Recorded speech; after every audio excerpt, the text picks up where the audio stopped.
Talking crazy on our soil where our blood and bones grown. This our grind, we outside on it. While y'all fools on the outside looking, y'all show no respect to Black America, so leave. Hey. Y'all don't get it, so it's time to go home. Get the hell up out of America, take your disrespect and just fly on.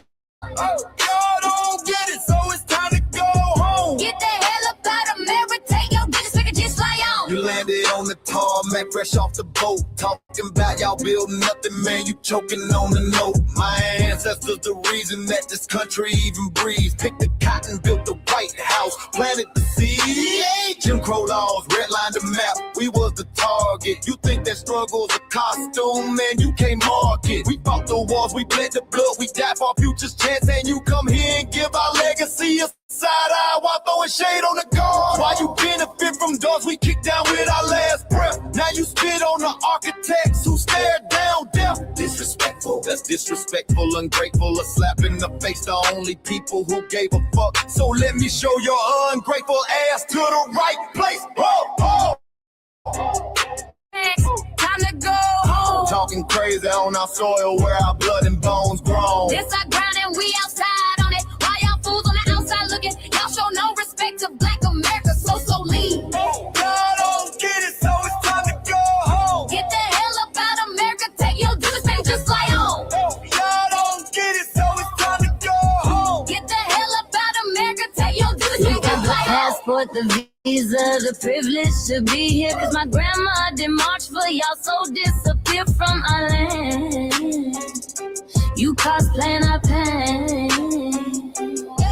Think it's a trend you can borrow, but you ain't inherit the ghosts of our sorrow. We the foundation, the bedrock, the soil, and the root. You not no branch on our tree, and unproductive people always cosplaying me. Talking about we ain't do nothing, you lost your mind.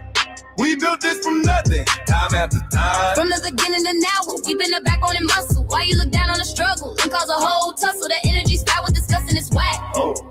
So let's make it clear, there's no turning back. This land is paid for in full. In blood, sweat, and tears, and dreams deferred. You don't get to come into a house we built from the dirt and telling Black America y'all ain't worth nothing. That's a violation. Facts. Pack your bags, time to go home. It's our soil on our soil where our blood and bones grown. Show respect, this our ground. Y'all just tenants on a leash. Or get the step. Show no respect to Black America, so leave. Don't get it, so it's time to go home. Get the hell up out of America, taking your goodies, I can just fly on. Don't get it, so it's time to go home. Get the hell up out of America, taking your goodies, I can just fly on. Yeah, fly little birdies. Fly on back to where you came from. This ain't for you.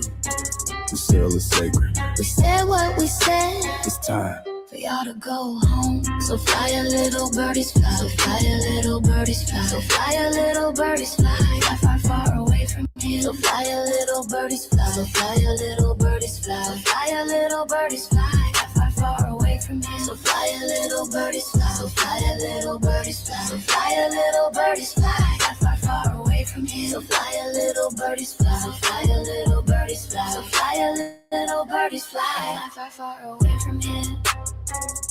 Bye bye, little birds.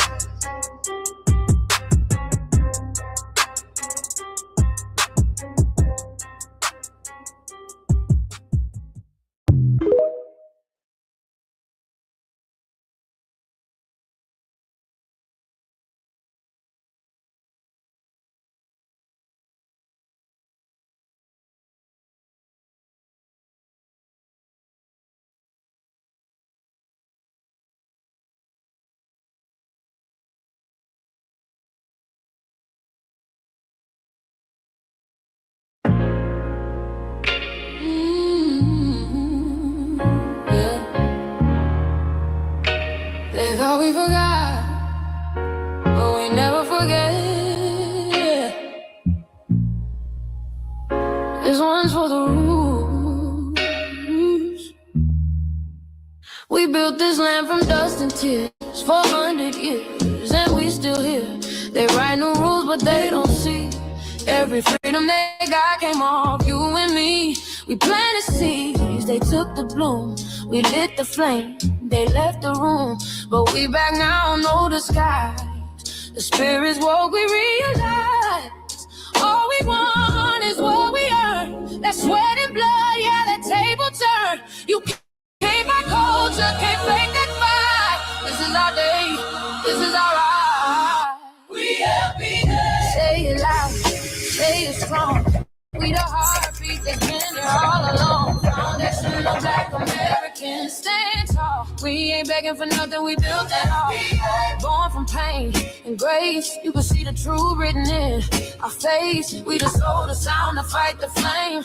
Foundational Black Americans, say our name. They love our rhythm, but they dodge our blues. Use our voice when it fits their news. They take our sound, but not our scars. We the backbone, we the stars. Now the veil is gone, the mask is clear. We see the game, we know what's here. No more silence, no more lies. We lift that flag and watch it rise. Rise up, rise up. We the ones that made this nation breathe. Our veins are power, our roots are trees. We know worlds. It's rhythm and grace, and now we're reclaiming our rightful place. Can't copy courage, can't steal pain. You can't inherit soul by changing names. Our story ain't done, it's the revival. We guard the gate, it's about survival.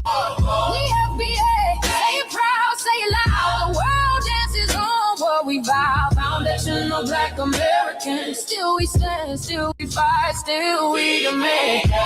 Every block, every song, we've been right here all along. The soul of a people strong and free. Foundational Black Americans.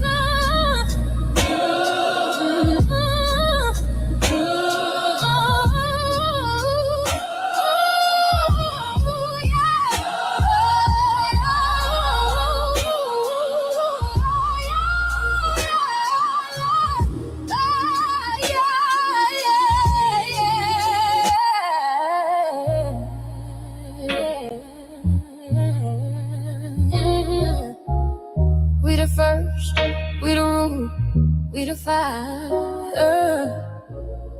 Still rising, still here. Foundational Black American. We set the tone and they copy the cadence. Dance to our drums and deny the foundation. Wear the style but don't honor the source. Smile in the crowd and you distance and force. Say you not us but you rap like we breathe. Take the rhythm, then fuse the receipts. I ain't mad, I'm just holding the glass. Showing the mirror, now answer it back. I ain't here to cancel nobody. Just keep it honest, keep it solid. If you eat from the table we built, don't act surprised when we guard it. Do you like that? Do you like that? When I flip your sound and I ride like that. Do you like that? Do you like that? Do you like that? Cause that's how it feel when you borrow my culture. Then act like we never mattered. Hip-hop. Mike Larry. Now this shit here is what I see it. We're not fighting your battles. We're not carrying your fear. We're not lending our history to people who erased us while we were here. Just cause you're born here, don't make you FBA. That makes you a citizen, learn the difference today. This is lineage, not a look you can wear. Not a costume you borrow when it benefits you there. You used our culture like an access card, backstage pass, a straight facade, but now the mirror's in your face. No disguise, and you're uncomfortable looking truth in the eyes. Oh, we didn't leave our land to beg for a chance. We stayed, we fought, we took every advance. That's the separation, that's the line you cross. We paid the price, you learned the cost. You waving your flag on our soil, but fighting not to go back home. Waving your flag on our soil, building comfort on a foundation you didn't own. We waving our flag, red, Black and gold stood our ground, never sold. You waving your flag on our soil, scared to build what you claim you love. Our humor, our style, the way we move, the smoothness, the sound, the things we prove. Music we birth, language we shape, innovation forged under constant escape. Warrior spirit means stay and defend, not flee your land and rewrite the end. You call it success, but don't confuse the two. East came after what we went through. You abandoned your land and called it strategy. You wave that flag loud, but won't return to build your legacy. That contradiction tells the story for you.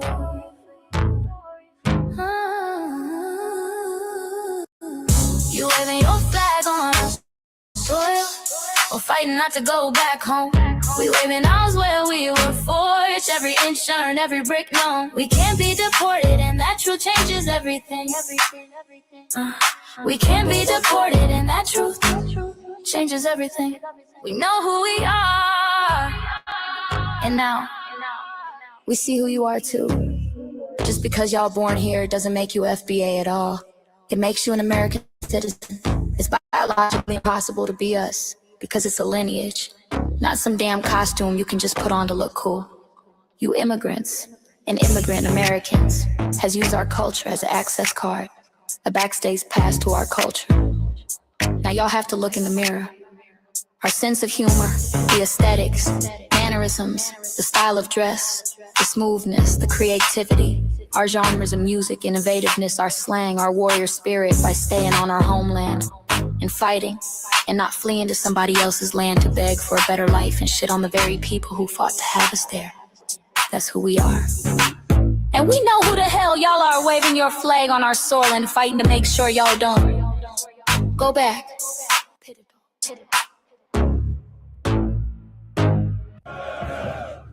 You can't leech off our culture anymore. Beat it!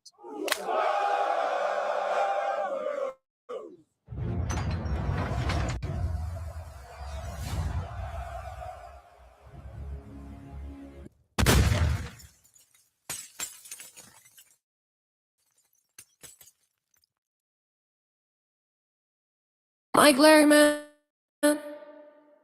you did it again. We really making history. Let's go. Do you like that? Do you like that? Flip your sound, how you like that? Do you like that? Do you like that? Say it loud, don't walk it back. Do you like that? Do you like that? You grew up mimicking us, now y'all switch it up. Turn the carbon copies, y'all ain't black, what the fuck? It's funny y'all connecting to our culture like it's Wi-Fi. Surfing on our waves of our culture, no more agua. Stealing my culture for all these years. Look how time flies, all these colonizers in disguise. Y'all hate, y'all still hate us outside. Study doctor, vampires, it's the blood of our guilt. They copy the flavor, sip the juice, love the results, hate the truth. Who? Do you like that?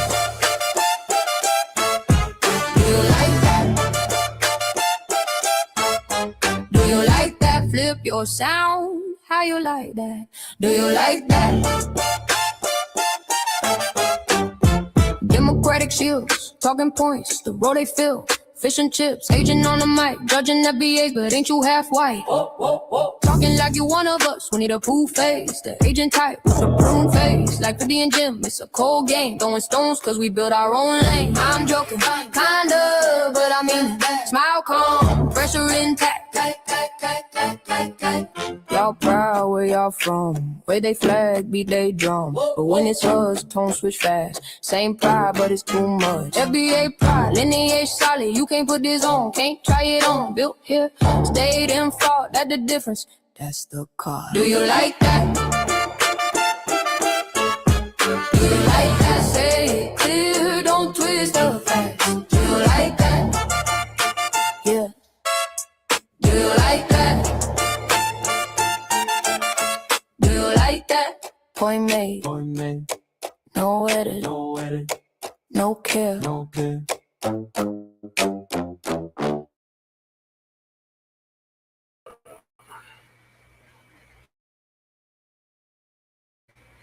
Greetings, Black family. Greetings. Thank y'all for tuning in to another episode of the Frontline Black News. I'm your host, Chan Crumman, and we should be joined here shortly with our other host, Lady Che. And we're joined with our West Coast correspondent, Shabaka Sankori, Shabaka's Black Experience Enhanced.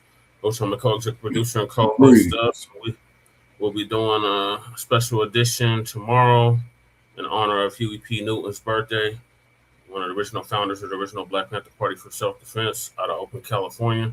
And we're joined with our Mile High brother, Cool Keezy, certified B1. Salute to you, Keezy. Peace, peace, peace. How you be, Keezy? How you be? How you be? How you be? Everything's everything in the 3-ring circus, you know. That's right. Yeah, so let's see if we can match our performance from yesterday. We had literally, I think we got over 5,000 views yesterday. Hey man, that's why I came back, because I know we had it lit. I hope our brother from VA pull up. Yes. I hope some folks from last night pull up. Let's do it again. Let's go in on these. Oh, absolutely. And then it's going on my YouTube channel. Please subscribe to that, GENIMP at YouTube. Yeah, we got Goddess Nabi already in the building. Salute, sister. Okay, because I really did enjoy putting those idiots in their places last night. You know what I'm saying? Yeah, we had trolls galore. Oh, yeah. Well, that means we're getting somewhere. So on the season 6, episode 13, part 3 of the Frontline Black News, we'll be discussing several topics. The first one is them BOARS, Shabaka. The white South Afrikaners. The BOARS. They're Dutch. They're BOARS. Later for those damn Nabiscos. That the dump sent in last year, 50 or so of them. They say they feel abandoned by Donald Trump, aka the dump, as in human shit. And we want to make that perfectly clear. Oh, absolutely. And is Nigeria's Japa era coming to an end? I hope so, because they need to stop fleeing and build their goddamn homeland. And then we got Essence Fest and Jeopardy after owing a combined 1.4 million in debt to Vendors Convention Center. Damn. Don Lemonade, y'all remember him? Yeah. He's grateful as Fed cases boosting his business. Cloud chasing for real. Then we got Black man found hanging from tree again. Yep, it was Black Joe. He said Christopher Donner's Day was February 12th. Yep. Oh yeah, and shout out there to the memory of Mr. Christopher Donner. You know what I'm saying? And I believe that with That's Mr. crazy. Donner, I was just thinking of him. Oh yeah. Yeah, he had a camera. I just was thinking of him. I think it was Torian or Black Alpha have made a tweet about it a few days ago. And I never even seen it, but I definitely committed revolutionary suicide is because he knew he was his dead. spirit was on me. Yeah, they got played, Goddess. Chris Dorner's spirit was on me. I felt it. Yep. Michael Johnson too. And then we got so the family demands answers obviously to this lynching. We had a lynching last year at that University of Mississippi. And then migrants reveal harsh conditions in their home countries, the same ones they're fleeing from, and they don't want to build up.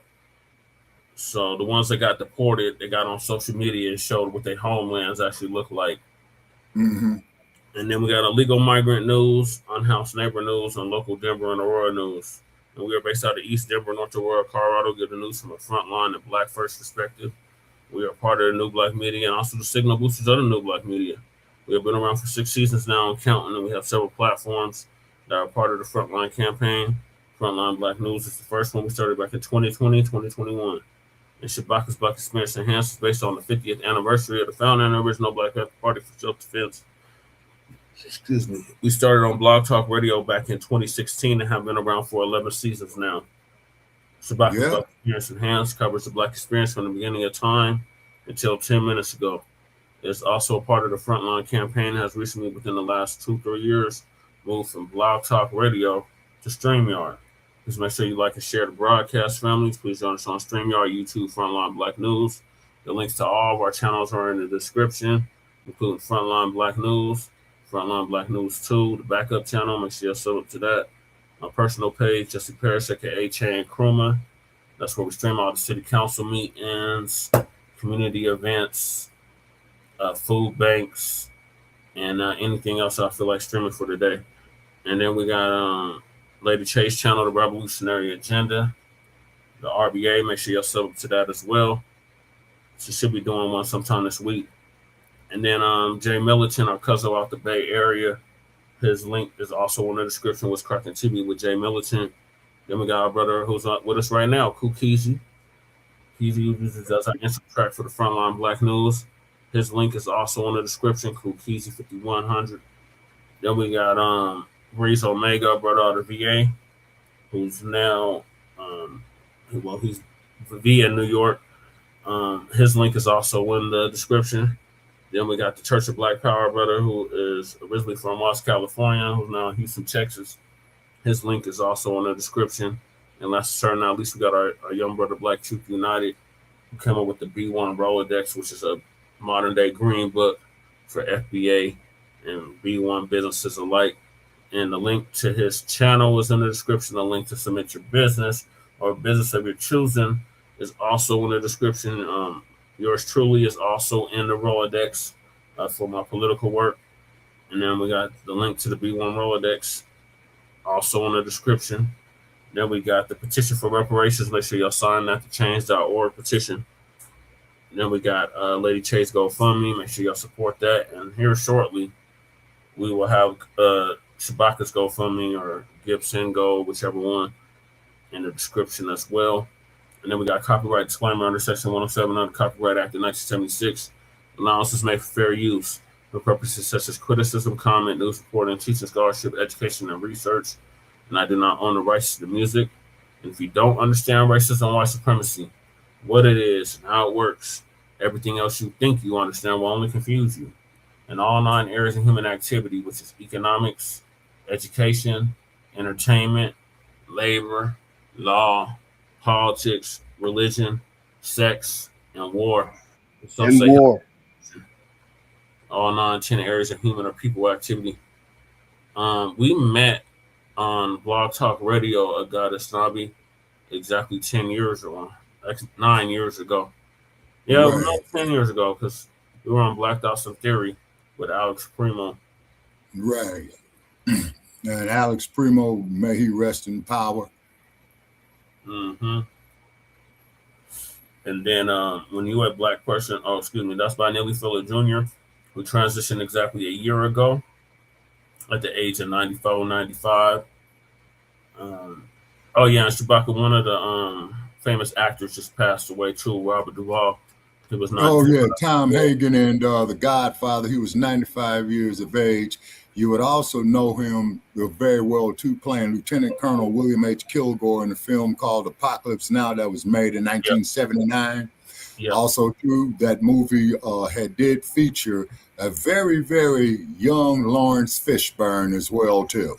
Oh, okay. Yeah, I met him too. I met Lawrence Fishburne. Right. Otherwise known as Furious from Boys in the Hood. Then so RIP to Nelly Fuller Jr. produced Justice.com. And when you, a Black person, are captured by any race soldier, you must never fuss, fight, or flee.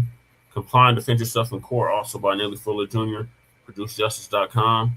And last but certainly not least, we got racism and white supremacy. It's conscious and subconscious behavior to maintain white genetic survival, to prevent white genetic annihilation. And that's by Dr. Francis Cress Welsing, the late great Dr. Francis Cress Welsing, who transitioned exactly 10 years ago at the age of 80. And shout out to our FBA brother, Teresa Sheed, out of Los Angeles, California, who paid for her funeral, along with several others. So those are the topics. Make sure y'all hit that like and subscribe button. We got Black Joe in here. Shabaka. Okay. What's up, Black Joe? Welcome. And we got Goddess Nobby in here. Okay. She says she sees no links for your channel, Shabaki. God damn, man, them in that bullshit. No, okay. It's connected, Shabaki. She's just saying she don't have the link to your YouTube channel. Give me a second, Goddess Nobby. I'll put it in the chat. Right.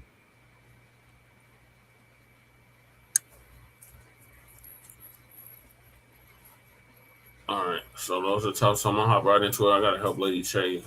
She just got get out the bathroom. So hold on. Okay. All righty. So blending into the first topic tonight, Brother Che. Yeah, that's the BOARS, Shabaka. Okay, the BOARS. Okay. Listen to me very carefully when I tell you this here, Black family. And this information. Grandma Gertrude, if you don't go somewhere with your Nabisco decrepit ass. Man, what is this raggedy ass heifer talking about? Who is this clown? Hold on. A troll, Shabaka.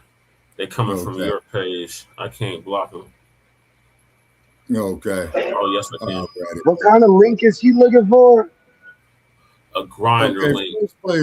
First place, Gertrude, you raggedy ass. That bitch ain't no grinder. Only thing she's grinding is a piece of meth for her pipe.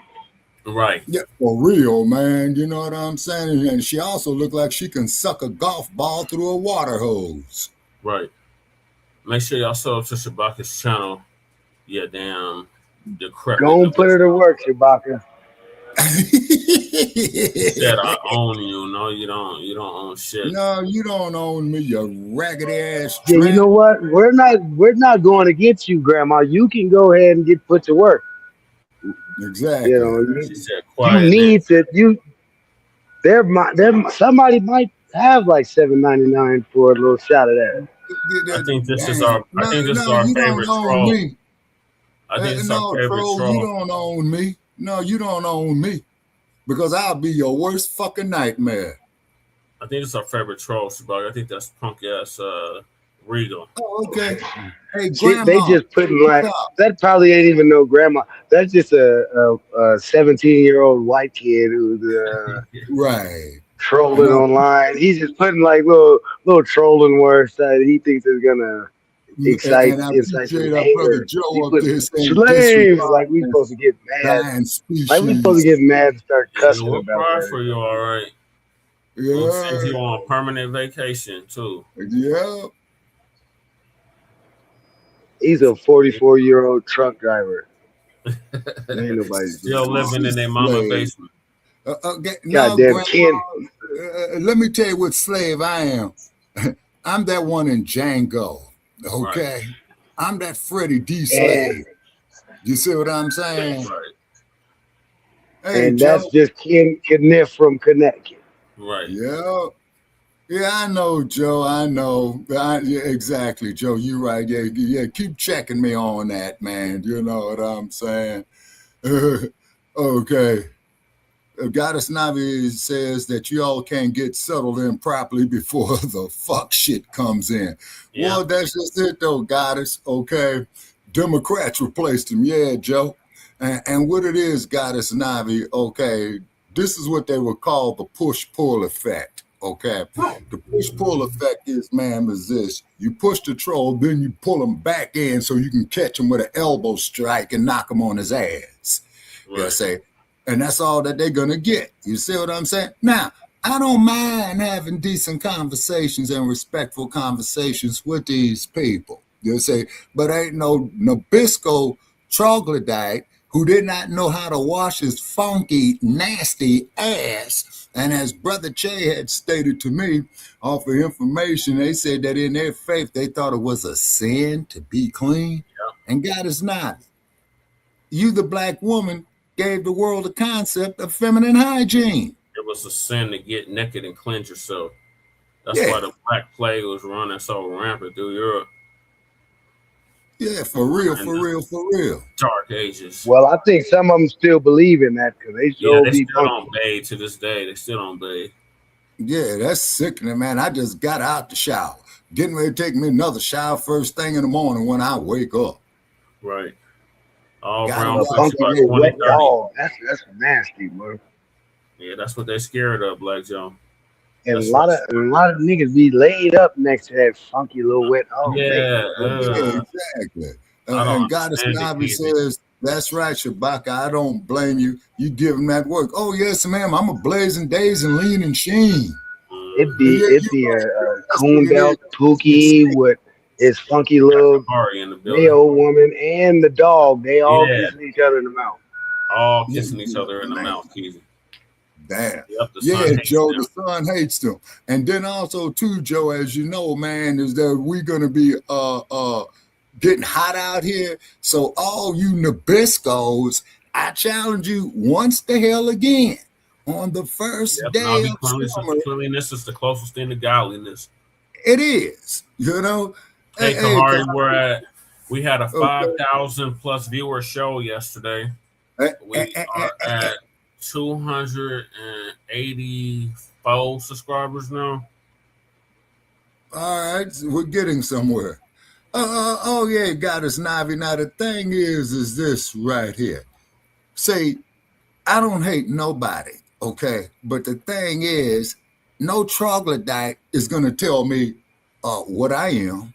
No Right. troglodyte is not gonna tell me our people's history. You see, because the troglodytes, when they came Thank with you, lies, Goddess Navi. deceit, okay, and Goddess Navi, just check out Lerone Bennett. You know, and if you're out of the Shire, which I think you are, you should know who Lerone Bennett is. He was the major writer for Ebony.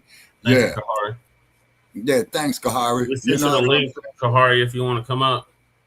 We got up to 10 people up here. Oh, okay. All righty. And what's Lisa Cabrera talking about with her fine ass? The BOARS, is she having her surgery in 2 days? This dude's scheming on Lisa. Yeah. All right, so Lisa White gonna give us an South update on them Africans in America BOARS. say they feel abandoned by Donald Duck. Okay, let me tell you, sun dodging boar something. Okay, what did you expect? What I mean, really, what did you expect? You stay dry. It's wet as hell out there. I heard y'all got flooding going on. Yeah, because it rained here a little bit, Goddess Navi, and I know you guys are getting it off the coast of California real bad. Okay, is any more of those mansions coming down, you know, that the Nabisco's own? Also, too, if you can, man, what's happening with our people? Hey, Kahari, what's TMR, Kahari? She said, yeah, in Whackdale. Okay, that's Palmdale, Whackdale. That's out in the middle of the desert. Okay. All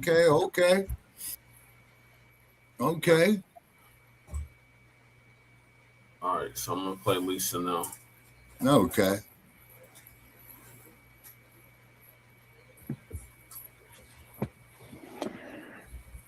Shalom, family. Good to see you all here. Hope you're doing well. I got some really interesting topics coming up today.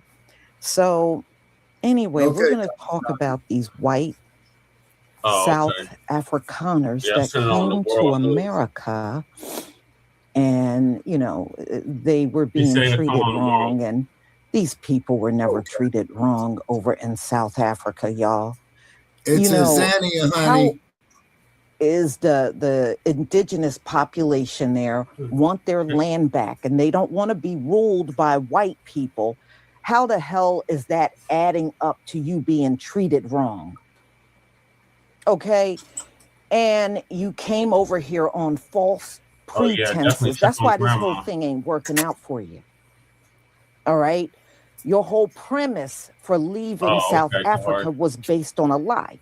What does that saying goes? You know, racism is very expensive. It is. And Donald Trump and Elon Musk told this lie about how bad y'all were doing over there. And as you can see, Elon and Donald Trump don't even talk about y'all no more. You know why? That's one thing about Donald Trump. Donald Trump will use you, and when he has no more need for you, he will discard you. Just ask the Latinos. All right. And y'all fell into that same trap with Donald Trump. Damn cool cars. You knew your lives were not bad over in South Africa. It's virtually unheard of for white people over in South Africa to be getting treated badly. That's damn near unheard of.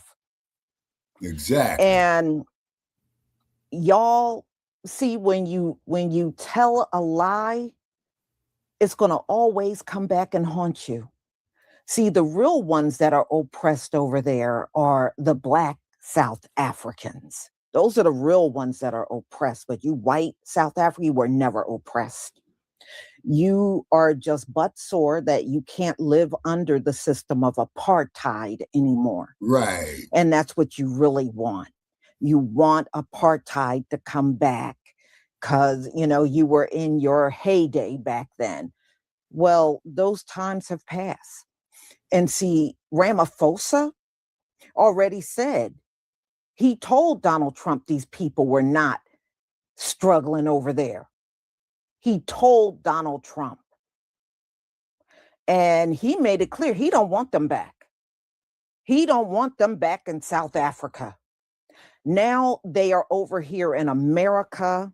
And I got to show you the article. You know, the first time I did this video, it was on a South African woman that lived in the United States, I think like for the last 20 years.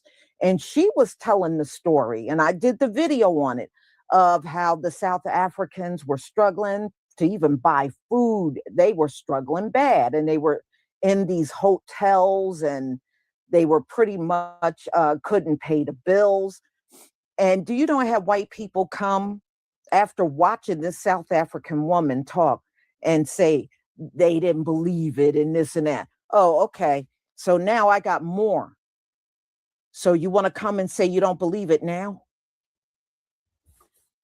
So let's get to the article, y'all. Hold on one second. Because there are multiple articles out about this. And nobody's got, when it comes down to us and white people, we ain't got to make shit up. We ain't got to make shit up about you. The stories are lousy. The history is lousy. And nobody's got to make it up. Okay, got us. So anyway, there are multiple stories out there about this, y'all. How the Afrikaners that have come as refugees, and see, they accepted the refugee status, which means they can't return back to South Africa, y'all. They can't return. And plus, their president said he didn't want their asses back. Yep, Ramaphosa. They can't return. So if you remember, 800 of them showed up. And not long after that, another 1,600 of them showed up. But they pretty much kept that out of the news, but 1,600 more showed up.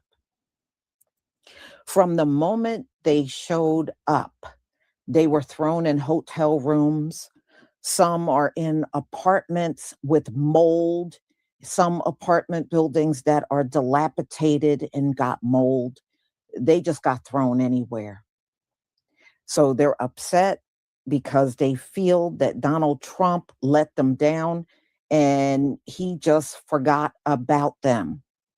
Well, y'all, Donald Trump, what they don't realize is Donald Trump never cared about them from the beginning. You know how Donald Trump always talk about they want more white immigrants? Why can't they come from Norway and stuff like that?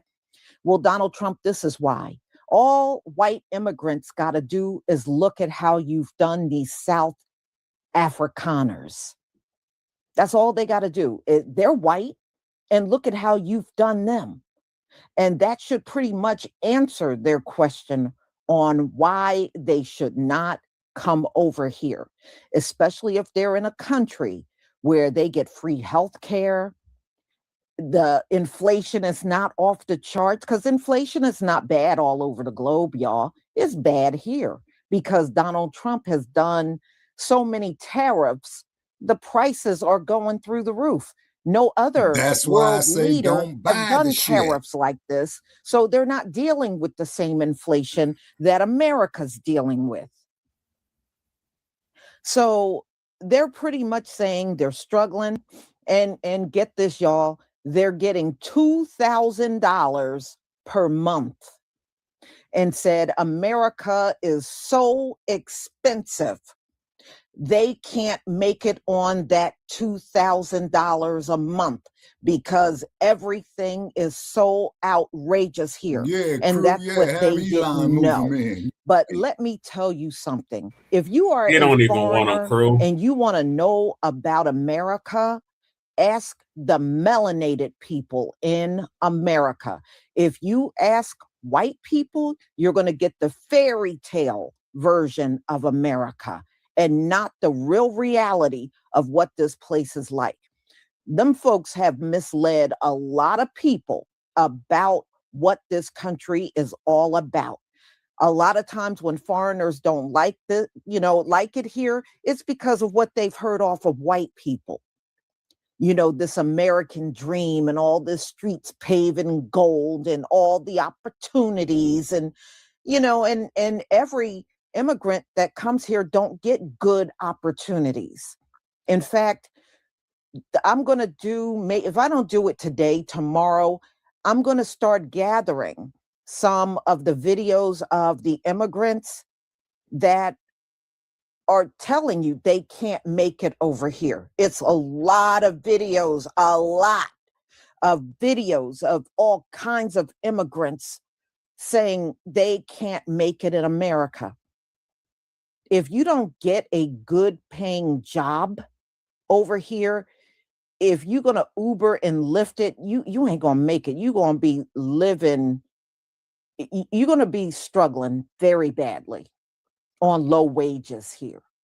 Even Americans born here have a hard time making it on low wages. So you foreigners, it's going to be twice as bad. So again, if you want to know what it's like, ask us. We'll tell you all about this place, the government, the politics, the inflation, the racial climate here. We'll tell you everything. But if you ask them, you ain't going to ever get the truth. You're just going to keep coming here and being disappointed because they are not going to tell you the real breakdown of what America's all about. They're going to tell you the white version, and the white version is not relevant to melanated people coming from different parts of the world. Their version of it is completely irrelevant to anyone else. So y'all, they are having a hard time. Many of them are saying they want to go back to South Africa, but their president said they ain't coming back. They are not coming back. He is angry at the fact that they put that lie out there that they were being discriminated against and all this stuff was being done to them, because they clearly lied. And one of them said, I had a 5-bedroom home and I came to this. Well, you didn't have to come to it. You didn't have to come over here at all. And at least you're getting $2,000 a month. There are many immigrants. I know the African immigrants aren't getting no $2,000 a month. And you're getting that because you are white. Okay, there are many people that were born and raised here that could use $2,000 a month, but they're wasting it away on these folks. And they didn't come here with no farming skills, and they told you this group that's coming here, they're a problematic group and they were not farmers. And as you can see, they're hosed up in apartments and hotel rooms and complaining. Do they look like they're farming? No, because they said these were not farmers that were coming over here. Ladies and gentlemen, I don't feel bad for them. Pull yourself up by the bootstraps. See, that's what people like you would tell us. Right. We've been having a hard time for centuries. You just got here. You've had a hard time for a moment. Pull yourself up by the bootstraps. You're here now. And you came as refugees. So where would America send you now? You can't go back to South Africa because they done closed the door on you. And you let Donald Trump get on TV and tell all them lies. And now he won't even address you. And you know what the sad part is?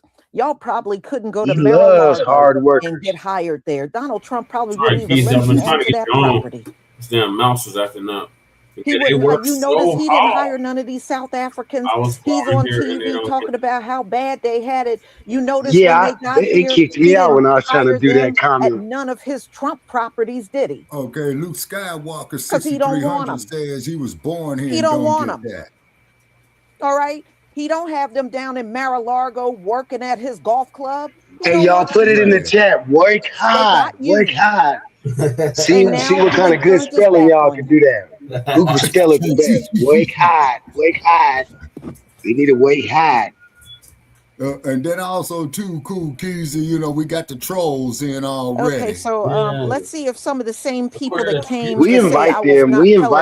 Let's roast their ass too if they want to get some of the smoke. Now that all these articles are out saying exactly what I told you over the summer.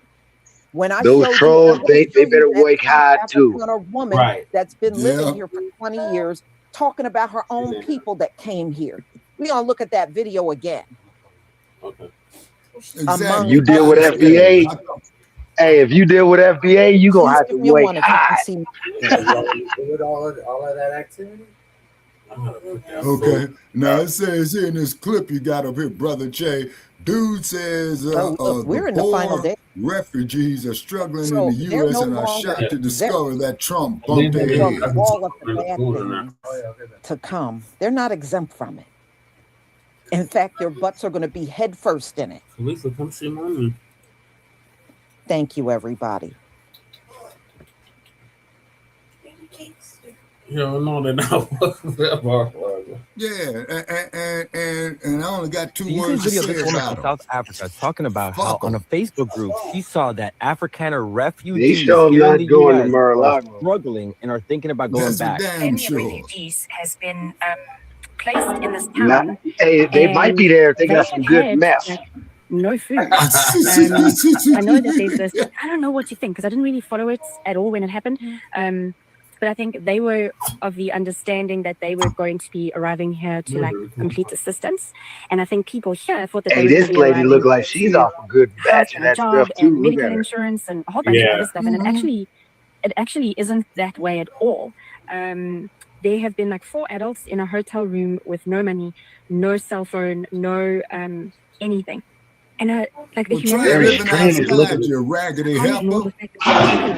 She's a strange looking woman. There's this one side of me that's like, fuck that. If you hadn't heard the story, Trump has been letting Afrikaner refugees, heavy on the quotes, into the U.S. They came here with the lie that the South African government is persecuting them because they're white. So at a time where Trump is not allowing any refugees to come into the country, he is allowing Afrikaners into the country. And like this article perfectly states, they're not refugees, they're opportunists. And these opportunists really thought that when they got to the U.S., they were going to get a house, a job, a car, a cell phone, health insurance completely paid for. They really thought that Daddy Donnie was going to take taxpayer money and give it to them. You know, believing all those lies that people of color come to the U.S. to seek refugee or asylum, and then they have it on easy street, which, surprise, surprise, it's not true. And it doesn't matter how much those South Africans hated here, they can't just go back home.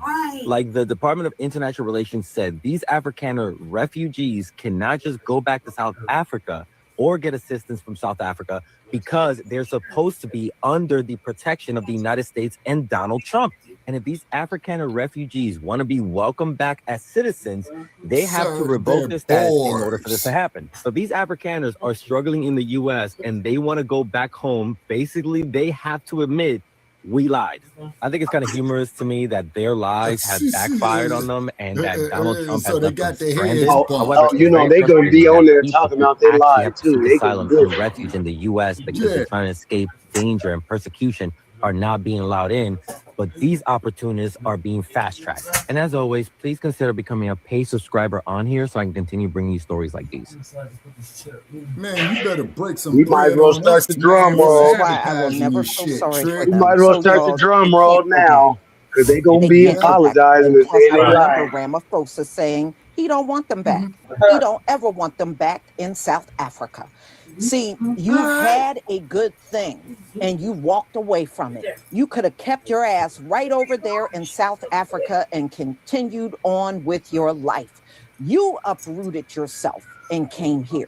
So I don't know who is supposed to feel sorry for you now.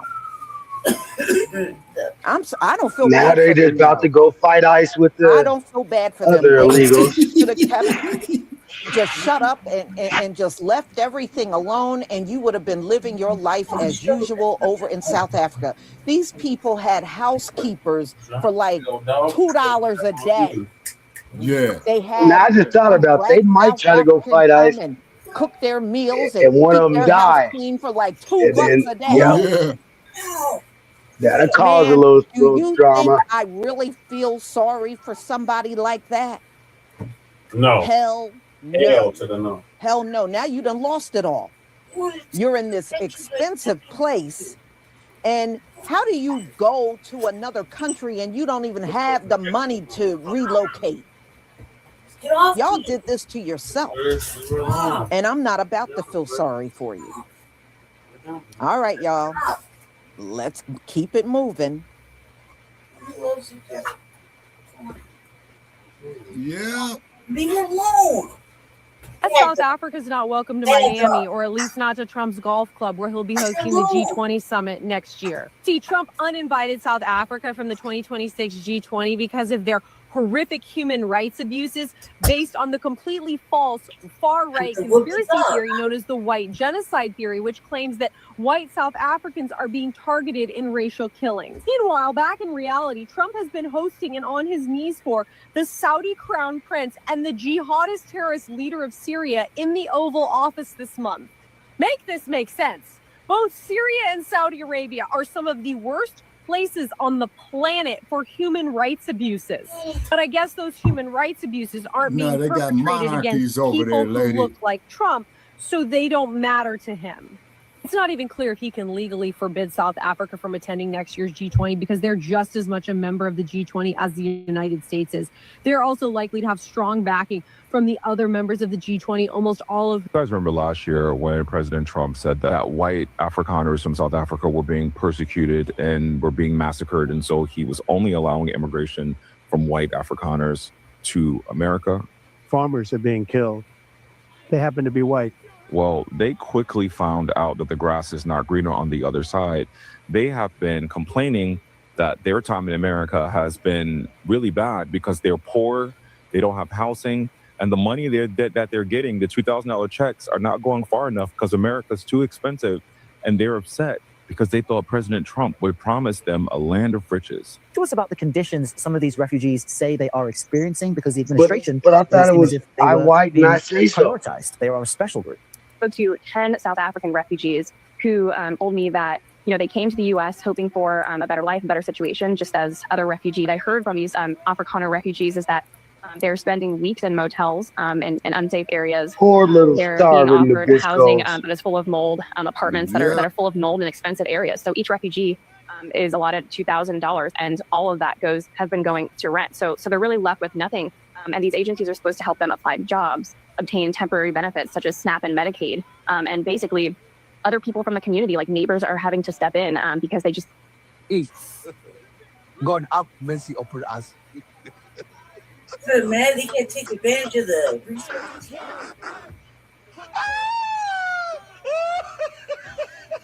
That's stupid. This is what I call the biggest fuck around or found out moment. One of the guys said, I left a 5-bedroom home to come live in America in a motel. This is the cost of racism. Add the Afrikaners to the list of stupid dunces. No fashioners Along just with in the there Latinos just for saying Trump, the stuff. coons, Yeah. and now these people. You left South Africa because South Africans are reclaiming the land that your ancestors stole from them, and that they don't want white people running their countries, running their businesses, running their economies. And so you felt persecuted And now you came to America, which you thought was a white country, which you're finding out is not a white country, because America is mainly poor white people. They're the biggest demographic, and they looped you in as immigrants to the poor whites. Happy Black History All right, Month. Fashioner 7077. All right. That is true. You see, they thought they were going to come here and get automatic status, a car, a home, a job, money, and they would have everything going along with their whiteness. And that did not happen. And it's not going to happen, y'all. If Donald Trump ain't done nothing for you by now, he ain't going to lift another finger. He got you here. He feel he did enough. All right? Donald Trump ain't gonna look back at you at this point. But see, like I said, you let people like Donald Trump pump your head up and make you believe America was a certain way. And I'm telling you, each and every time I've seen these occasions, when you get it from them, you are not going to get the reality of what this place is like. See, if you would have got it from us, we would have gave you all, nope, this is the cost of living. This is what these areas are like. This is what it's, this is what you would pay. And this is what you would have, you know what I mean? We would have gave you the whole rundown. Them, all you're going to get is the fairy tale version, and you're going to be left out in the cold the way that you are right now. So y'all, I can't even push a tear out for these people. I can't do it. I can't do it. And remember, these were the ones over here, and including Elon, these are the ones that were born and raised into apartheid. So you know what their feelings are about us. I'm just saying. That's true. Yeah, why do you think that when Queen Victoria or Last that year, he Trump welcomed a bunch didn't of want white to South give said Africans to wild the America as land back? refugees in hopes of a better life. And it turns out Emphasize we're all he having a bad time. on Queen Welcome Victoria. to America, guys. None of us are having a good time. If you missed this story last year, which That's of course you Victoria's missed it, there were 1 million news stories of crazy things happening. But basically, Trump not only limited the amount of refugees that could come to America, but he wanted them to be from South Africa because he wanted them to be white. Why? I don't know. Why does he do anything? He's racist. This group of white South Africans are called Afrikaners. They're mostly descendant of Dutch colonists from the 17th century. Afrikaners are also responsible for something called apartheid. So in the 1940s, a bunch of Afrikaners got in charge of the government and they did segregation. All the white people separated from all the black people to lift themselves up and to the detriment of the black community. Apartheid is over in South Africa, but it does make me think that maybe these Afrikaners wanted to come to America to see if they could start it up again. Trump was like, yes, come to America. We will take care of you. And he did not take care of them. When has he taken care of anyone but himself? I don't know. Maybe never. You can read this article in the Free Press, but I'm going to summarize it for you. Here's what's happening. So these people came from South Africa and they were given a stipend for temporary housing, which most of the time is motels. They were given $2,000 a month. Then they were supposed to move into real housing. But the housing that they're shown is gross. They're like, that's full of mold and it's in an area that feels really dangerous. I don't want to live there. So they go back to these motels and they're using their entire $2,000 a month stipend just for their housing. So they can't afford groceries, a car, coats. Some of them say they are literally freezing because they're in cold areas of the United States because they have to walk to the grocery store because they can't afford a car. And then they get to the grocery store and can barely afford anything because, like I said, they don't have any money left over. They have been truly abandoned by the government. They say they can't even get the people on the phone from this institution that is supposed to be helping them. Multi-million-dollar institution, by the way, just left out in the cold, literally. I feel so bad for them. They are just as abandoned as most of Trump's children. I am not shocked at all that this is what's happening. This is how Trump treats everyone. It's like walking up to a tiger cage, putting your hand in the cage and being like, oh my God, I can't believe the tiger bit my fingers off. Why did he even bring them here if he was just going to completely abandon them? Conspiracy side of me thinks that maybe he just brought a whole bunch of new white families over here so they could look at their kids and see if he wanted to abduct them to the new version of Epstein Island. Reports are emerging that a number of Afrikaner South Africans who were fast-tracked into the United States under a controversial resettlement policy are facing significant challenges as they try to settle. Since early 2025, the U.S. implemented a program that prioritized white South Africans, particularly Afrikaners, for refugee status. The policy was framed by officials as a response to alleged racial discrimination in South Africa. Over 1,600 Afrikaners have been resettled in the U.S. through this expedited initiative, which moved much faster than standard refugee processes. While typical refugee admissions can take months or even years, these cases were processed quickly, even as overall refugee quotas were reduced. However, the reality on the ground has proven difficult for many arrivals. Several report being placed in temporary motels in high-crime neighborhoods or in apartments with maintenance issues. With limited financial support, hopefully they got roaches and rats inside the motherfuckers too. Most are struggling to cover rent, food, transportation, and basic living expenses. Refugee advocates and experts say this situation highlights weaknesses in U.S. resettlement infrastructure. While the program focused on a specific demographic, other groups fleeing war, famine, and displacement continue to face strict barriers to entry. Critics argue that prioritizing one community over others raises questions about fairness and effectiveness. Adding fuel to the debate, South Africans on social media have reacted strongly. Many are saying no backseas, arguing that those who moved based on claims of a so-called white supremacist. Yeah, I want them to come on up and tell us about all this white oppressed people. What do you got against white people fleeing oppression? Although the program was intended hey, go fuck yourself. The difficulties faced by the just go fuck yourself, okay? Because you telling me that shit don't stink. Many are now trying to navigate employment, housing, and community. And the Fashioner 77 he's a cold troll too. Okay, yeah, well, okay. If you want somebody to go fuck you in your ass, man, go to San Francisco. Yeah, he don't own nothing but a spiked dildo up his butt. Or Afrikaners are victims of political inequality. Yes, I think we are BOARS. Demonstrably. Yeah, they're BOARS. You are a BOARS. I think we are demonstrably discriminated against in a legal sense. And I'm not saying this, in a woe is me kind of way. I'm just looking at, the nuts and bolts. I'm a man, lawyer. I saw white man's bird, man. Don't give me that bullshit, man. That was what Harry Belafonte and John Travolta, I think, is a different. Whites and blacks private planes in the to pick up American social order. 8,000 Caucasian South African refugees when we're kicking people out that are in the middle of their immigration proceedings here in the U.S. now. Literally having people show up for their final steps of their immigration process and having them arrested, detained, and deported. Doesn't make any sense to me unless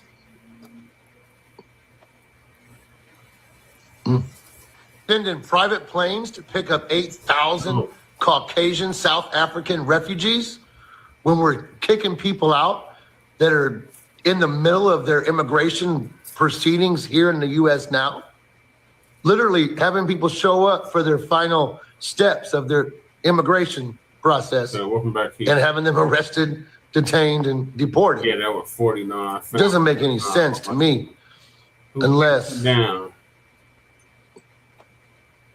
what oppression are they experiencing in Xania? Come on now. I was about to go to bed, but I couldn't wait till tomorrow to make this video. This is really good news. They should tell us about all the none of the white news for the people are talking about. But do you guys know what Yeah, happened we've seen the white man. to the Afrikaners that claimed you there seen was the a white genocide in South Africa and hightailed it to America under this administration with the hope that they Fashioner is a plebiscite babbling troll. claiming that there's white genocide in South Africa and South Africa's trying to eradicate the No, you're trying to race. shit on All us. these lies that they told to get here. There ain't no Just shit on wanted us. to come here with dignity. I have There's no shit problem all with over dignity, you. but when you're gonna lie about your country and Okay, stop hate white and go were along with slaves this, here. this terrible thing people Solid, are yo, saying about dumbass. South Africa, just because you don't Okay, like man, it, hey, white let me privilege take ended with Hey, apartheid, man, let me tell you and something, privilege, Black. you took it for granted. Yeah, take your ass to San Francisco, man. They're You living will in fit houses right right now in. with cockroaches, mosquitoes, and mold, and they're complaining because all they got was $2,000 when they started. They were promised that someone would help them find a job, find housing. Nothing's happening. One guy, the best one I heard. Oh my gosh, I was dying when I heard this. is they interviewed an Afrikaner, and I need to look this up to see if it's true, but this is the story. It's Hey, interviewed an Fashion Afrikaner, and he said he had to 777. wash the car Come of sit with me out for here African in American men here. the So Nevada desert in June I when hope it's that's 120 true. Oh my degrees. gosh, I hope that's true. I That would would be take great so pleasure in delicious. watching your See, ass burn I'm to a telling you this, crisp. Tana. It's because And I would not give you a that are cup of actually piss if suffering, you're that dying are of fleeing their thirst, countries son to of just a make a bitch. life for their families and provide and make sure their kids have a future. And they have to wait forever. And sometimes it goes 10 years before that happens, which is why they end up here undocumented. Not that they're doing anything wrong and killing people and stuff. They're just undocumented because the system failed them. And it's just too much of money and resources. Anyways, these people got the red carpet rolled out for them based on a lie. And now look what's happening. God, that is real God right there, not the nationalists that they are. The real God is acting right now and saying, oh, you want to lie? Yeah, this is the life you're Okay, going to have. where is it? What So, is this shame. I troll wish them at? all the luck, but I guess they can't go back to Hey, South why don't you Africa if come they up claim on the refuge from screen, it, right? Fashion I hope so. 777? Let her send him a link, brother. You may recall last year we reported on the Trump administration's decision to limit the number of refugees entering the United States. That number was set at 7,500, a significant cut from the Biden era. In addition, the administration is prioritizing white South Africans for admission, a group it says faces persecution at home, something the South African government disputes. Well, now an investigation from the Free Press shows many of those white South Africans, also known as Afrikaners, are barely scraping by because They're of what BOARS, they say are failures They ain't to U.S. African, government they're systems. Dutch. They Madeline are Crowley is an investigative BOARS. reporter for the Free Press, and she joins us now from Virginia to talk about this. And we should note the Free Press and CBS News share a parent company in Paramount Skydance. Madeline, good morning. Talk to us about the conditions some of these refugees say they are experiencing, because the administration made it seem as if they were being prioritized. They are a special group. Yeah, they special. Good morning. Thanks so much for having me on. Yes, I spoke to 10 South African refugees who told me that, they came to the U.S. hoping for a better life, a better situation, just as other refugees. And the government contracts with 7 refugee resettlement agencies that are paid hundreds of millions of dollars per year to provide safe, sanitary, and affordable housing. And unfortunately, what I heard from these Afrikaner refugees is that they're spending weeks in motels in unsafe areas. They're being offered housing that is full of mold, apartments that are full of mold in expensive areas. So each refugee is allotted $2,000, and all of that has been going to rent. So they're really left with nothing. And these agencies are supposed to help them apply to jobs, obtain temporary benefits such as SNAP and Medicaid, and basically.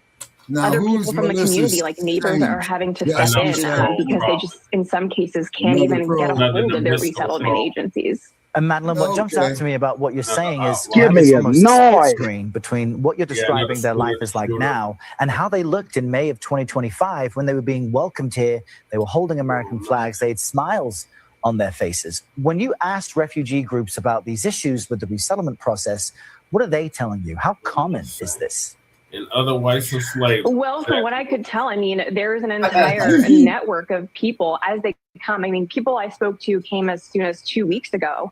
And what they do is, they have a network through social media groups and WhatsApp, and they're all realizing, oh no, I'm stuck in this hotel. I only have a certain amount of food. They don't have transportation. They don't have the right clothing. I talked to 3 refugees who are in Detroit. It's very cold there. They do not have coats. So they're realizing that they really feel alone. They struggling. They are struggling. So the Afrikaners, Elon Musk had Trump bring to the United States because they were being prosecuted, are sitting there having serious issues surviving in the United States. And the only person that can be blamed for this struggle is Trump himself. Trump cut a bunch of funding that Biden set up for refugee programs. And it wasn't just the money that Trump cut, it's also the staff that he cut at refugee offices and other federal offices because of the Doge Department. Elon Musk did this to his own peoples. So these refugees are saying they're only making $2,000 a month, which is barely enough to handle their rent. They're saying the houses they're in are roach infested. They're saying there's a lack of access to refugee support, again, because of Doge cutting all of that support. And they feel very isolated from these programs, and the language barrier is bothering them.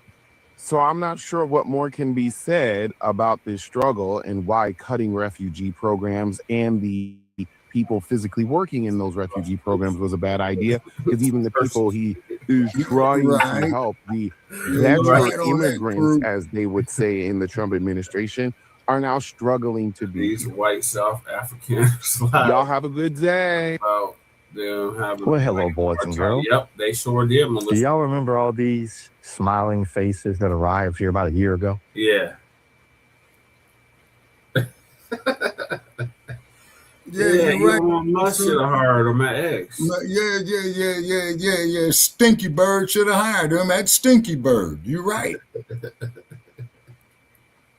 With his funky Farmers are being killed. I have people that live in South Africa. They say it's a terrible situation taking place. So we've essentially extended citizenship to those people and to escape from that violence and come here.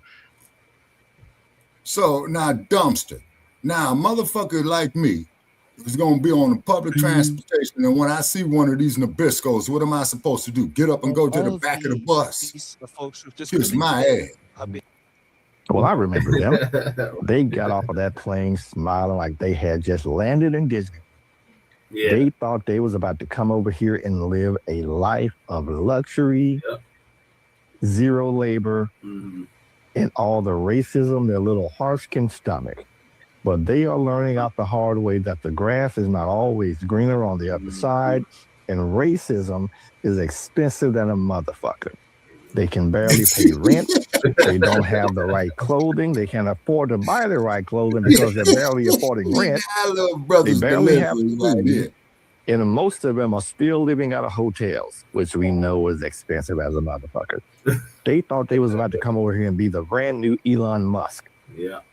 Arriving from South Africa. For a few minutes. Yet another fatality of those that have blindly put their faith in Trump, racism, and hatred. Happy Black History Month. You may recall last year we reported on the Trump administration's decision to limit the number of refugees entering the United States. That number was set at 7,500.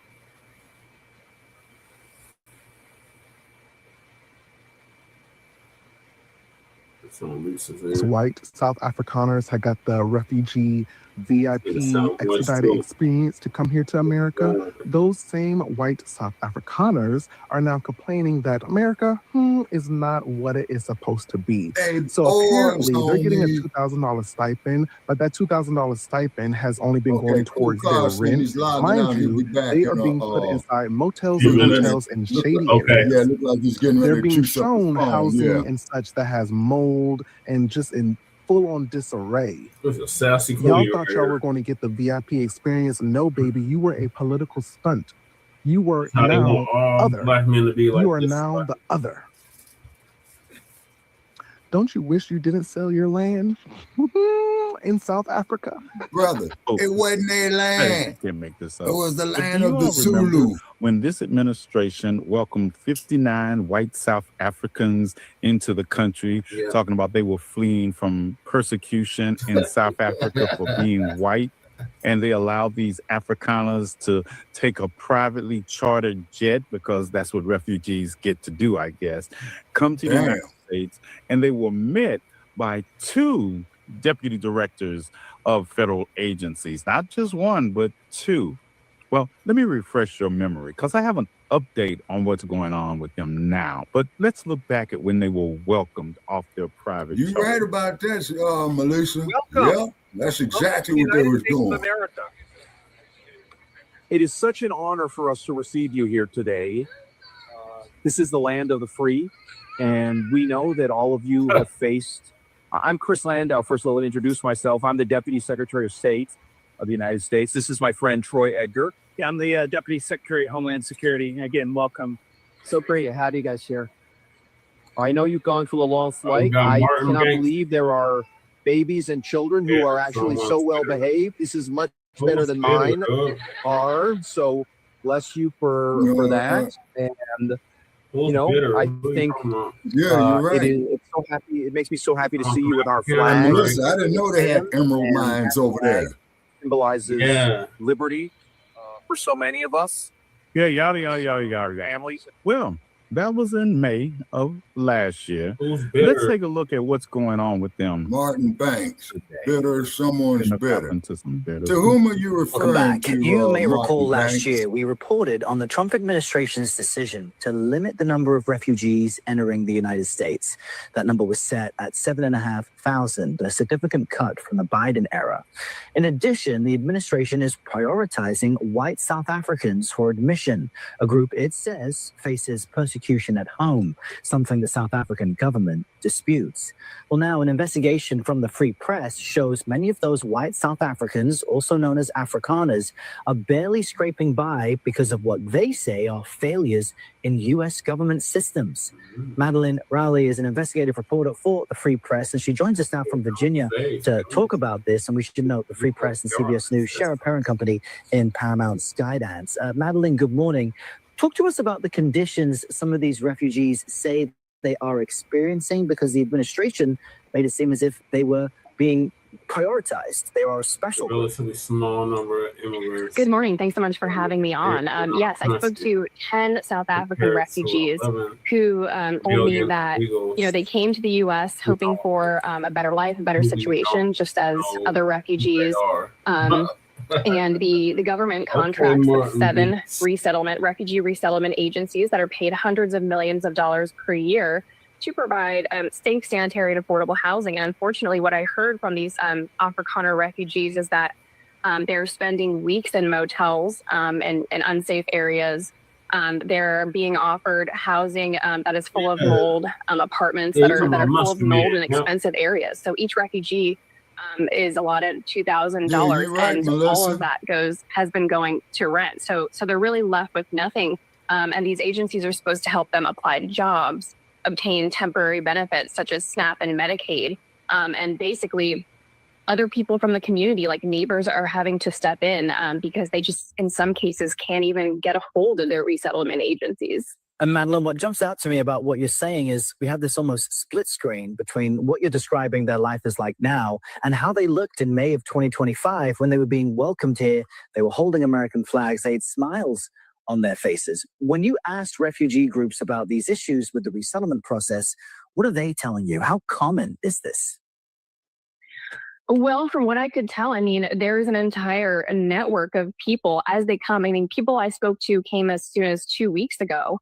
And what they do is, they have a network through social media groups and WhatsApp, and they're all realizing, oh no, I'm stuck in this hotel. I only have a certain amount of food. They don't have transportation. They don't have the right clothing. I talked to 3 refugees who are in Detroit. It's very cold there. They do not have coats. So they're realizing that they really feel alone. So I think with that original group, now we're sort of seeing, I think so far, over 1,600 Afrikaner refugees have come. And now we're seeing sort of the cracks in the system here when it comes to how these resettlement agencies work. They have regional offices all throughout the United States where the money from the federal government trickles down. Some of them, one refugee resettlement agency, their federal expenditures topped $727 million in fiscal year 2024. So I think we have to ask here, why are these refugees being told there's no budget for food, or there's no other apartments or places to show them that are in safe and sanitary areas? So Madeline, our last few moments, what are these resettlement groups telling you? And are other refugee groups expressing the same amount of challenges? Well, I mean, I think that's one of the questions that my reporting for the Free Press raises. I spoke to the neighbor of one Afrikaner family who was resettled in North Carolina. And the neighbor told me, she's been helping this family. She gave them air mattresses, pillows. She spent $300 of her own money to help this family. And she told me that previously there was a family from Afghanistan, a refugee family from Afghanistan who was living in this rental home, and they experienced the same challenges. So I think this really raises the question, the majority of Afrikaners, a lot of Afrikaners do speak English. It's not their first language, and not all of them here speak English, but I think this raises the question as to whether or not other refugees that are going through this refugee resettlement system are experiencing the same thing. And this is sort of the first time that we're hearing about it.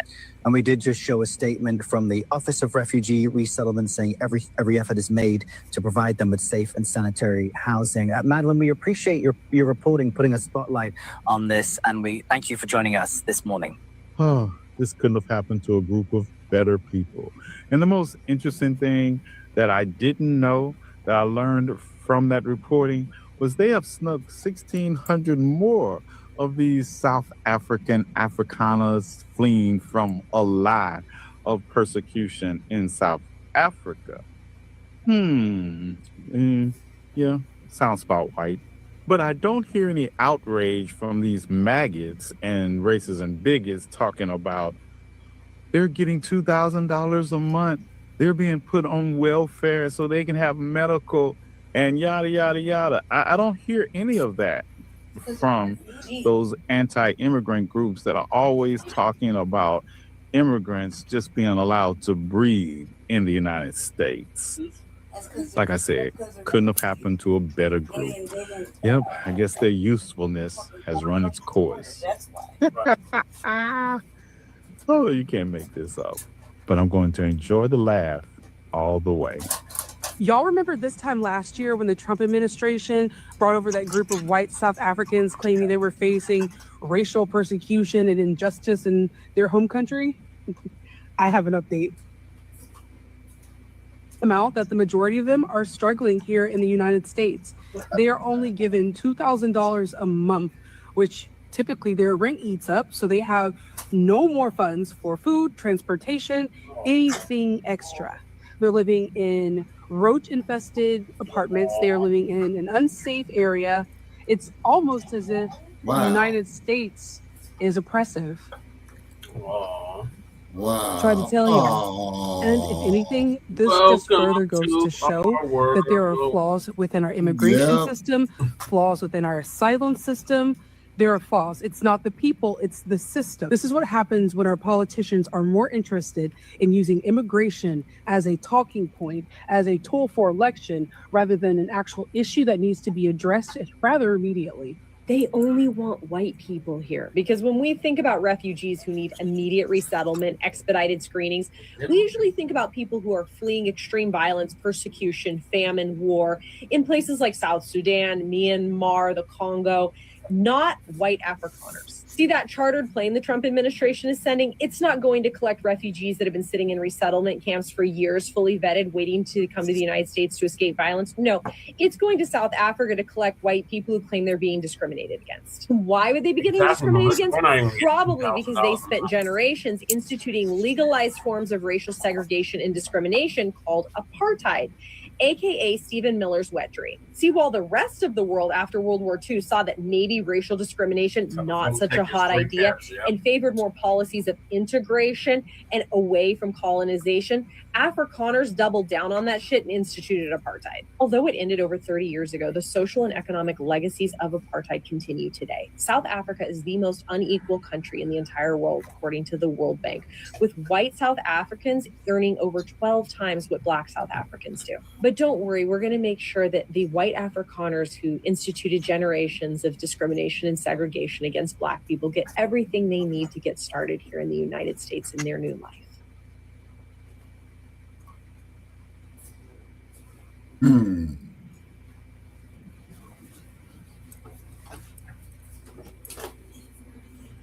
Now, I don't have no comment on that one. How the Most High sure knows how to make judgment happen on a people, don't he? Right. You know, and the ones that were screaming the loudest, Donald Trump and Elon, you notice Elon got all kinds of companies, right?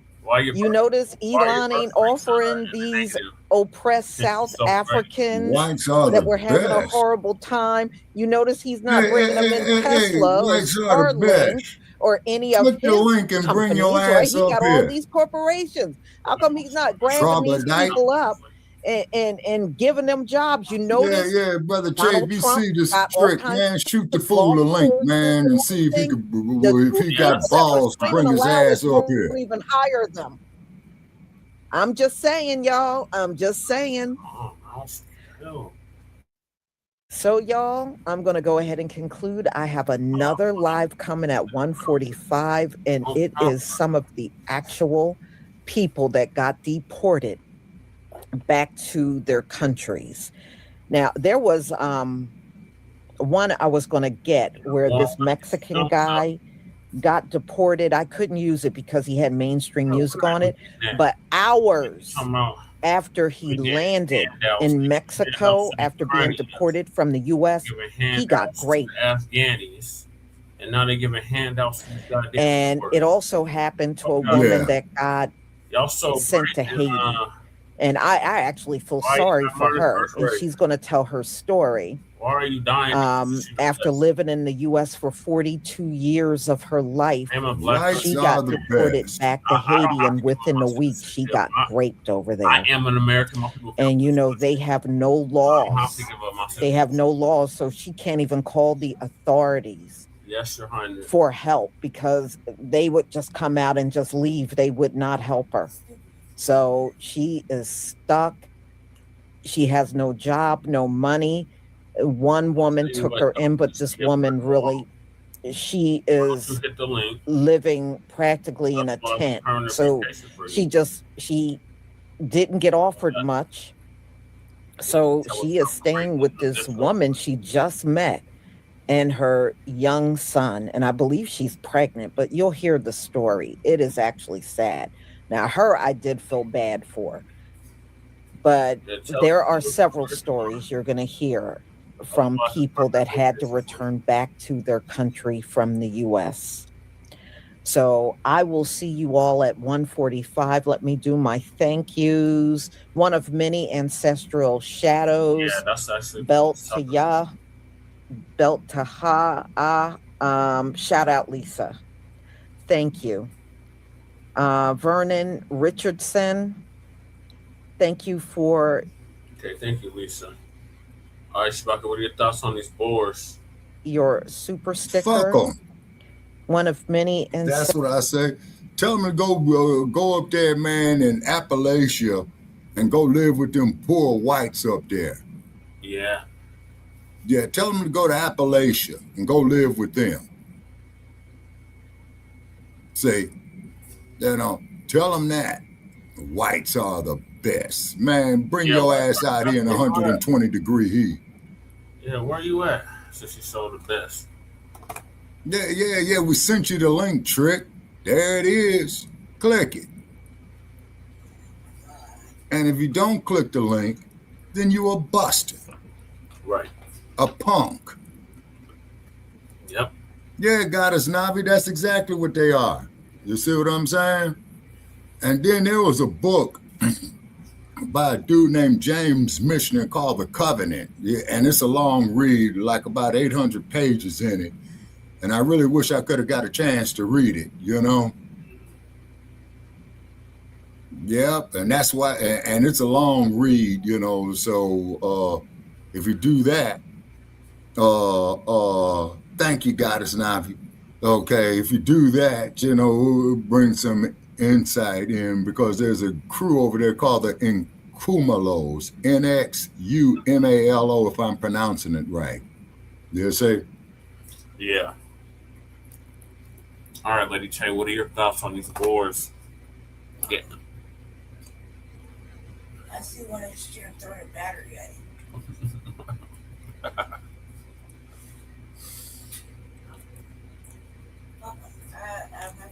I best friend sell that.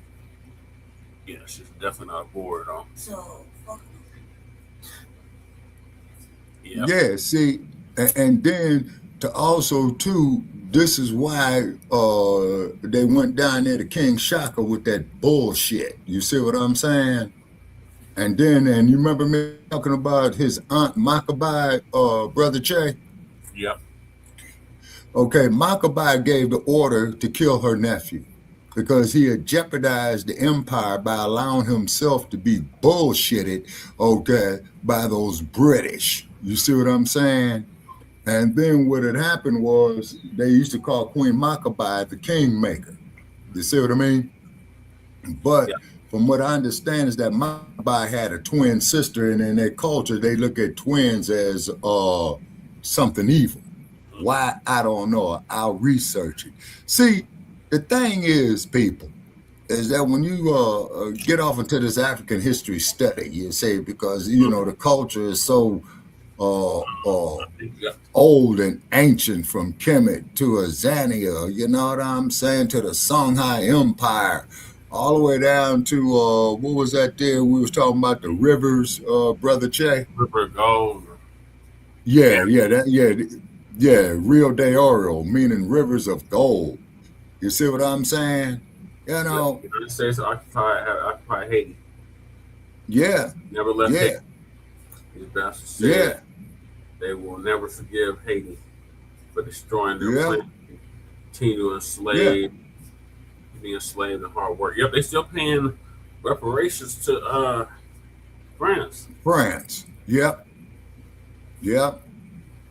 Keep in mind, what was the main harvesting crop down there? Okay. Once again, like in Louisiana, sugar cane. Now, what industries come from sugar cane? Like I said before, but this is for the sake. Yeah, this is for the sake of our new viewers, Brother Che. He's going to hit the link, so it's permanent vacation for you.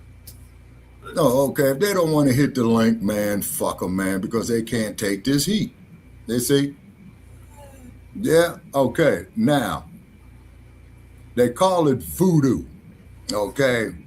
It's ancient African spiritual arts. You know what I'm saying? Yeah, and they will never forgive Haiti.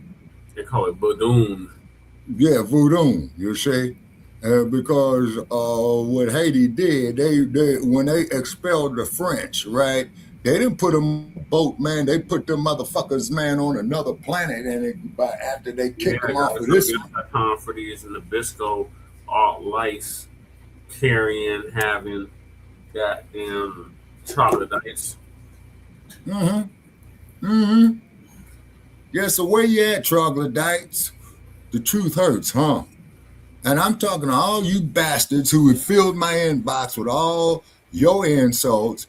Bring your ass up right here. Other than that, I will consider you to be lower than shit in a toilet. Yeah. And I really hate having to say that. They'll say, but the truth hurts you, troglodytes. You want us to forgive you and love you. Oh, we're all the same. Yeah, come sit out here in the sun with me.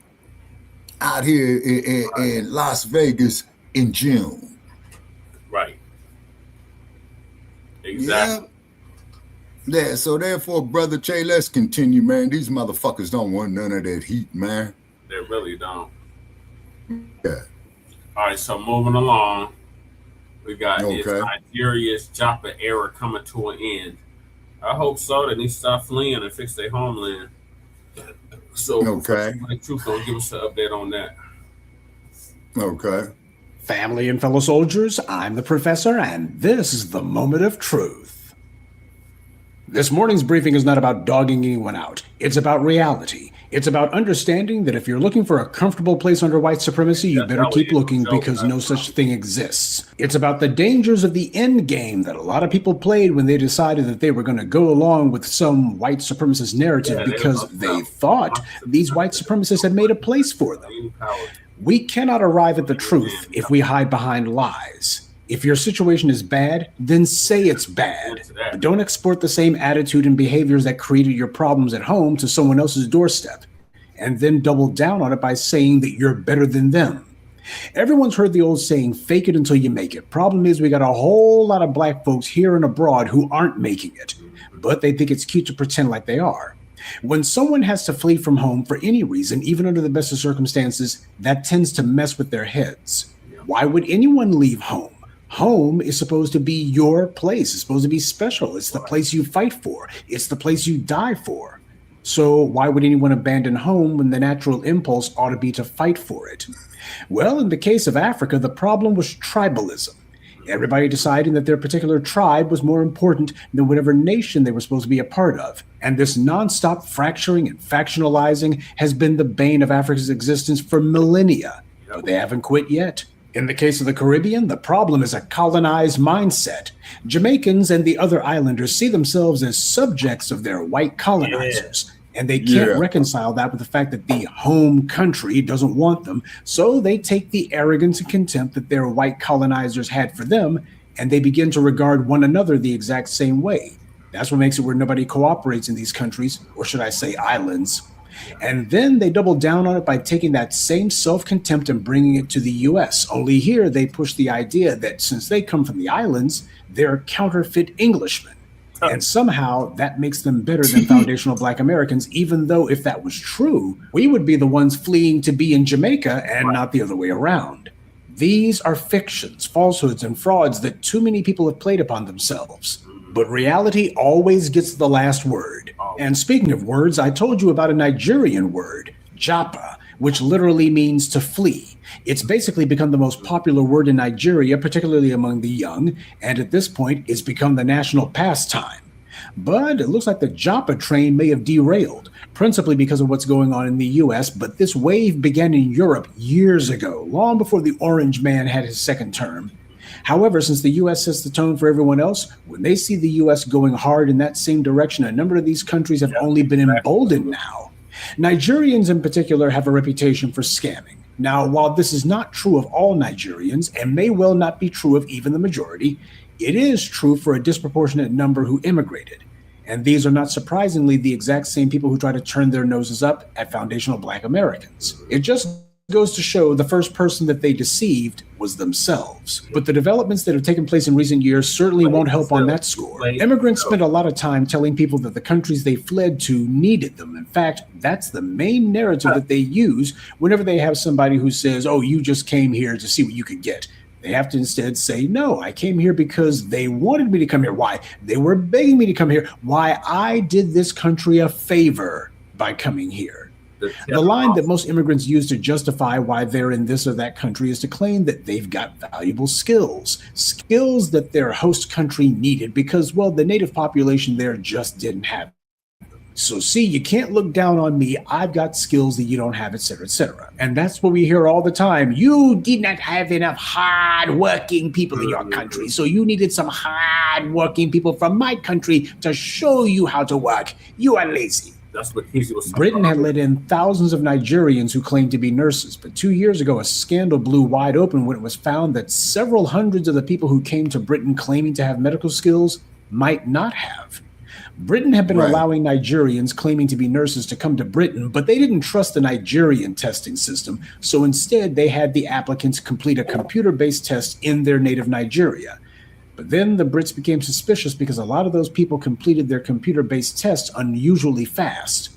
Hundreds, if not thousands of applicants are now under suspicion of having obtained their test results fraudulently. This case is still ongoing, but there's been a number of people who've already had their visas revoked, as well as others who have been trying to appeal their particular cases. It's just been a mess. But it doesn't stop at employment.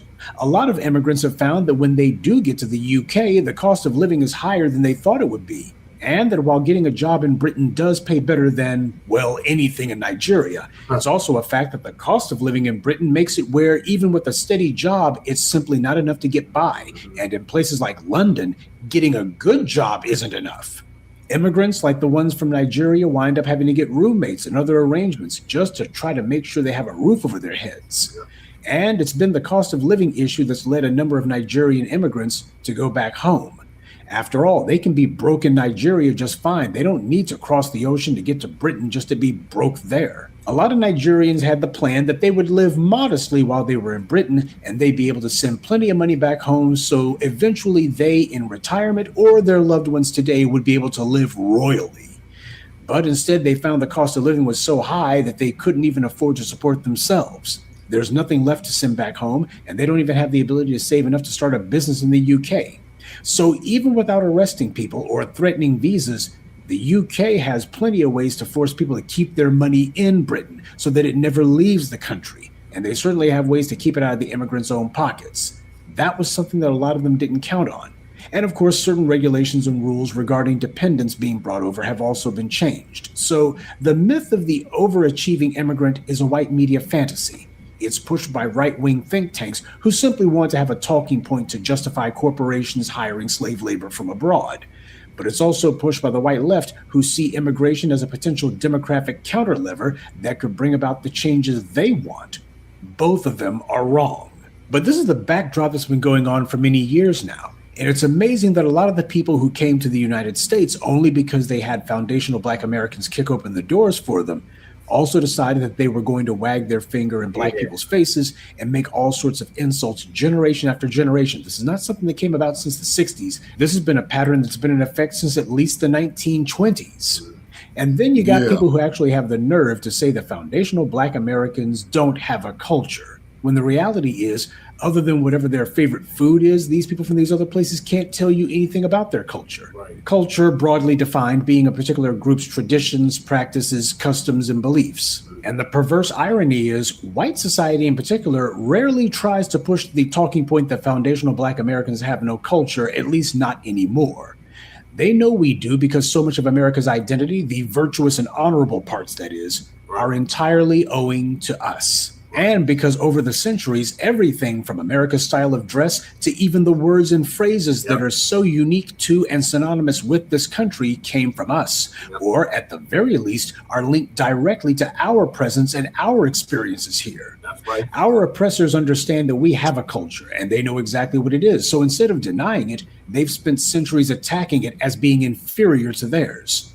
But make no mistake, white society doesn't attack us because they truly believe our culture is completely inferior to them. Quite the opposite. Our culture is irresistible, and they can't help but to copy it, try to bogart it, and their corporations co-opt it, and their so-called entertainers just straight up steal it.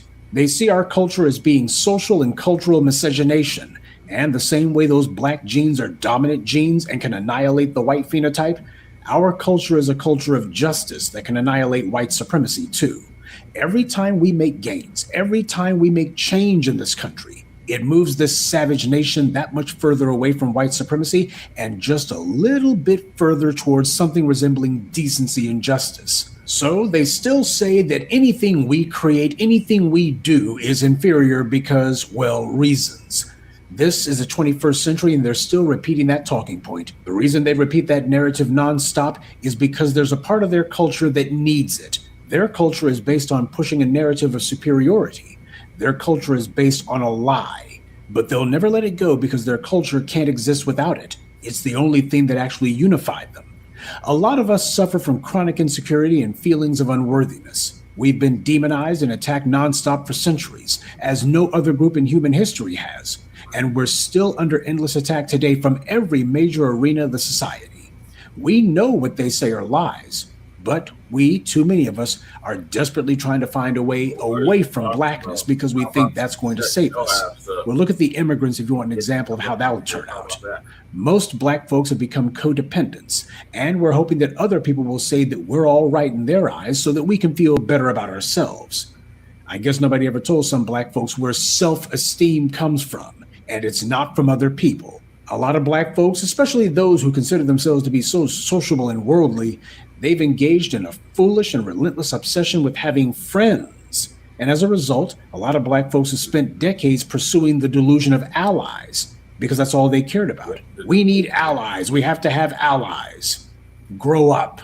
We are a group. Groups don't have friends. Right. Groups have interests. Right, when you start thinking about what you want, then you start looking at the people around you in terms of whether or not they can enable you to get it. This is how everybody else sees things, and why so many of us keep falling for that old con game about friends and allies, and why we don't see anybody else chasing after that mirage. You cannot run away from who and what you are any more than the immigrants could, because no matter where you go, you always take yourself with you, and that includes one's insecurities too. Sure, you can go ahead and cover it up by trying to say that this group of people over here who are the designated whipping boys are inferior to you. But sooner or later, reality gets the last word, the same way that it does with all of those people who thought that they had friends and allies, only when the crap hit the fan, they realized they were out there all alone yet again. The problem isn't that Black folks, whether they be in the US or Britain or elsewhere, whether they be foundational Black American or any other type of Black person, don't know what's going on. We've been seeing this stuff playing itself out for decades, if not centuries. The problem is that there are just too many people who are suicidally addicted to the idea that they're going to ignore reality and still think that they're going to survive reality. The Nigerians and others fled from Nigeria only for a lot of them to find themselves fleeing right back. And a similar pattern plays itself out in the United States. A lot of Black folks here thought for themselves that they were going to be finding a way onto team white society, only to instead find themselves inevitably on the outs. Whether one is trying to flee an entire country or whether they're trying to flee being perceived as Black in this one, the end is always the same. Yep. So many Black people think that it's cute to mythologize white power into something that it's not. They've taken white control and they've placed it on a pedestal. And then when white power inevitably breaks bad on them, because it always has and always will, what do? They resort to trying to run right back to the very same Black folks that they ran away from. Instead of looking for ways to try to escape from the situation that they were in, they inevitably find themselves now being forced to actually have to confront it. That doesn't mean that they're going to actually try to change it, but it does mean that they're going to need to realize there is no running from this fight. So whatever the problems at home are, they're going to have to be looked at and they're going to have to be fixed by the people who live there sooner or later. Instead of practicing all of that tribalism and factionalism and trying to find new and inventive ways to be disrespectful towards one another and complaining about the corrupt government as opposed to fighting it when you're supposed to be the majority in these places. Now they're being stonewalled from abroad and they're being challenged at home to actually do better, to come together with other Black folks and to actually have to build, which is exactly what they should have done in the first place. Good day and be one. I'd like to take a moment to mention some of our contributors: Sakina Collins, Suleiman Alaji, Reasonable Dude, Bobby Johnson, and Shannon Moore. Salute to them and thank you to everyone for listening, liking, and sharing this message. Black empowerment only exists because of you. Yeah, but you know, last year with all the controversy that happened with Essence. Yes, sir. All right, welcome back, Keezy. What's your thoughts on them Nigerians finally realizing they can't keep fleeing from their homeland? They're going to have to go rebuild it. I mean, I feel like that's been a long time coming because, I mean, everywhere it's been pretty hard for a Nigerian for them scams. Nigerians they've been running them scams real heavy on everybody all over the world, and folks are getting tired of it. Ain't nobody gonna keep playing all of that, you know. Yeah, they shot their own selves in the foot with that one. Yeah, because I cussed the whole lot of motherfuckers out with that shit. Yeah, exactly. Yeah. I'm sorry, Cool Keezy. Yeah, but I was just saying this because I've been approached by that bullshit. Chain's been approached by that bullshit. And I just had to tell him, look, man, suppose if I just tell you, fuck you, man, you full of shit. You know, hated to do it, but man, I didn't live 44 years in South Central LA being no sucker, man, getting my head bumped. Right. Yeah, and on the streets, you definitely can't run that same play twice. Right. You gotta exactly. You run that play once and that works. You got to get out of town. Actually. Right. You got to go back to Nigeria after you play that trade, because if you show your face back on the block after that, it's going to be hot for you. Yep. Very hot. So that's basically what's happening to them now. They ran that play, and now they try to come back on the block. Every block they show up to, they're like, hey, there they go right there. Run them off. And they get ran off the block. Yeah, man. Every country thrown out the neighborhood.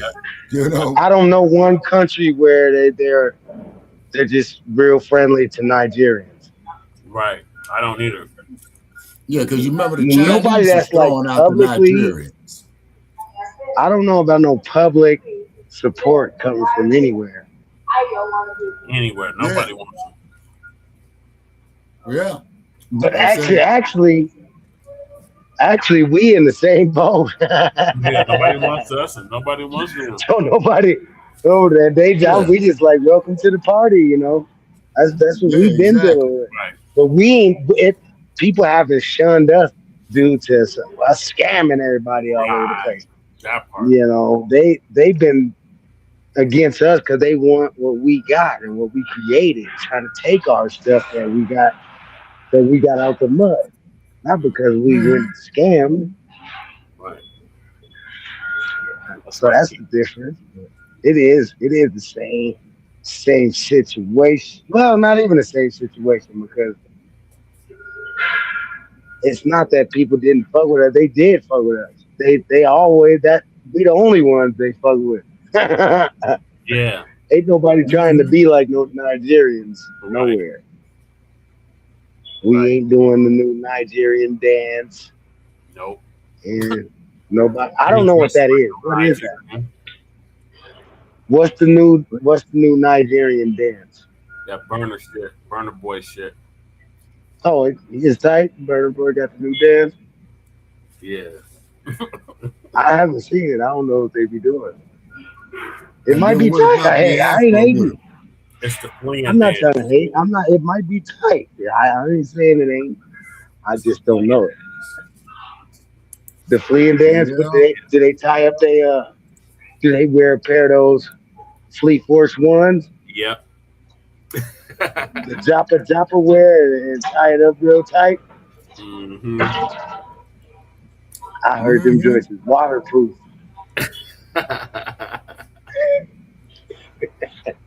Now here's something for y'all.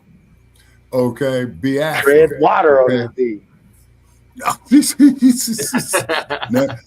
Now here's one for you, Biafra. Now this is from the late 60s.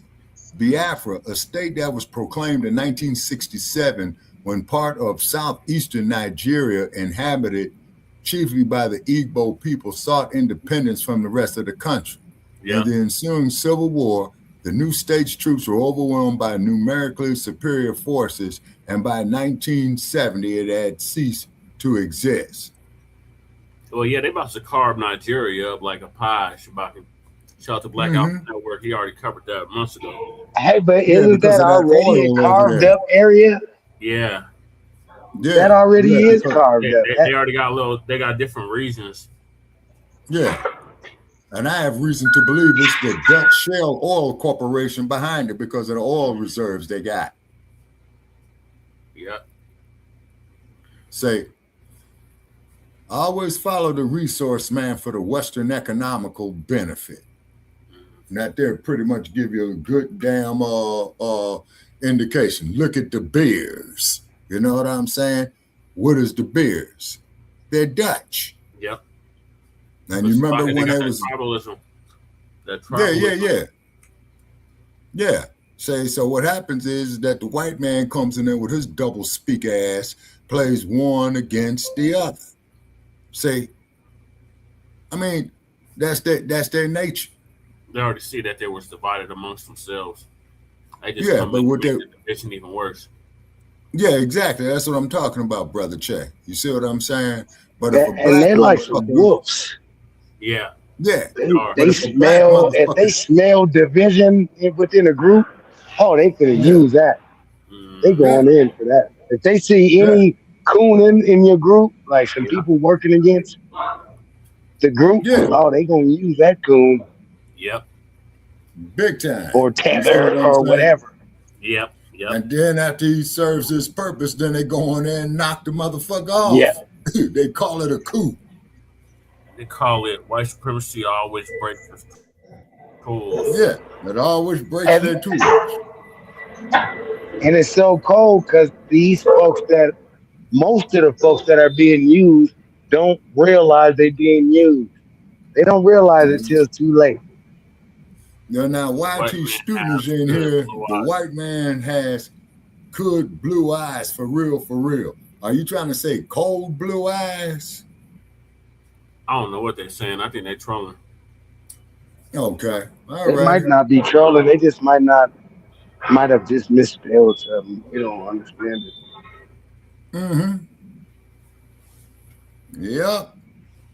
What's Uncle Phil talking about? Oh, punk ass Essence Fest. Okay. Yeah, you told me about that, how Essence magazine went over there and fucked it off. Yep. With the tethers. Mm-hmm.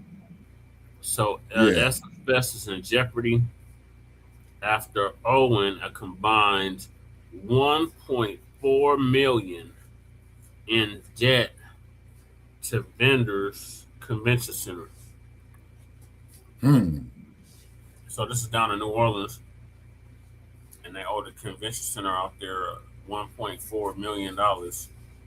Yeah, that's one city I ain't never setting foot in. I like New Orleans. Wasn't too bad down there. Yeah. Yes, last year. Now we know Sundial Media Group is the owner of Essence now. Richard Lou.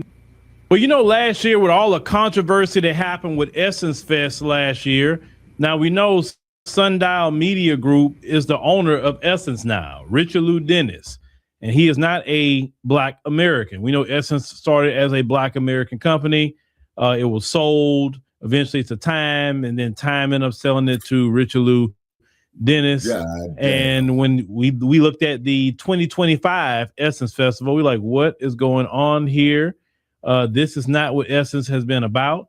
A lot of things that wasn't professional that was happening. Stephanie Mills called them out. People getting out 4 o'clock in the morning because the act's not being on time. It was a hot mess. Well, not having Essence Fest may be on the ticket this year. Why? Because they didn't pay their bills. Let's check this out. So you can see here, Essence Fest organizers under fire over unpaid $456,000 from the 2025 event. Now they say Essence Fest eyes new state funding, unpaid convention and vendor costs raise questions about transparency, priorities, and its future in New Orleans. So they owe money. So let's get to the money. Now, Essence Fest has faced renewed scrutiny after financial records reveal a substantial unpaid balance tied to its 2025 event in New Orleans, raising questions as organizers prepare for the festival's next edition. Okay. Now, all these years Essence has been going on, that has never been a problem. And say, according to information released to NOLA.com through a public records request, the Ernest N. Morale Convention Center reported Sundial Media Group, the New York-based company that owns Essence, had an outstanding balance of $456,000 related to last year's event. They say that figure accounted for more than half of the total hosting charges for multiple days of programming, including panels, and say in workshops held over the July 4th weekend. That the officials confirmed that a $50,000 payment was made shortly after the balance became public, bringing the remaining account down to roughly $406,000. The convinced that the policy requires payment within 30 days of an event.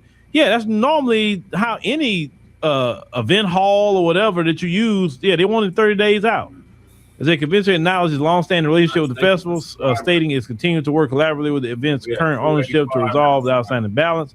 But beyond the venue cost, a separate source familiar with the situation alleged that more than $1 million is owed to a local production company. A spokesperson for Sundial Media Group disputed the claim and declined to specify the amount owed to the vendors. Now, they say Essence Fest is expected to seek additional funding from Louisiana lawmakers for its 2026 event, but outstanding payments could complicate those efforts. State Representative Jack McFarland, who chairs the House Appropriations Committee, made it clear that financial accountability will be part of the conversation. So any vendor doesn't pay his bills after we give it funding, that's a problem. They say despite financial concerns, festival organizers emphasized the continued commitment to New Orleans, citing the event's economic impact. They say Essence representatives said the 2025 festival generated estimated $46.2 million in tax revenue and described their relationship with the city as deeply connected. Well, here's the thing. Well, if you generated that much money for the city, that means you made some money. So why was the convention paid? That like, I wouldn't even want to step foot in no one's convention center and I didn't pay them. And the vendors, they should have been paid too, 30 days out. If you're a vendor, I don't care who it is. Listen to me, vendors. A lot of you black people too. You tell people, if I'm doing any catering for you or whatever, I need my payment 30 days or at minimum 14 days and take a deposit. Take a deposit. Say, hey, I need 50%. I need 50% up front, and Yeah, the that's other about right. 50% 30 days out or 2 Yeah, weeks that's out. about right. Don't sit up here and not get paid, because a lot of times, you know, a lot of black business owners say, "Oh, it's another black person." Man, look, yeah, we so-called black. Well, he's not Black American, but business is business, and we see so many black businesses get screwed over. Like, for instance, we just talking about business in general. I've known so many people that got screwed over. My own wife has got screwed over the years, and that's why she has certain policies. If you want something from her, you gonna pay for it. You gonna pay your deposit. You know what I'm saying? And certain depends on how soon you need it. You may be paying for it up front. That's just the way it is. Why? Because she's got burned before. I've seen when she got burned before by people, or working all day and all night, and then, you know, at first she's like, "Oh, you just pay me when I deliver." Well, then some people don't even go or whatever. So now you collect up front because that's supplies or whatever. So collect your money at least half up front. If somebody's serious, they will give you a deposit. Bottom line. No, that's about right. But He's right about that. Essence never had this problem until it got in the hands of foreigners. He was trying to make it a whole Pan-African festival. That's not, Essence was never a Pan-African festival. Essence was a staple in Black America.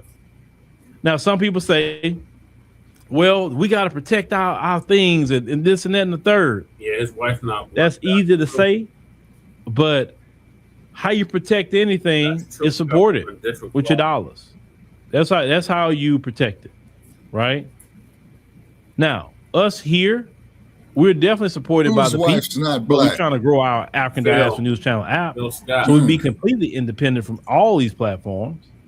Do you know how many emails I get at times that say, "Hey, we'd love to buy your media company," and they be offering some money, and I'm like, no, because they say the people got me. But I can understand a little bit how some black people sell their business, because let's say they down bad and they owe so much money and the money not coming in, and it's like, you know what, I'm gonna go ahead and sell, and that's usually how it happens. It's not that they just wake up one day and want to sell their business. So some people just get tired of it and want to get out of it, but that's how they sell their business. So the best way to keep things in our particular community is to financially support it. You can do all the talk you want, but if you're not financially supporting, you know, Essence, I mean, well, of course, you know, now it's a little different, but me personally, how I feel about the Essence thing, I think we should just understand that's gone. That's not what it is anymore. And we should, as a community, create something else. We don't do magazines no more anyway. You know what I'm saying? We can create our own festivals. We don't, you know, a new festival in New Orleans or wherever we want to create it at, and make sure people get paid. Because anybody I'm dealing with, I want people paid. I don't want people running around here and say, "Man, Phil didn't pay me." No. Not individual small businesses. No. Now the big boys, for some reason I owe something. Okay, I'll pay you. I'm pay you in payments, but I'll pay you. But if it's, you know, small businesses, no. I gotta get you up front, especially business in the community. I gotta take care of you. You understand? But yeah, with the Essence situation, when you said when things get sold and they don't get sold to a Black American, these things that happen, unfortunately, ladies and gentlemen. So you know how I look at it last year. Essence is not what we knew it to be anymore. I look at Essence been gone, because when you had Caroline Wenger being the CEO with all her weirdness she had going on, like, come on, she did not embody the Black American spirit. I met Caroline too. She was nice. She was a nice lady. I'm not saying nothing bad about her. I actually met her, a picture with her. Actually, I've met so many people over the years. I just haven't posted all those pictures I have of people. But I just knew she was like, okay, she seemed cool. She kind of throwing off, you know, whatever. But she's a Kenyan or whatever. There's nothing against Kenyans outside the Kenya, but she's just not Black American. That's just it. And it's not our culture. And that's why things didn't go, you know, the right way. That's all. But yeah, let me know what y'all think about that. If for some reason Essence happened, we all go. I mean, because it's not nothing that it was going to be on my list to think about for this year. Because what I saw last year, like, yeah, that wasn't it. That's not the spirit of Essence that we all know. That a lot of us, you know, our family would make it a pilgrimage to go to Essence Fest. Right. And now they just kind of ruined it. Yeah, they did with that damn tether. Yeah. I'll dive into it further though. But yeah, this troglodyte had the tether audacity to say the best way to keep businesses in your communities is to quit being a bunch of crooks and thieves. Project some money. Okay, all right. Send that motherfucker a link.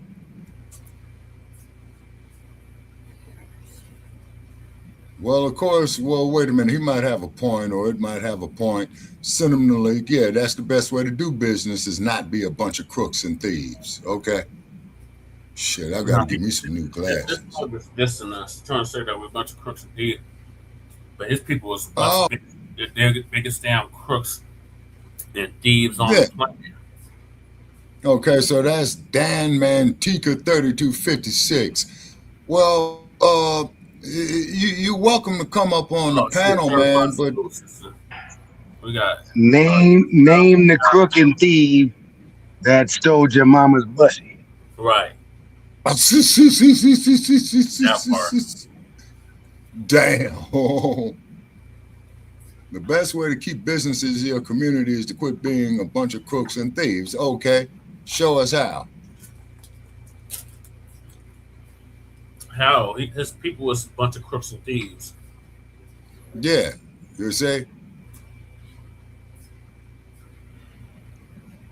No, tell us how.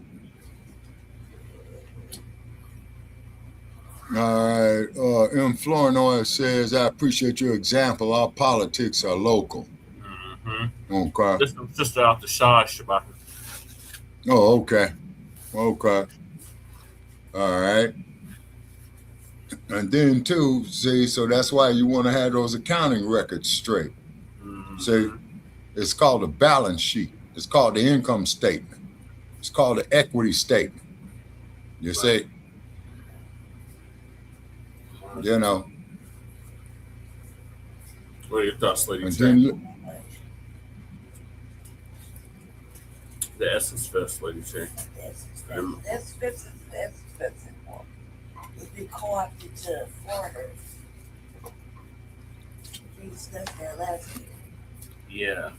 This year, they're owed $1.4 million. They have the foreigners. Of course, they don't know how to pay their debts. Shabaka. Well, we don't dive this further. I got another clip about this from Brother Blacc Star. Okay. 2.0. Okay. Well, Cyberdyne 100 says so much knowledge here. I enjoy listening and learning. Oh, all right. Appreciate you, brother. Yeah. Okay. Okay. Which one? Yeah, that's righteous. Which one are you looking for? I got a Nabisco woman keep interrupting me. I have to keep going on by. So what the Nabisco want, man?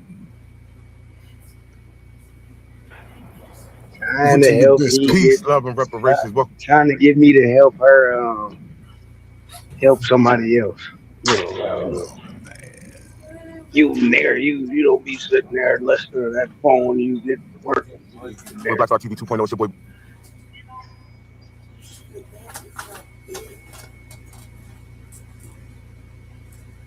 All right, so our brother Black Star TV 2.0 is going to dive in further on this. Black Star, come in and hit that subscribe button, that like button. What's going on, everybody? I need everybody to go to change.org.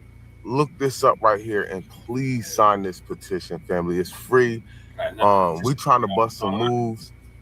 I get it. Like at the end of the day, man, listen, if you want some things done, you got to try to do it yourself.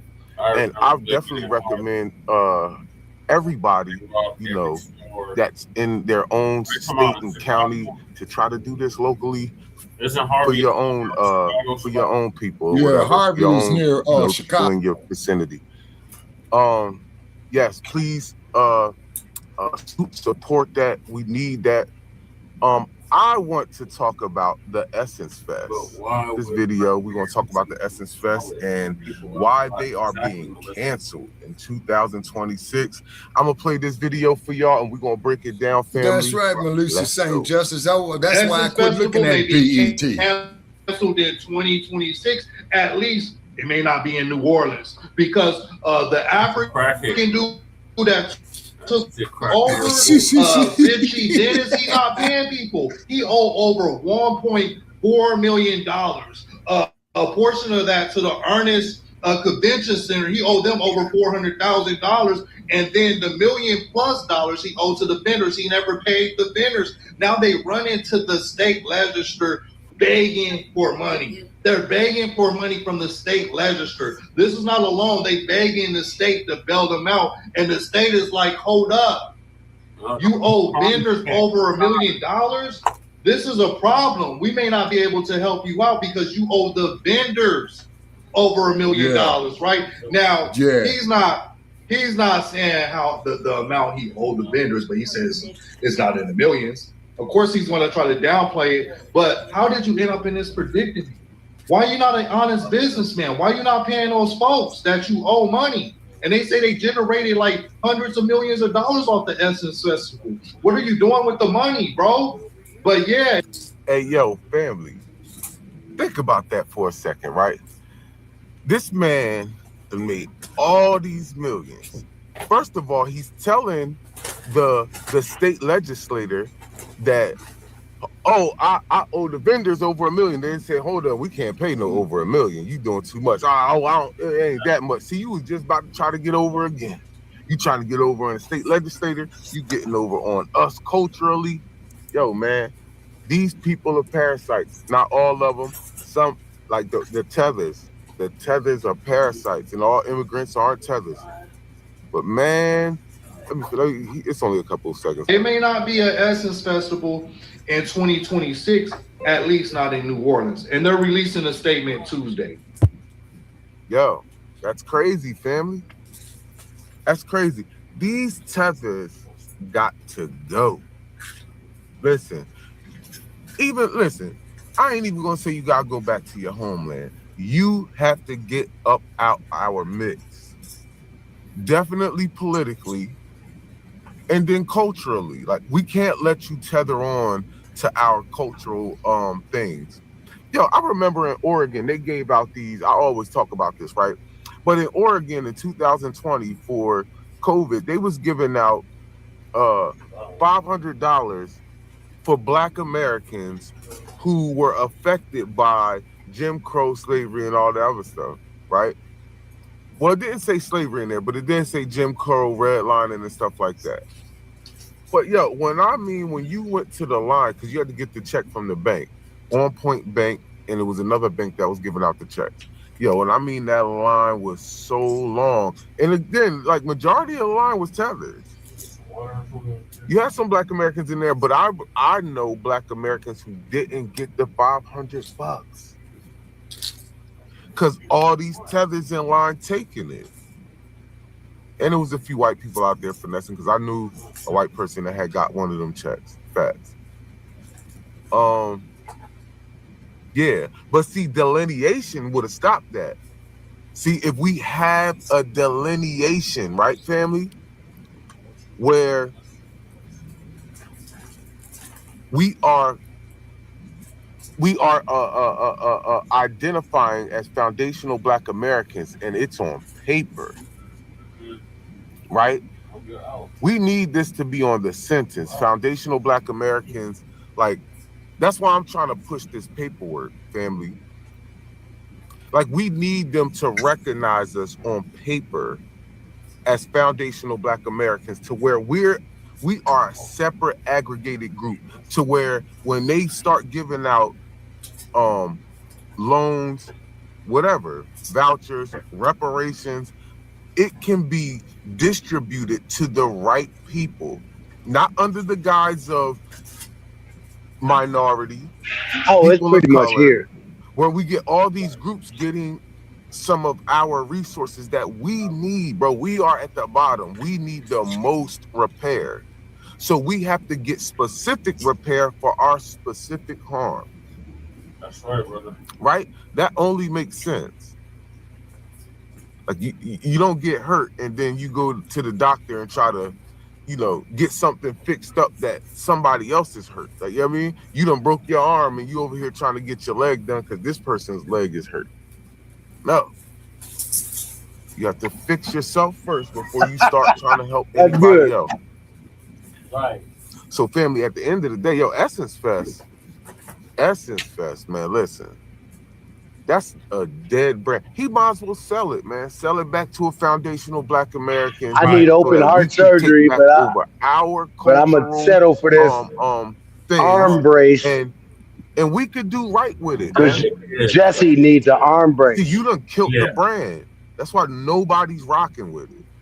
The only way that Essence will ever get back to where it should be is if a foundational Black American takes back over it. Other than that, I need asthma medicine, but Essence Fest is just gonna fall off. You want me to fight hard for hemorrhoid cream? It is so crucial that we delineate. It is so because this dude wasn't even paying us. This is the stuff that I'm tired of, right? This is why, I ain't gonna say this is why, but the reparations that was given out, the checks in Chicago was really what inspired me. But at the end of the day, we have to start checking people, man. I was on Facebook the other day and I had told this girl, she actually got kids with my cousin or whatever. But I'm like, she's Spanish, so we going back and forth over whatever. And I'm like, at the end of the day, y'all talk this unity thing, but which one of y'all Spanish people are gonna go correct what happened in LA when they misplaced us? Right. And took the resources. The LA City Council. Right. Yeah. They was redrawing district maps. Who fixes that problem? People think they can always just get over on us, take our money, oppress us, do whatever you want, and you don't ever have to make that right. No. We're gonna start putting foot to ass. People gonna start making things right for us. That's right. Facts. Yeah. Because we not just taking and just sitting down and just saying, hey man, you know what? This is nah. We have the most corrupt government on the planet. We got a Moorish Bible. First, I used to say judicial system. This whole government, man, the Epstein files prove that Black people never was the issue. Yeah. You drinking kids' blood, man. You listen, bro. I don't want to hear none of this stuff. I don't want to hear none of you white supremacists talk about Black folk. You could talk about the Messiah. You could talk about where's that white supremacist that just was calling us crooks right now? Long. Yeah, you know who else was doing all that stuff? Where's the crooks white guy that was saying that? Oh, he's still here. All those Anglo whites. Do we got a couple doing the same thing the children's doing? You ain't blood or what? You ain't about to separate yourself from that. He said you got to do it for yourself. Stop. Nope. And listen, I don't want to hear it. I don't need to drink blood for myself. Push all this money around to everybody else. Where are you getting this blood, sir? Y'all, listen, bro. They in the kids' photos. They said that Epstein owned the blood that you're drinking in the tap room, sir. Where did you get it? Y'all gonna give us our bread. And what's your address? We need to know where you're at. Y'all gonna give us our bread. Y'all literally be giving these people all this money so they can literally drown everybody out and they can have a monopoly on shit. No, you're gonna start breaking our resources so we can compete with all these pedophiles out here that own all these companies. Squeeze that. All these people who do all the judging and all the moral judging, y'all the most corrupt, craziest people on the planet. And then on top of that, if you're not directly involved, you're literally hiding it. If you watch the stuff on Congress right now, all they doing is filibustering. Both sides, they both full of crap. Man, put all that stuff out and unblock everything. I don't want to hear it. If it ain't a kid's face, unblock it. If it's a name, unblock it. You over here hiding people, hiding this, hiding that, and you ain't got no real reason why you sitting here hiding stuff. I know this was going on now too. Yes, they do. They don't want to show their grandma's face in there. And all this. They got a picture of Epstein, Trump, Elon Musk, Bill Cosby. I'm like, Bill Cosby? Don't try to throw no black folks in that. Right. No. And you know what's so funny too? Even with the whole Jay-Z thing, like they got Jay-Z's whole email out there. The person who wrote it, the person who sent it, the whole thing. Nothing in that Jay-Z email is even blacked out. See? They'll let you see everything about us, but they want to hide everything with everybody else. Squeeze that. We not, listen, family, please sign this. I really need y'all to sign this, family.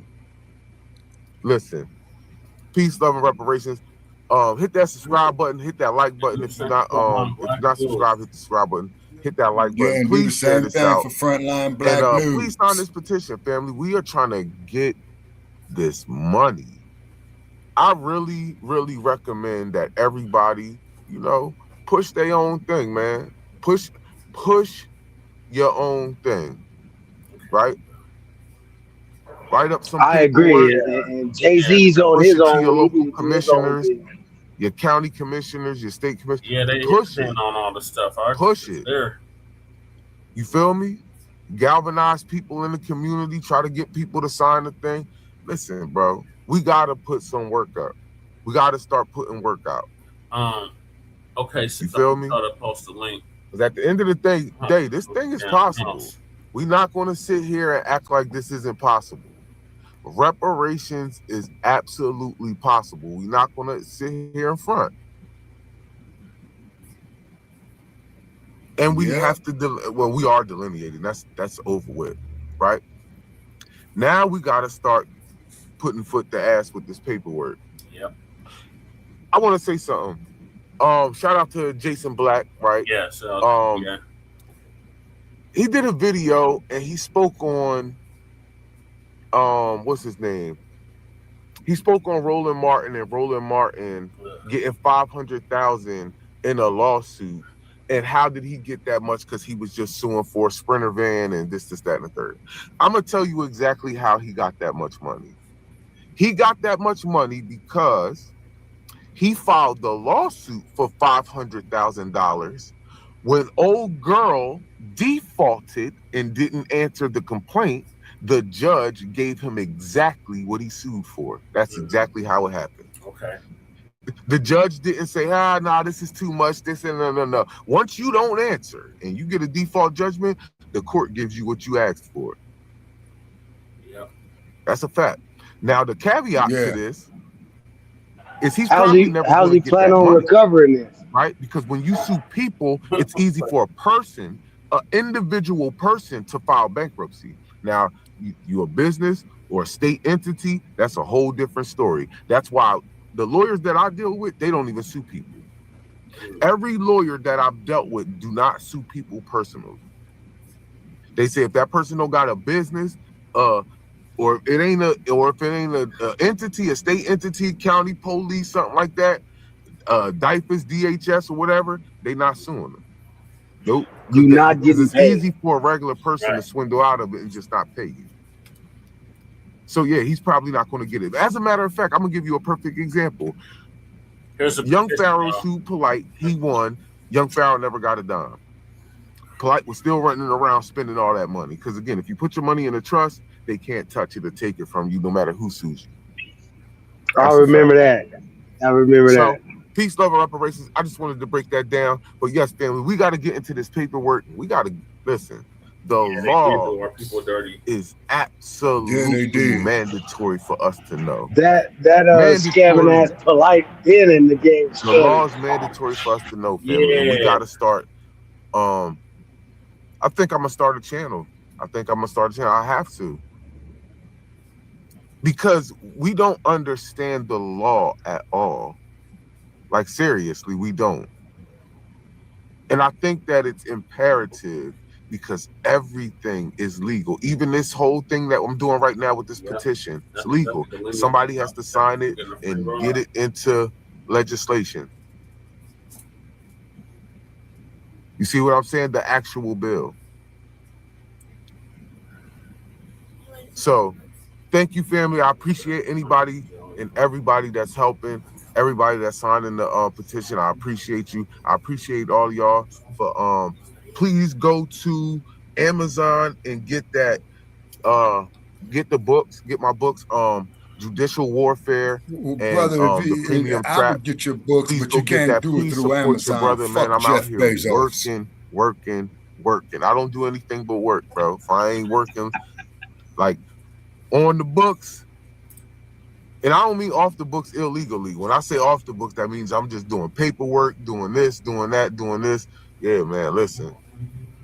If it ain't my job, I'm still working. And I'm working hard, family. I appreciate all the love and support, man. We up out of here. Peace. Peace. Oh, man. If you're not already subscribed to this YouTube channel, go ahead and hit the subscribe button now, along with the bell icon, so you can be notified whenever a new video is posted. And if you're already subscribed, check and make sure that YouTube hasn't unsubscribed you. And of course, be sure to give the video a like, as well as share it on your social media. The white supremacists hate that. And now, the Sunday address. Don Lemon waved at supporters back in Minnesota for the first time since his arrest. At his side, former U.S. All right, so before we get to Don Lemonade, what's your thoughts on the SFS being canceled? Thanks to FBI canceled the SFS last year because of the goddamn tethers was trying to have a Jollof rice, goddamn. A cookout, a Jollof cookout. Yeah. Ain't that Joe? Which is cool. I mean, but that's just not the time for it. You gotta have that in your country or at Caribbean Parade Day. Right. There's a time for that.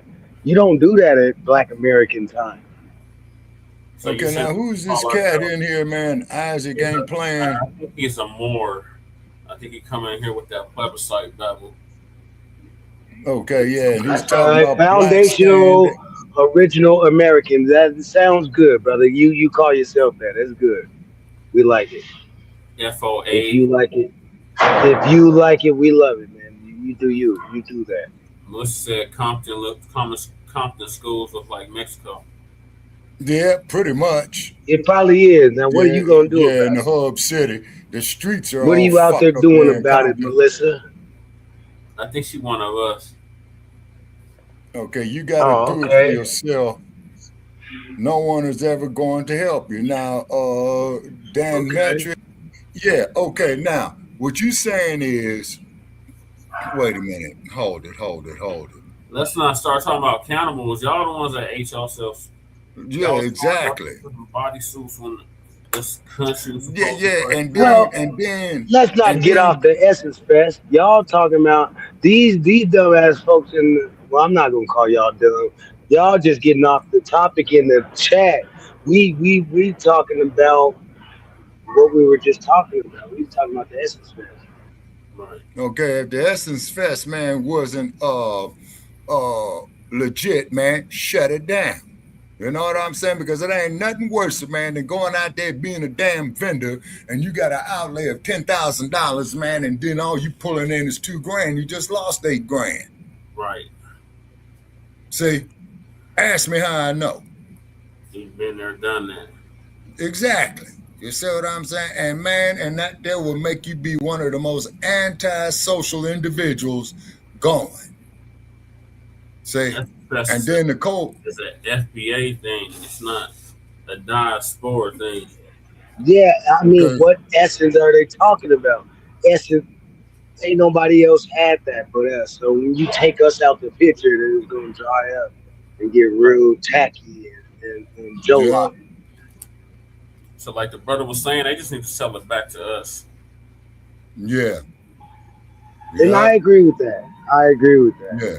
Now, no disrespect to anybody listening. No, hey, we're not disrespecting Joe Live. Hell, some of us eat that shit too. but that's not our favorite thing. And I don't think it's time to, we don't have Mexican food on Black American Day. That's not what. Ain't nobody coming with burritos and all the rest of it.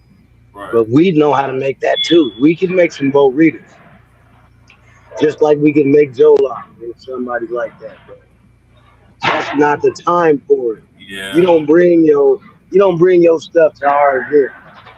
Keep that shit at your house. We don't want that. That's true, sister. The sister in the chat said, I'm trying. You would think that born and raised in the city of Chicago, we have some sense. However, those within my sphere are slow as hell. Mm-hmm. Yeah, we get that. We get that. And our sister, you got help out there too. There's a lot of uncode brothers and sisters in Chicago that we connected with too. As well. Mm-hmm. Shout out to Chicago. Yeah. Yep. That Dan guy said, yeah, having a trust is absolutely number one from the start. Although he misspelled the, Yeah. Dan, thanks for your on comment. the keyboard, that G is right by the H. A family trust. Everybody get these likes up too while y'all in there commenting. Hit the like button. Right. Don't be shy about the likes. Right. Don't be shy about the likes. And go ahead and share this out to your social media. Right. Or else your mama is ugly with some stanky feet. Damn. Yeah, exactly. Dan Mentic. I know vendors who was doing that shit and didn't want me to go up there and work for them. Well, man, I can only pay you $100 a day, Shabaka. Nigga, fuck you, man. You better show me that damn balance sheet, man, and I take a third of the gross sales. Chicago needs a new mayor. I agree, Dan. Get Brandon Johnson the hell up out of there. Yeah, I don't trust no nigga with a half hawk now. Right. That this ain't right, man. This soft ass weird nigga with a half hawk stomping hard for migrants. I ain't with it. No, man, that's counterproductive. You stomping hard for migrants. Migrants hate us, but you stomping hard for them. Now, one or two things either happened there, Brandon Johnson. You either got extorted or you got paid. Which one was it? He definitely got paid. Uh-huh. Yeah. Could be a little bit of both. Yeah. Now that is the safest bet right out here, being out here in Sin City. That there would be the damn safest bet. He got hit from the right and the left. Yeah, I think he is a tether. Okay, where's Damn, that's one of them. That's one of them New York pauses. What'd you just say happened to him? New York pause, man. Come on. Right. Pause. He got that nigga said pow. These niggas be like tools. Man, that shit is corny as shit. Y'all gotta stop that. Somebody tell New York, send them a memo. Send them a memo to stop all of that. Yeah, that's pause. Okay, Dan Hall says that he said he's white. I'm white. And I'll say Black Americans are some of the first Americans. And it's disgraceful what is being done or what they are doing, letting these neighborhoods get flooded. Yeah, you talking about the illegals flooding our neighborhoods in Chicago, yeah? Okay, and then he says Chicago needs a new mayor. The current one's from Elgin, and the last one, Lightfoot, is from Ohio. We need Chicago mayors from Chicago. Well, Dan Hall, as you know, Chicago has certain traditions, man. It was the home of Al Capone for many years. He had a "I'm white and I say so." What did he say? What was that? I'm white and I say so. Somebody said, "I'm white and I say so." Oh, wait a minute. He said, "I'm white and I say so." Let's hear it. No, he's saying here that Black Americans are some of the first Americans, and it's disgraceful what they are doing, letting these neighborhoods. Well, why ain't you in the white space telling the white people that? You don't need to tell us that. We already know what's going on. You need to say. On top of it, and then also too, Dan Hall, how do you feel about the dump as in human shit? Why would a leader like Johnson want to go to the 4chan spaces and those 4chan spaces and all of those white supremacist spaces that you guys have? Go there and say, I'm white and those black people need those reparations. Do that there. Right. Go to Stormfront with that. Go tell them and that. then and dude says my people are white and he don't understand what? Brandon Wood. Why would a leader like Johnson Waits want his city to prosper? And he don't understand why they're letting these neighborhoods get flooded with illegals. Mm-hmm. Oh, okay. The United Nations that paid for those migrant caravans. Yeah. Mm-hmm. If you recall, when Biden was up there, they was coming up there to the border saying, hey, Kamala and Joe, let us in. Yeah, he only won by 2 percentage points. Because it was him and Valles. Mm-hmm.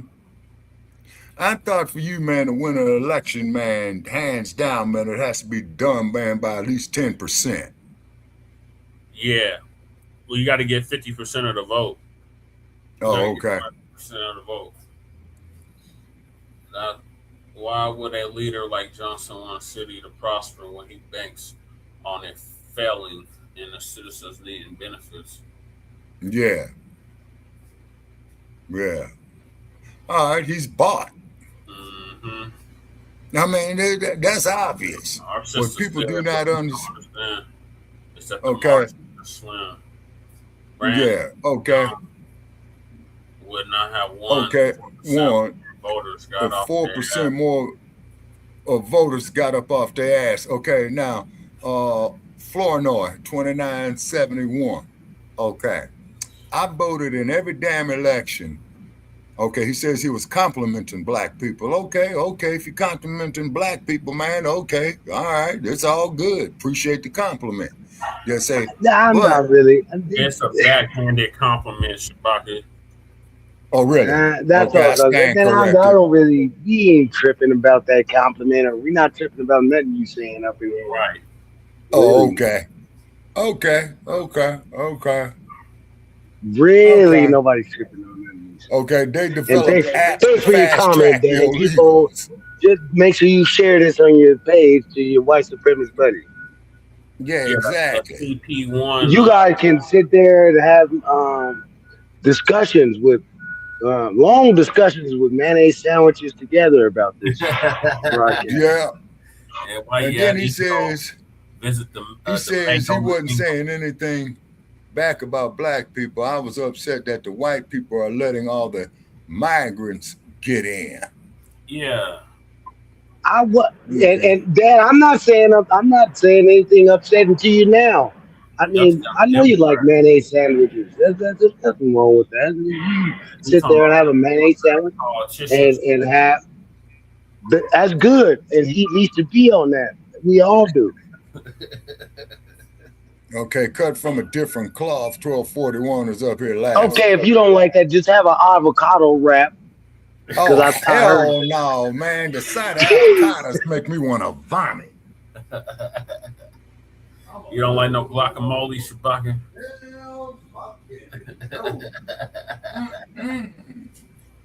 No. I got family members who love avocados and they offer it to me. Man, I dig y'all later. You know what I'm saying? Well, then have a green bean casserole with a side of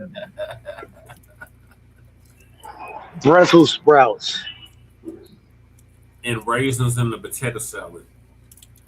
Yeah, man, I ain't never seen no damn potato salad with raisins in it, man. And ambrosia. I never knew what the fuck ambrosia is. I never even, what the fuck is that? Yeah, ambrosia salad. Hell, you're just retarded now.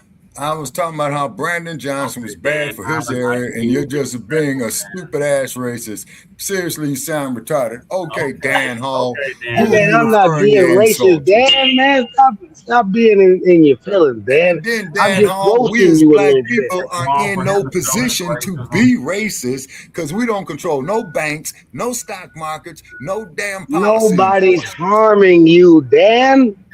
Come on, man. Well, just like Lori Lightfoot, where did she come from? She was selected, not elected. Well, there's some issues about Lori Lightfoot.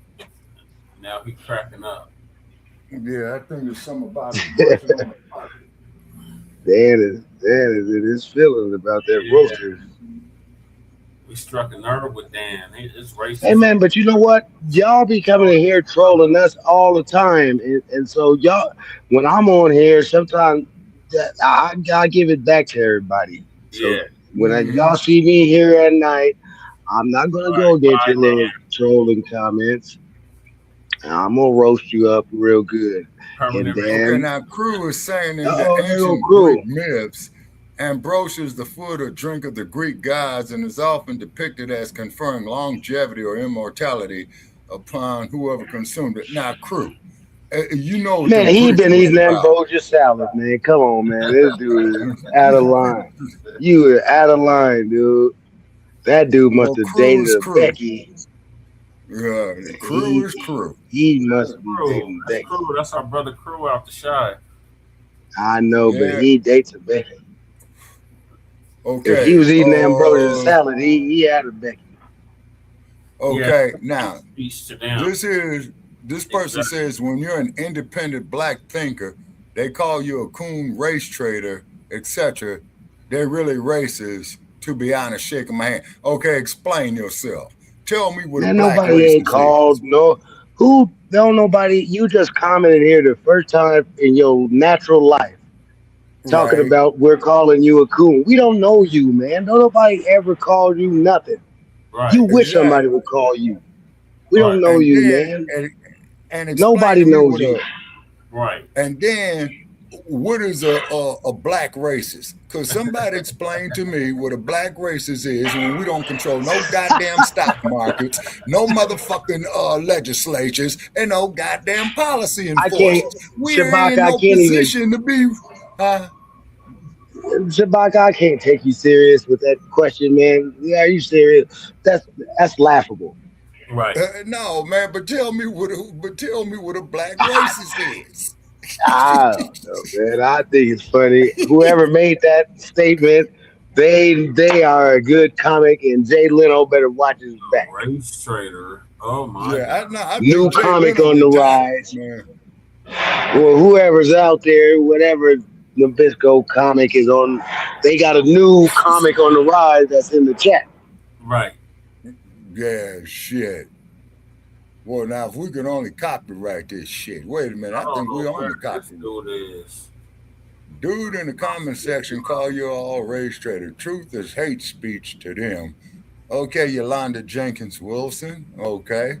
Please specify. Now, the reason why I'm asking the people to specify is because I don't want to misinterpret them. You talking about the Nabisco trolls in the chat, Shabaka. Oh, okay. All right. The truth is hate speech to them. Oh, okay. All righty. Okay. Just as long as they spell our names right and share the episode. Right. And they get upset when you beat them to the punch with the roast. You roast them right away, and then they can't control you as hard. They get all mad. Colors. First, you're gonna go complimenting us, backhanded complimenting us, and then he got real mad when you said what you said, Cookie. Oh, now. Right. Then he said, "Oh, you niggers." He didn't say niggers, but you know what he wanted to say. You know, he thought about it. But like I said, nobody's yet to answer the question. He started trying to call me racist immediately. He started attacking me about lying and saying I was racist because I said he ate a mayonnaise sandwich. I didn't even put the meth pipe on him, man. He already was crying. Right. Damn. His Nabisco feelings. Yeah. Damn. You know what I'm saying? You know, shit, we could talk intelligently on here, and I know the damn word is intelligent. That's the difference between a wise man and a goddamn fool. Not saying I'm all that Right. wise. I'm not mad at people that think for themselves either, sister. Yeah, exactly. You know, just stand up, be a man about it. Think it's not illegal yet. Yeah. Yeah, thought crimes. Yeah, that was another thing, man. I want to tell Sarge, man, that book, 1984, you had the thought police. If you making the wrong thoughts, something is wrong with These trolls are sounding like Sarge. It might be Sarge. Is that you, Sarge? You went on a lamb on us, you rascal, you.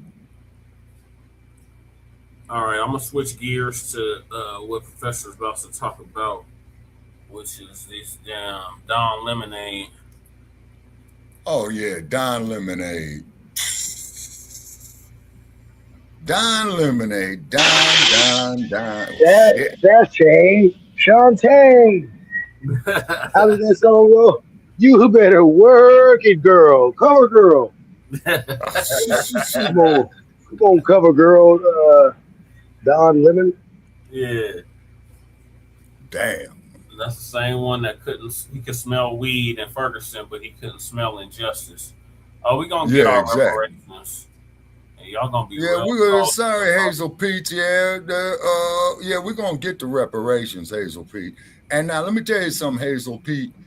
Only thing the reparations money is gonna do is gonna get submerged back into the American economy, and your broke ass might need to see one of us for a job. Okay, thank you for signing the petition, crew.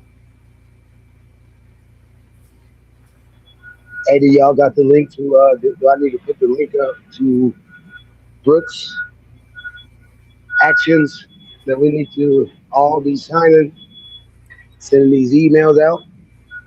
Oh, yeah, you can put that in there if you want. You ain't Glenn Bitten 787. Hey, Glenn, check this out, Cat. Why don't you click the link, man, to join the conversation? And when you don't, you are busted. Let me get this link. Give me a second. Okay. I'm having issues with this mouse, y'all. I'm trying to get to the next clip. Mm-hmm. Yeah, Hazel Pete's. Yeah, come on up. Come on down. You're the next contestant, no? Yeah, and when you don't, you's a buster. Yeah, okay, Hazel, please get your ass up here. Click the fucking link, okay? And where are they coming from on YouTube, Brother Trey? They coming off of me? Yeah, they're coming off the phone, off of one of the verticals. Oh, okay. Click the link. You the one that's click the link. Hazel Pete's. You the one that's you know. We ain't shed no tears. Especially we ain't shed no tears. You know what I'm saying? You know. And then Hazel Pete's, you ever been to Las Vegas in the middle of the summer at 120-degree heat? Are you a sun dodger, Hazel Pete's? There's the link, Hazel. Go ahead and click it. Go ahead and click it if you dare. Oh, of course not. You're scared.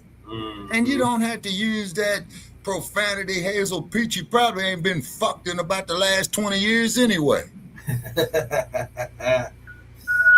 That's a cold thing. Hey, but I just put that one in our three men chat. Okay. Sound like somebody working by a loading dock, the truck backing up. It's Keezy. He's at work. Hush, man, hush. Okay. Yeah, you know what I'm saying. You know. You want to get your mail or not, man? Come on. Yeah. Mm-hmm. Make sure y'all hit that link and sign the petition over there as well. Oh, okay. Especially you, Hazel. Yeah. Indeed. Thank you, everyone, for hitting that link. And Glenn, Hazel, come on up. Glenn, you ain't getting out of damn reparation. Okay, Glenn Payton, bring your troglodyte ass up here too. Come on, hit the link, y'all. Yeah, come on, hit the link. Hit the link. Because see, what's getting ready to happen with you assholes, if you don't hit the link, man, we just gonna kick you out the chat. Okay?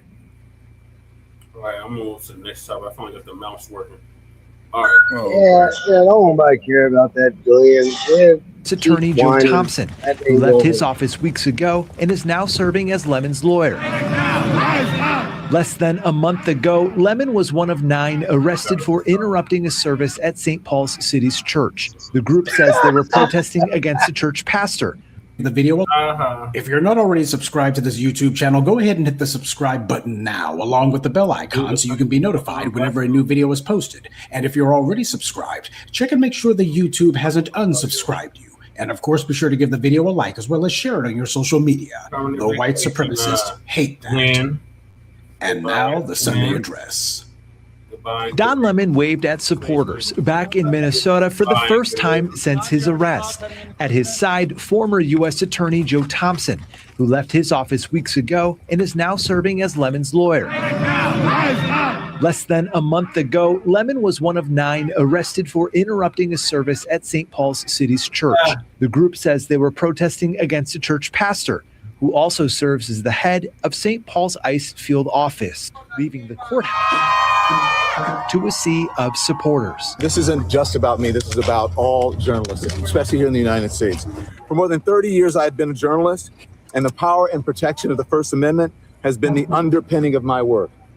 The First Amendment, the freedom of the press, the bedrock of our... Oh, look at who's trying to go from zero to hero, but to whom I'm not sure.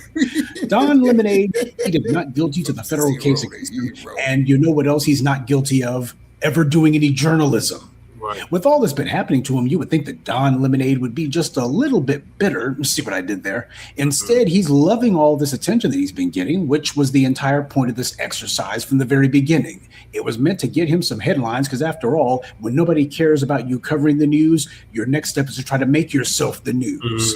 And how's that been going for him? How's this little operation to try to make Don Lemon a thing been going? Well, according to the white media, he's already gained more than 300,000 new followers on his Instagram and 140,000 new subscribers on YouTube since his arrest. According to the Washington Post, the controversy has boosted his Substack newsletter, which now has more than 140,000 subscribers, some paying $8 per month. Well, it just goes to show there's a lot of folks out there with more money than sense. Now, seriously, who the heck is going to Don Lemonade and thinking to themselves they're going to pay $8 for what?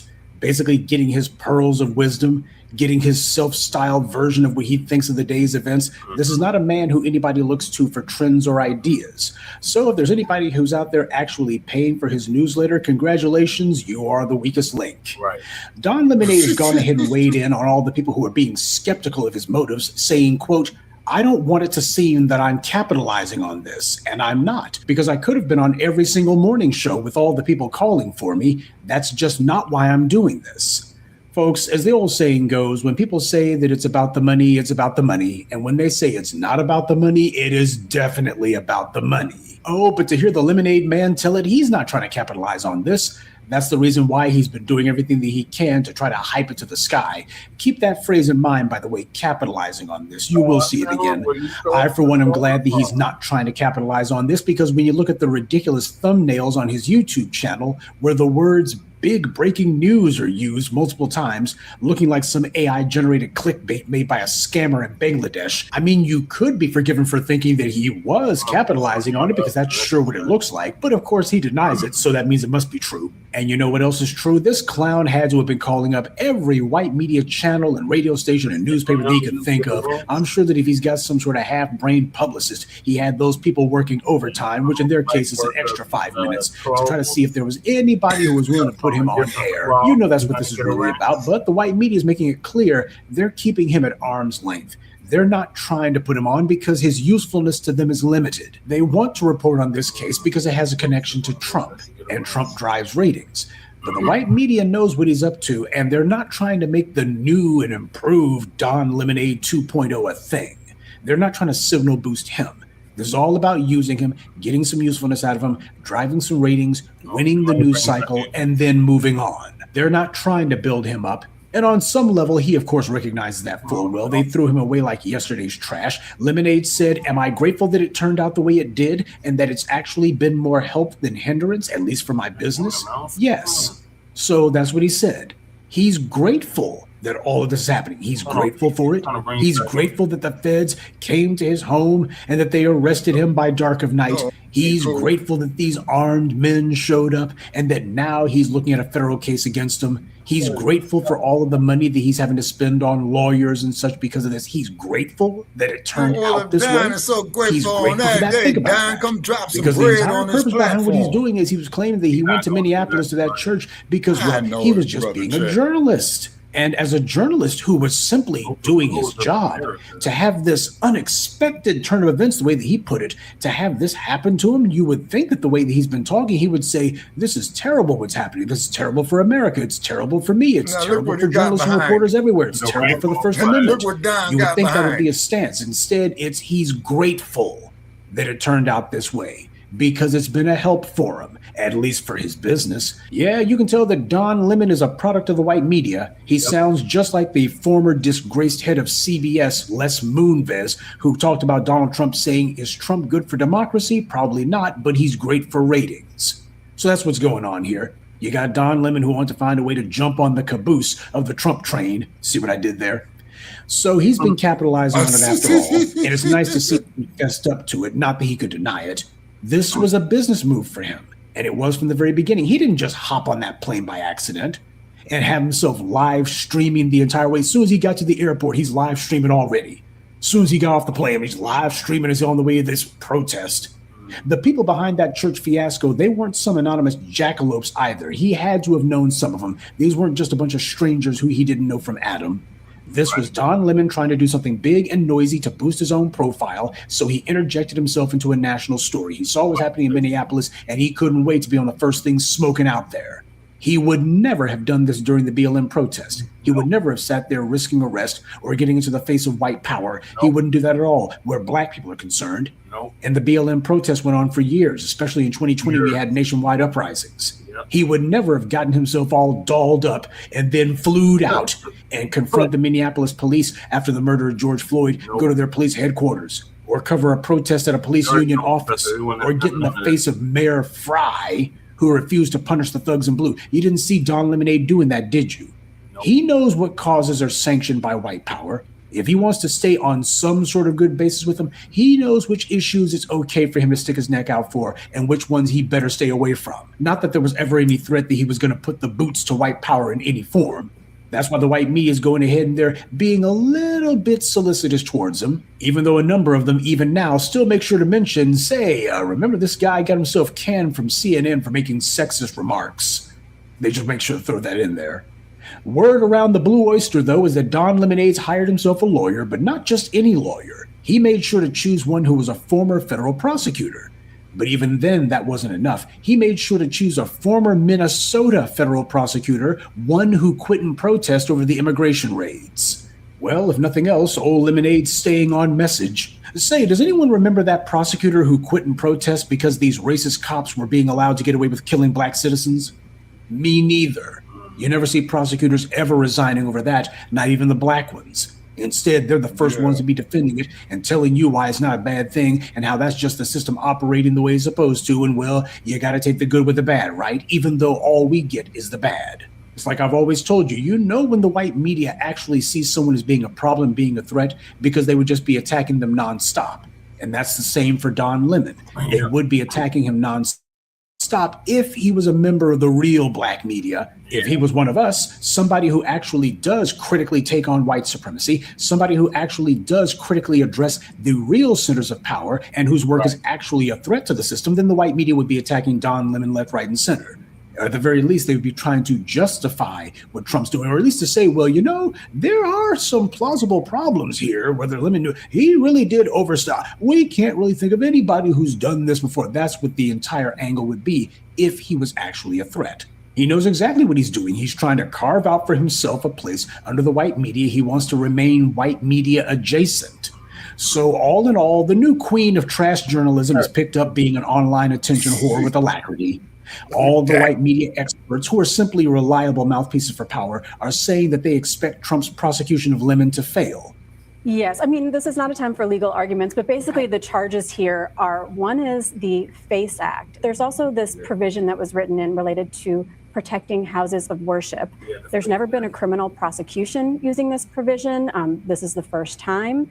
And some former prosecutors who spoke to our reporter Sarah Lynch actually said, civil rights prosecutors said that they think this case could be dismissed on the basis that actually that religious protection provision, it's a little complicated to get into, but may be deemed unconstitutional and unenforceable here. So it's just possible that on the basis of the way they're using this charge, it might not be able to go forward.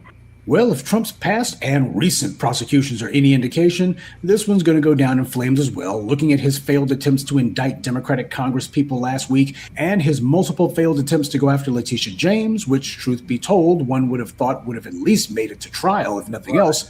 But the orange man and his white henchmen simply couldn't figure out how to make that one work. So it just goes to show lawfare ain't for everyone. Just because you can file a lawsuit doesn't mean that you're able to mount an effective lawfare campaign.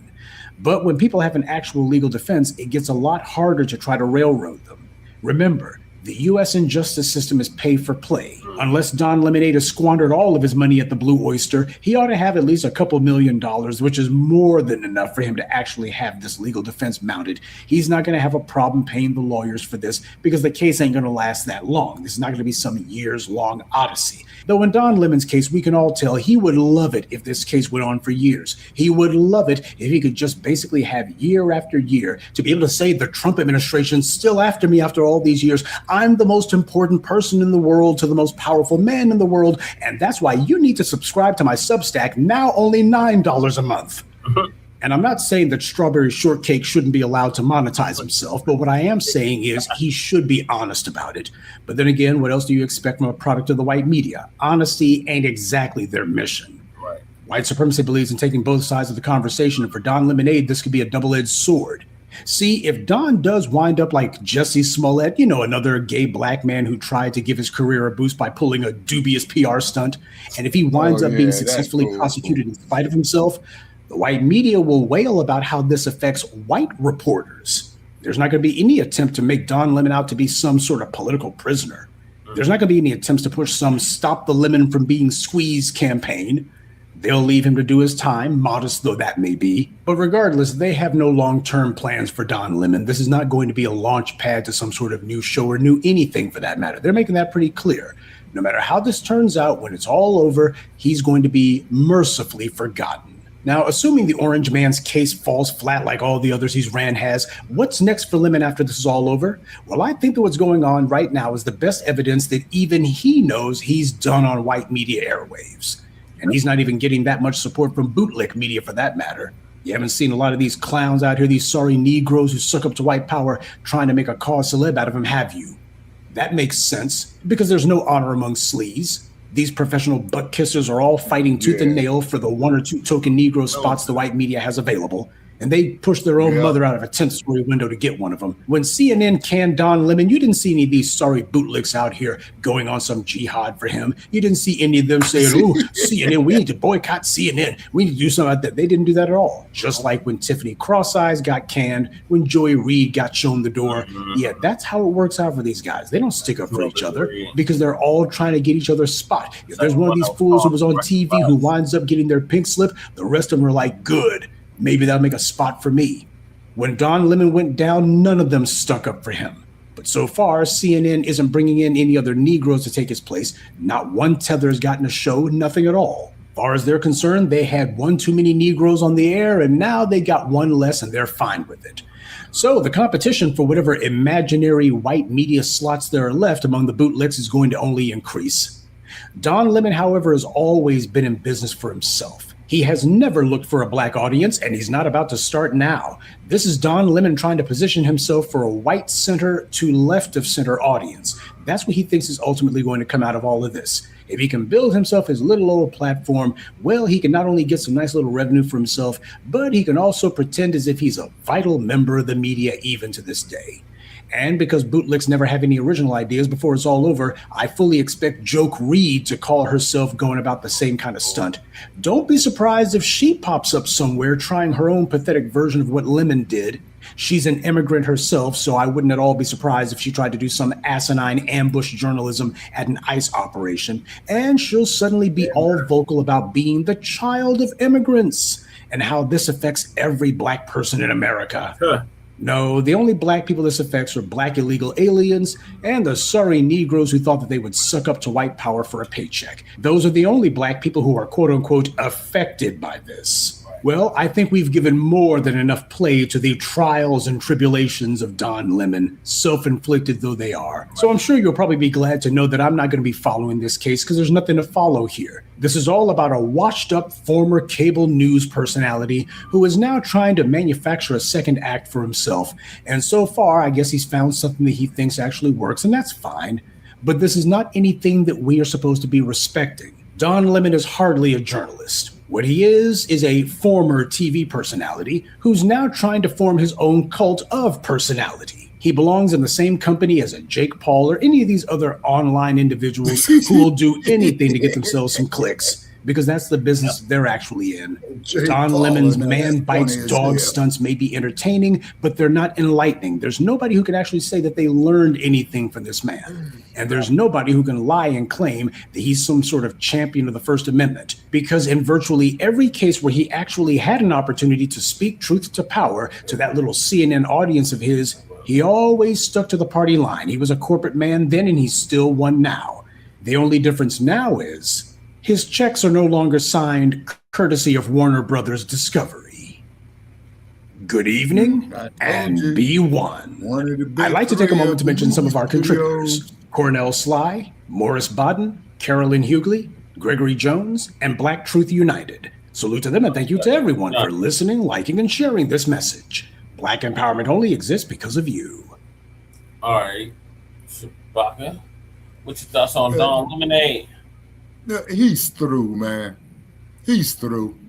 Don Lemonade is through. Only thing what that dude is trying to do is trying to salvage his shit. You know what I'm saying? Mm-hmm. And then, of course, we all know what Don Lemon is about on his lifestyle. So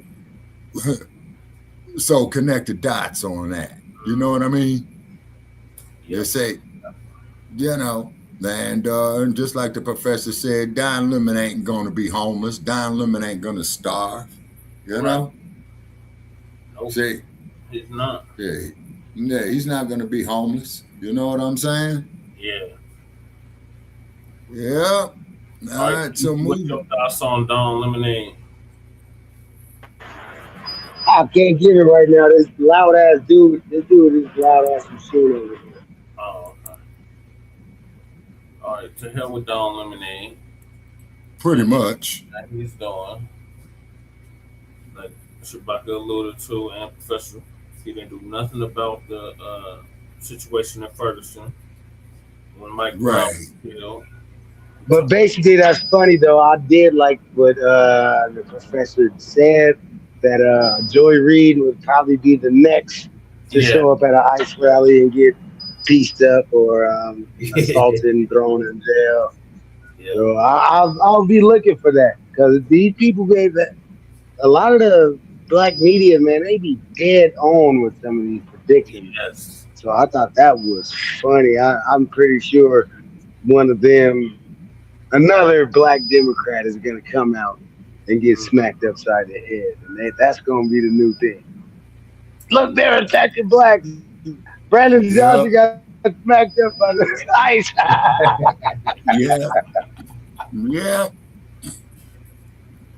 Yeah. So the hell with Don Lemonade. Enjoy this week. Yeah. Any other motherfucking frauds and phonies. Yeah, because see, they really are not going to report on real shit, man. Really, that's vital to the black community. No, they're not. They're going to report on Democratic bullshit. Yeah, exactly. You know? All right, so you know, Don Lemon, man. Now get this here, people. Don Lemon ain't even made no comments about Emmett Till. No, he's not. But yeah, see? I'll give And a lot of people, I don't get why a lot of people haven't been like making comments about this woman. I mean, I saw you guys do it, but I think it needs to be more folks making comments about that woman that wanted to gather around FBAs and all in a room and hit us with something real lethal. Yeah, she said she gonna strap a bomb to herself and blow us up. I wasn't going to even say it. I'm like, geez, man, why ain't too many people saying nothing about that? Man, that broad got That's a hold of some horrible. bad dope, man. Got a hold of some Right bad after dope. she's covered that now, Phil Scott. Man, that's a Pan-Africanism is a cold thing. I don't want none of that. Well, I'm gonna say that it was good in theory, but it wasn't practice. Right. Yeah. All right, so moving along, we got another lynching Oh man, who is it, man? in Wisconsin. In Wisconsin? Yep. Damn. Oh, God damn it. Come on, mouse. Oh, God, this mouse. Yeah, you might need another mouse, brother Che. Because mine be acting up too. This damn mouse I got, man, this motherfucker's well over 10 years old. Yeah, this one is definitely not that old. Uh-oh, you got the receipt, take it back. Refund, replacement. Yeah, I might have to be replaced at this point. Yeah. It's holding us up. Okay.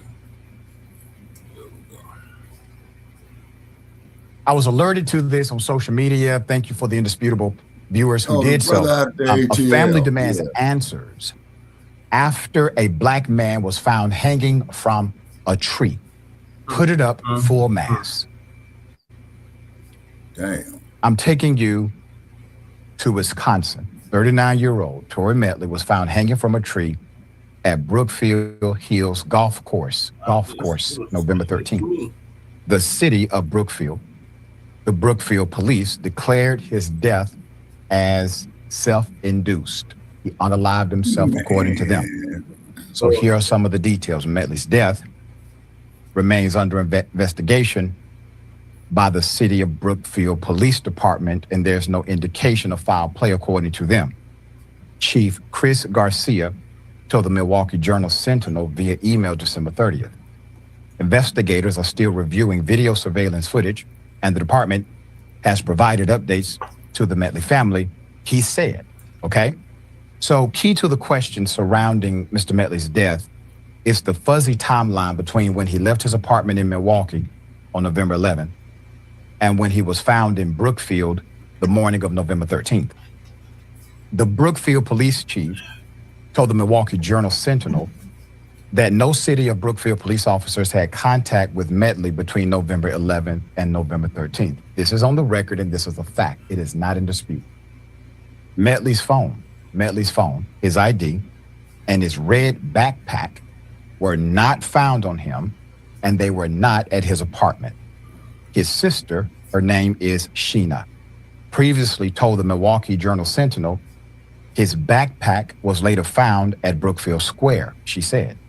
Metley's family has wanted to know how he got to the Brookfield area and why he was there when he was. Metley had worked at a restaurant in Brookfield, but not since early October 2025 when it closed. He would have to take a bus or get a ride from his apartment in Milwaukee. He did not drive a car. He did not drive a car. He's in a place that typically is not frequented by individuals on the bus. And he's previously in this city in October 2025. And all of a sudden, back in the same city for no apparent reason, recently. There's more. As of December 29th, the Waukesha County Medical Examiner not yet ruled on a cause of death, and Metley's death certificates is still pending. A representative who answered the phone for the office told the Journal Sentinel, a pending death certificate is not uncommon. Carrie Lumpton, deputy medical examiner supervisor, told the Milwaukee Journal Sentinel in a phone call. So that was December 29th, all right? Medley's family and Wisconsin civil rights groups have criticized police for being quick to label his death a suicide and urged for a transparent investigation and answers, and that answers questions around the timeline that led up to the death. As the family, Tori Medley waits for the results from an official investigation into his death. They telegraphing that a mile away. They're trying to get their lies straight. And the case has garnered more local attention. I'm going to get into this phase in just a moment. Just to provide some context for what the family is saying. The police investigated and immediately concluded that it was self-induced. It did not come from the medical examiner. The medical examiner had not provided that information to the police department. The medical examiner had not concluded the examination prior to the police concluding their investigation as to what they said happened. Now the case is still under investigation by the police, even though they said it shouldn't be under investigation by the police because the police said he did it to himself. But they're still investigating. You're right, Yolanda. None of that makes sense, and it would make any family question the reality of what has happened. Anybody. There's more. Put her up, full mask. This is Sheena. Okay? Sheena Medley, Tori's sister, told the Milwaukee Journal Sentinel on December 30th that her family is now working with an independent pathologist and patiently waiting for final results in their independent autopsy. The family started a GoFundMe fundraiser to help pay for the independent reports. They are expensive. The page has raised more than $7,000 of its $8,000 goal before donations were paused. Okay? Courtney's history of the country's history of lynchings and the current political moment contribute to the questions, obviously. And also the fears that a death like Medley's may have been caused by an act of racial violence. Robert Smith, a Marquette University professor of history, said in an interview on 89.7 FM WM, quote, I do think it is absolutely fair to question how this person died, Smith said, quote, and I think we have to be mindful of the political moment that we're in that is heightened around issues associated with bigotry, end quote. Lynchings were violent public acts of violence that white people used to terrorize and control black people in the 19th and 20th centuries. Right. According to the NAACP and others, from 1882 to 1968, 4,743 lynchings on record. There are more, but these are on record, occurred in the U.S. according to records maintained by the NAACP. A log on that during her Many lifetime. historians believe the true number to be unreported. 16 lynchings have been documented in Wisconsin, and one of those occurred in Milwaukee.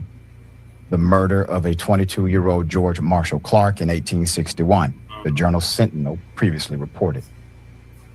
Medley's death came in the shadow of another black man who died under similar circumstances. Hey, Jesse, September 2025. Put him up. What's the link that I could donate to tonight?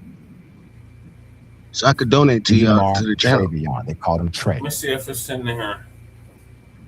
Trey Reed was found hanging from a tree at Delta State University in Cleveland, Mississippi, generating national attention and stoking fears of lynching due to the state's history of racial violence.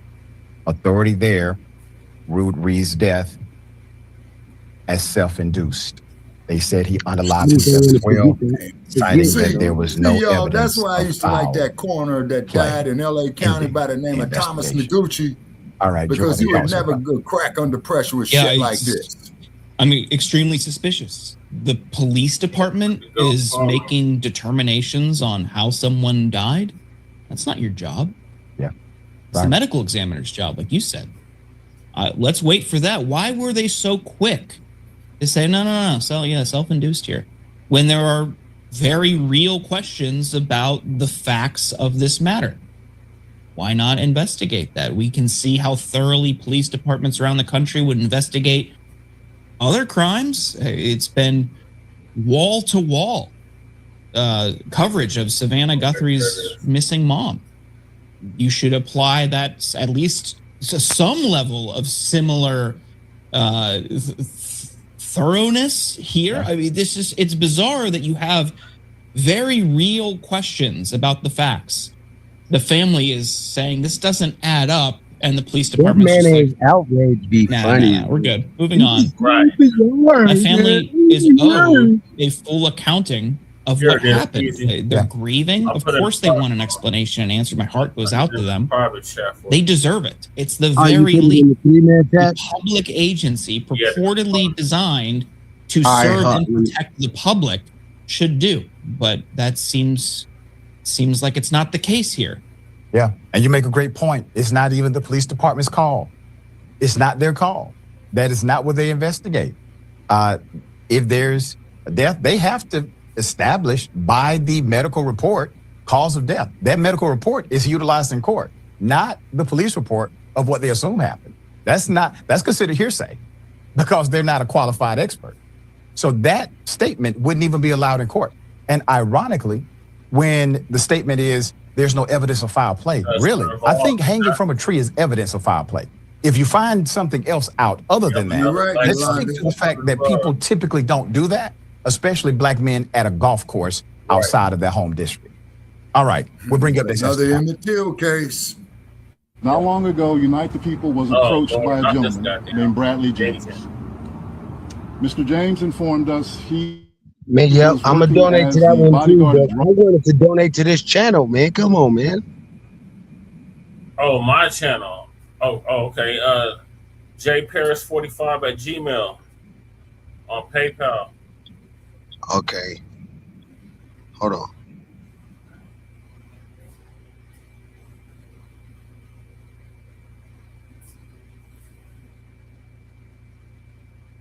That's just Shabaka fun. Shabaka It's gonna keep me. I'm gonna have to do that. I'm gonna have to do that. Cause if I go into my my PayPal right now, it's gonna kick me out. Oh yeah, that's true. Cause I don't have streaming with the app. I'm not on the app. Oh, that's okay. That's why it be kicking me out. I'm on my Chrome browser. Oh, okay.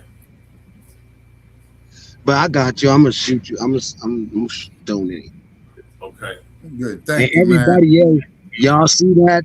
This is Black empowerment. We supporting each other. So don't be shy about supporting. If you was thinking about supporting, just do it. Just do it. It's appreciated. Very much so. Very much so. We got some prayers go out to that brother. Yeah, man. Absolutely. And everybody donate to the one too. Yeah, that's two of them. You can do something about. We're not just talking and we're not just reporting the news. We're actually giving you actionable things that you can do. We gave you all kind of emails. Cash App, Cyberdon. I just got paid.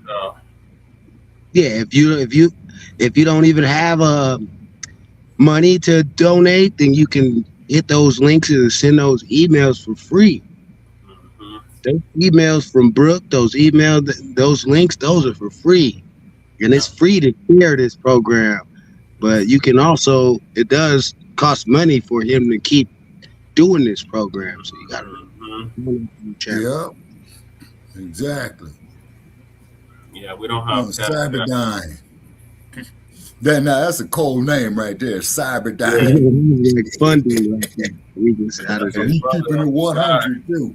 Yeah. Cyberdyne keeping it 100. You know, and then too, the unfortunate thing that we keep having this over and over in our community. They keep saying that, oh, this guy committed suicide by hanging. And that don't even make no sense, Keezy. No black people ever hang themselves. That's just not something we do. It's not part of our culture. And after all the hell that we go through, man, you know, very few of us think about committing suicide. You know, you go to San Francisco to that Golden Gate Bridge, you know, those Nabiscos, oh, life is kicking me in the ass. Let me go jump off the bridge. And the damn Jaws be down there welcoming your ass, Frisco Bay, full of sharks. You know what I'm saying? Oh, because a lot of American brothers and sisters that do that, you know, but they don't. It's not by hanging. Ain't nobody hanging. So these some brother and sister might, you know, take some pills or blow their head off maybe, but they're not gonna hang themselves. That's just not the way to do it. Right. Considering the history of it, yes, sir. That's holding a whole lot of water right there. You know what I mean? You're not even gonna get through when you start making the news. By the time you get through making the news, you're gonna be like, man, fuck this shit, man. I ain't doing that dumbass shit. Yeah, exactly. You know what I'm saying? Exactly. Now, the only way I can see doing it, you know, if this person is up in age and they got a terminal disease like cancer, you know what I'm saying? And I'm talking about where they know 1,000% that this is it. You see what I mean? Have you guys ever seen what it takes to make a noose? How complicated and intricate that process is? Yes, sir, I have. Yes, sir, I have. And it's not a long process, but it takes some effort to do that. It does. Exactly. It Hey, does. Sister Angelica, thank you for tapping in. That's not something that we're going to put our effort towards. No. You see, how you doing, Angelica? Where are you from? She said it's morning time. Now put it on. How many brothers do you know that can make a noose? That's not even something we even widespread know how to use. Very few. But I tell you one damn thing that I know, man. Them hillbillies and them racist white supremacists, man, they teach their youngins how to make it. Man, that's the video I saw. It was some white supremacist teaching a little young kid, a little white kid, how to do it, and that was like normal to them, you know. Yeah, and really, it's a terrorist act if you check it out. It is a terrorist act. That makes your stomach turn just to see how they do, and they be teaching them how to shoot and all that They at a young use the age. guise of hunting. Oh, we're teaching them hunting, and the kid is like 6 years old, like shooting. Yeah, exactly. And then here's something for you too, and I mentioned this here too, Brother Che, but I'm gonna say it for Brother Man's sake. Okay, there's a place, man, in California, up in El Dorado County. You know where I'm going with this here, Brother Che. Okay, they had the hanging judge, the hanging what have you, and they even got, now get this, people, a California state historical landmark. Repeat, a California state historical landmark called the Hangman's Tree, where they got a dummy up there hanging. And you know the story I told you about, Brother Che. Why is that a landmark? What I mean is that because see up there. Who's thinking that? How can we find out? Yes, sir. See, up there doing the gold rush, everybody was bum rushing Placer County and El Dorado County for that gold. And then it was also getting that ranch land and farmland to raise horses. You feel me? Okay, so you had a hanging judge, a shoot 'em up sheriff. You see what I'm saying? And Brother Chad, I'm going to tell my man here the story that I went through. I was up there in Placerville one time, right? So the damn Placerville County Sheriff came up to me and said, hey, man, you need to get up out of town here. Big dude, man, he wasn't smiling. And I says, yo, deputy, you want me out here by sundown? He said, that would be nice. And I said, yeah, the hanging judge, the no-nonsense sheriff, you know, sheriff deputy tell me of El Dorado County. Oh, them is our great uncles and our great granddaddies and all that. Man, when I got out that goddamn county, man, going down that hill, man, I floored that motherfucker. Yeah. You know what? People like to come to Colorado and go to gamble in our mountains and stuff like that. And that's what type of town when you go to Central City and Black Hawk, those what type of towns you're going to. When you leave out of those casinos all drunk, guess who's waiting for you? The good old boys. They ain't playing with you either. Damn. They not playing with you. Yeah, that's in Gilpin County. Yeah, Gilpin County is racist as hell. Yeah, a lot of people. Oh my. A lot of people got some high price tickets out of Gilpin County. You can bet that. Oh, I believe it. Oh, I believe it. When it say 65, give them 62. And then again, you'd be lucky if you make it out of there, because it might be some people missing from out of Gilpin County. Damn, yeah, Gilpen. Yeah, I've seen them there when I travel through Colorado, Gilpin County. Damn. Woo wee. Yep. They don't call this Stay away motherfucker from Wild Canyon Wild West. City altogether. Stay away from Canyon. If you're not going to like Royal Gorge or something, don't even go in Canyon City. That ain't even cool. Fremont County. Don't be in Fremont. Nothing there for you. Okay. Oh, yes, Royal sir. Gorge, that's it. You go there in the daytime. Don't go there at night. No. That's right. So when you see about an hour and a half before sundown, start making some tracks. Yep. Okay. Yeah, that's not for you. That's serious. I mean, you can. I'm not saying that, you're guaranteed to get harmed, but the chances increase at night for you out there. Yes, sir. Like the referee says, protect yourself at all times. Oh, that's right. You on the shy. We got a lot of she's on the Chi south in here side of the tonight. Chi. 1, 2, 3. Oh, you from the south side of the Chi, Angelica? Shout out to the Chi town. That's where I was. Yeah, Angela. Okay, if I'm saying your name right, ma'am, Angela Luciana. Angelica Lena. Oh, Angelica Lena. Okay, my bad. South side of Chicago. Yeah, south side of the Chi. Angelica Lena, she probably makes some fire macaroni and cheese. I'm telling you, I bet you. Okay, but she's down in Cashville, Tennessee. On the Cashville. Shit, it's 3:15 a.m. here. Okay. And April Showers 9 is saying hello to us. I think she's out in New York.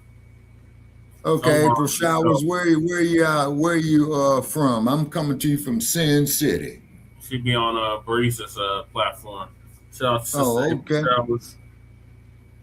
Yeah. Okay. Yeah. Thank you for joining us. Thank you for joining us. She probably mean. She be being mean to people. Yeah, April Showers. That's auntie. She ain't to be played with. Oh, she's at the right place.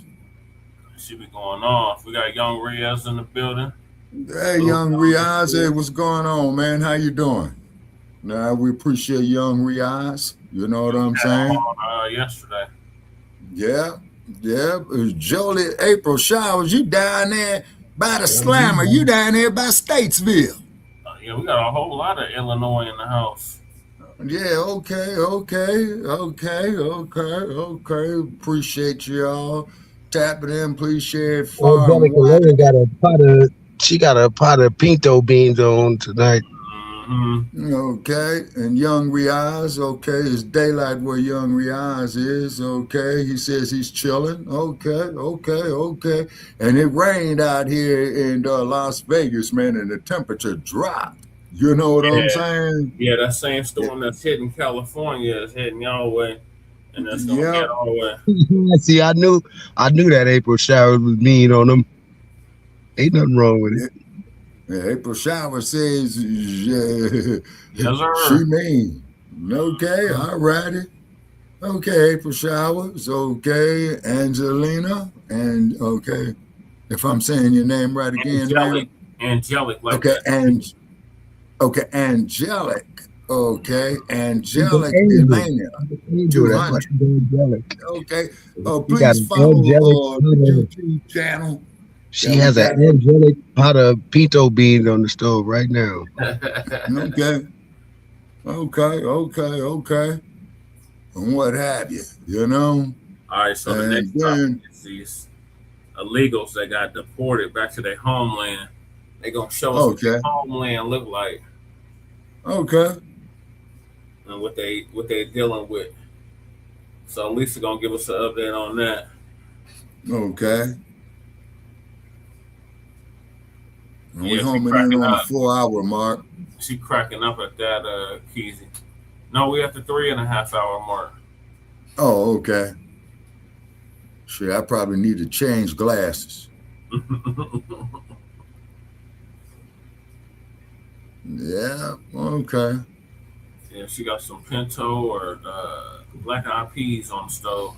And y'all don't really know how good this show is because a lot of people, they want to keep in touch. They want to keep up on the new Blacc Media, but it's so much stuff that drops throughout the day or out the week. You can't keep up with everything. Y'all be having everything all at once. Yeah. So if you missed anything, this is a good way to catch up on whatever you missed. Right. Yeah, absolutely. You know, that's actually how I pattern the show, because that's why we go on so late. Because I will usually let TBA and whoever else go on first, and then whatever they cover, we would discuss on the Frontline Black News. Because it's like, okay, these are all Black related issues. This is all stuff that we need to be discussing, and then we would throw in, what was happening in our neck of the woods. Right. And I'm out here in the wild, wild west. I used to be like, what is wrong with this dude going live late at night, man? I'm going to sleep. What the hell It's the time differential. And then I'll get with Brother Che, and then we'll see if we could arrange our schedules. She got some chowder peas. She said she cooking some chowder peas. Uh-oh. Okay. Chowder peas. April showers. What kind of meat you got in that thing? You got some turkey necks in there? She probably got a whole head. A whole head of turkey necks. Yeah. Nah, but yeah, I appreciate it. Y'all solid for sure for years. Yeah, man, we got a track record for real, because I think combined, Brother Che, what we got, like about 15, 16 years now? Yep, 16. 17. Yeah, I remember when I met Brother Che. Yep. We was at somewhere in Park Hill, some little. Yeah, we was at the Dahlia. Yeah, okay. He was just solid. I I knew the brother was serious about it, whatever he was doing. Yeah. Hey man, you're not a Denver's Broncos fan, is you? I'm not a sports fan at all. But at the same time, I'm gonna root for my home squad if it's versus your squad. Hell yeah, I'm gonna say. But get this here, man. My crew was the Raiders, right? So I had to tell them on their life page. It don't matter where their name or leave if you going against my city, I'm gonna say my city against your bum ass team anyway. Right. That's it. That's the cold part about it. Denver Broncos, Denver Nuggets versus fuck that bum ass team. Who cares? Let's keep going. Right. Lakers, they need work. Nah, you know what I'm saying? Too. Those bums. Yeah, man. They just those need to hang it out up. here. Those panhandling panhandlers at the side of the highway ass niggas. Yeah, with a sign up talking about I work for food. Yeah, we work for food. And we just need to get rid of our great white hope, and then I might be a Nuggets fan.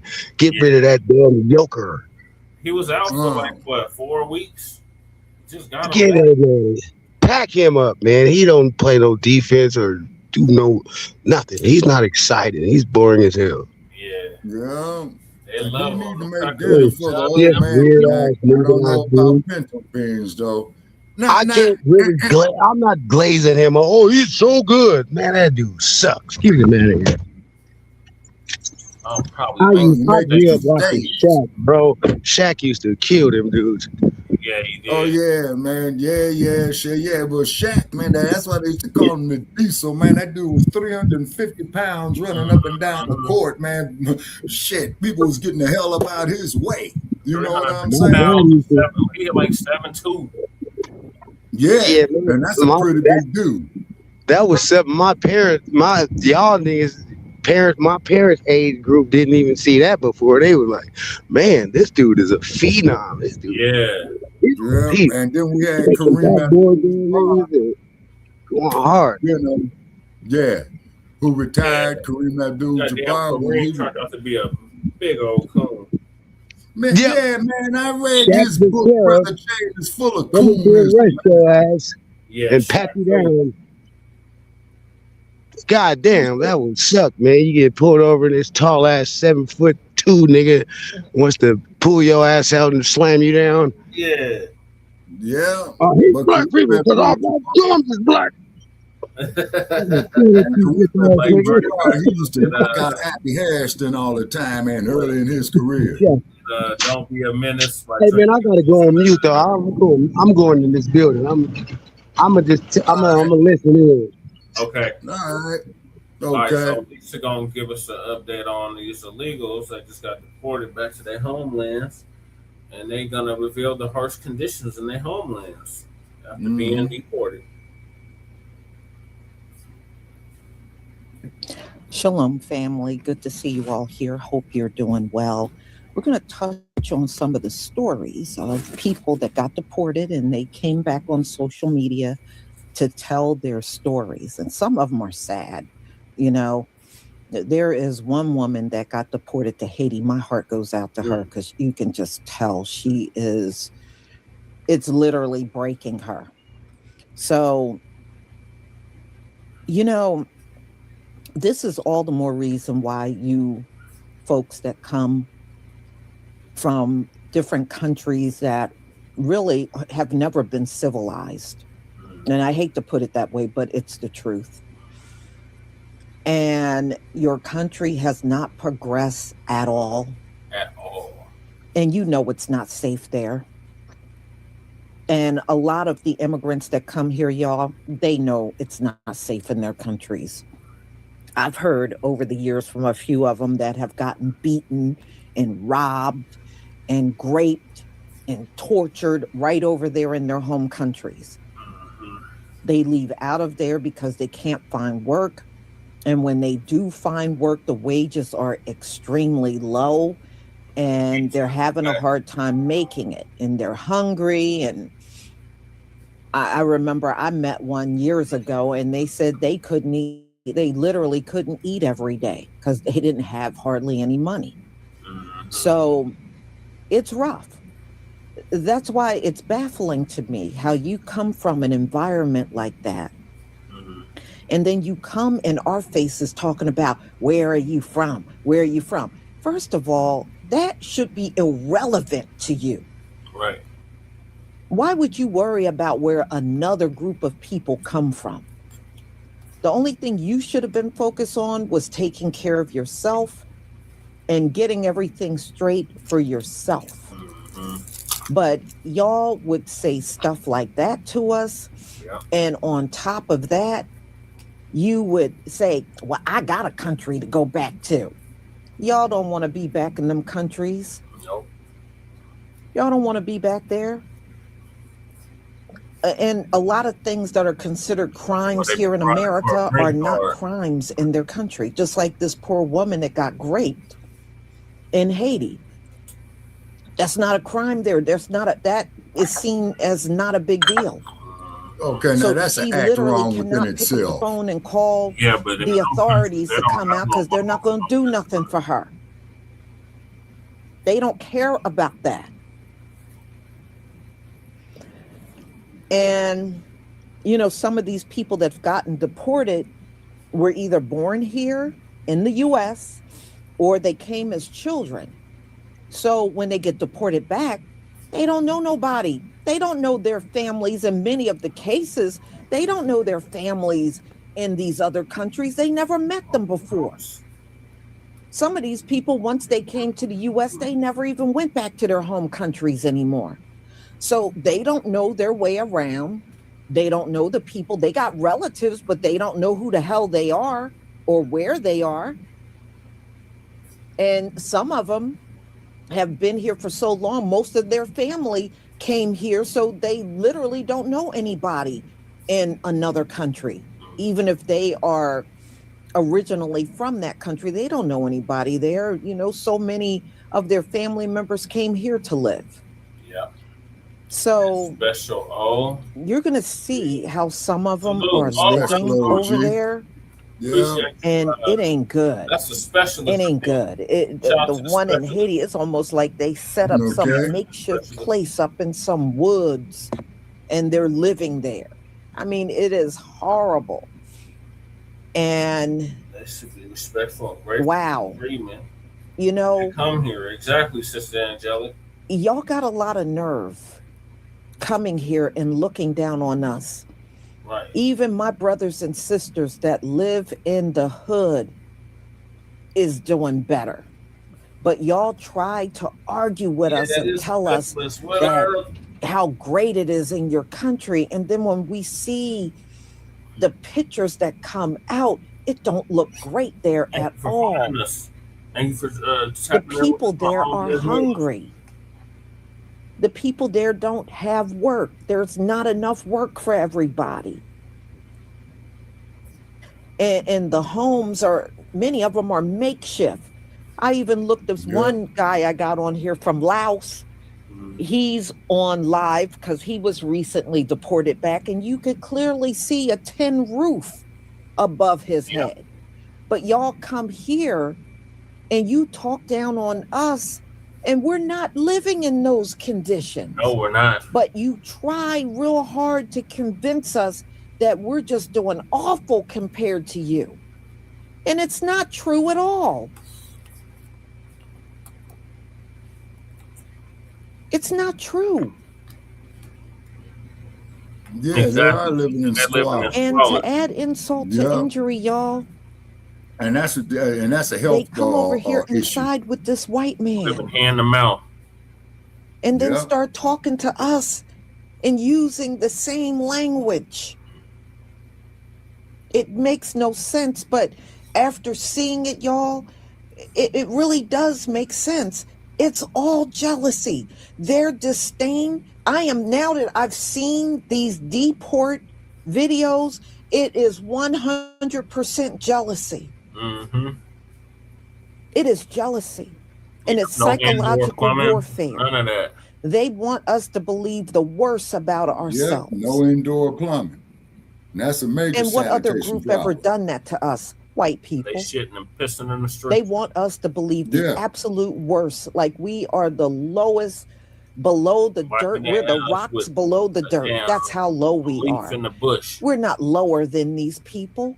We ain't even lower than white people. Let's just be real. Right. But we definitely ain't lower than Black immigrants or Latino immigrants. Yeah, they or ungrateful Asian for no immigrants. reason, Cyberdon. Y'all don't all come from good homes. And you can clearly see that when you listen to these people. I watched another video. I told you I watched one. I couldn't show it to you because it had mainstream music on it. And within hours of landing in Mexico, he got raped. Yeah. And then I watched another one of these two Mexican guys that got deported back from the U.S. They're living on the beach because they have nowhere to go. So they're just living on the beach. So please stop all of this nonsense about how you're so much greater and better and doing this, and you know it ain't true. And I believe many of you do know it's not true. Damn. But maybe y'all think you just need someone to step on, and it's got to be us. Oh, man.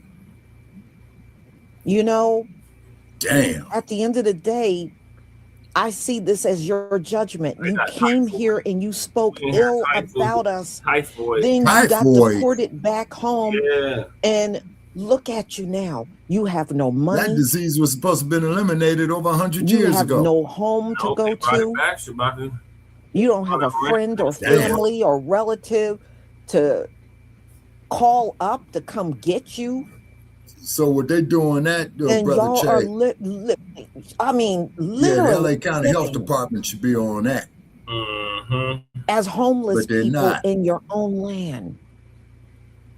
Yeah, but they over here sit there. So no, it's definitely jealousy, y'all. They come over here And they see, even if you're in the hood, you're living better than they are. It's jealousy. That's all this is. All right, y'all, let's get to the video. For no reason. Yeah. Man, Special OG And says I've they been need their talking about entire this family, for a grandparents, while. The kids, first one wives, is going to husbands be to the come here. Somali guy that got shipped back over there. Y'all remember this one. Oh, yeah. And there's more following. He was talking about how they ain't had no power. The lights went out. And look at the condition he's in. And you can clearly see behind him, you don't see no sidewalks, no street lights, no street signs. It's just dirt. All And I that's looked rural. at another guy that got shipped back to Mogadishu because that's where he is. And he was showing the house he was in. The house had dirt floors and no windows, y'all. Dirt floors, no window. And on top of that, he was sitting in a little plastic chair by the window, which literally had no window. None. The house he was in had no windows. Yeah, I can't do it.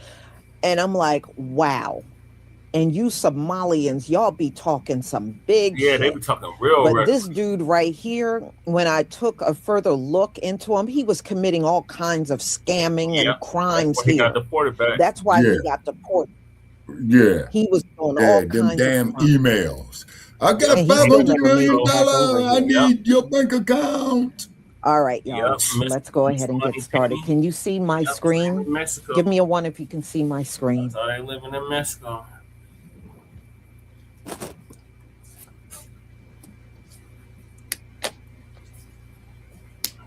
Same in Mexico and Thank every you. other third world country.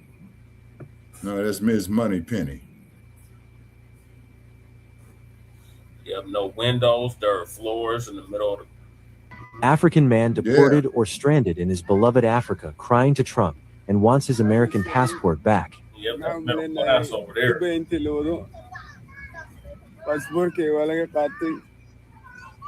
He just I don't want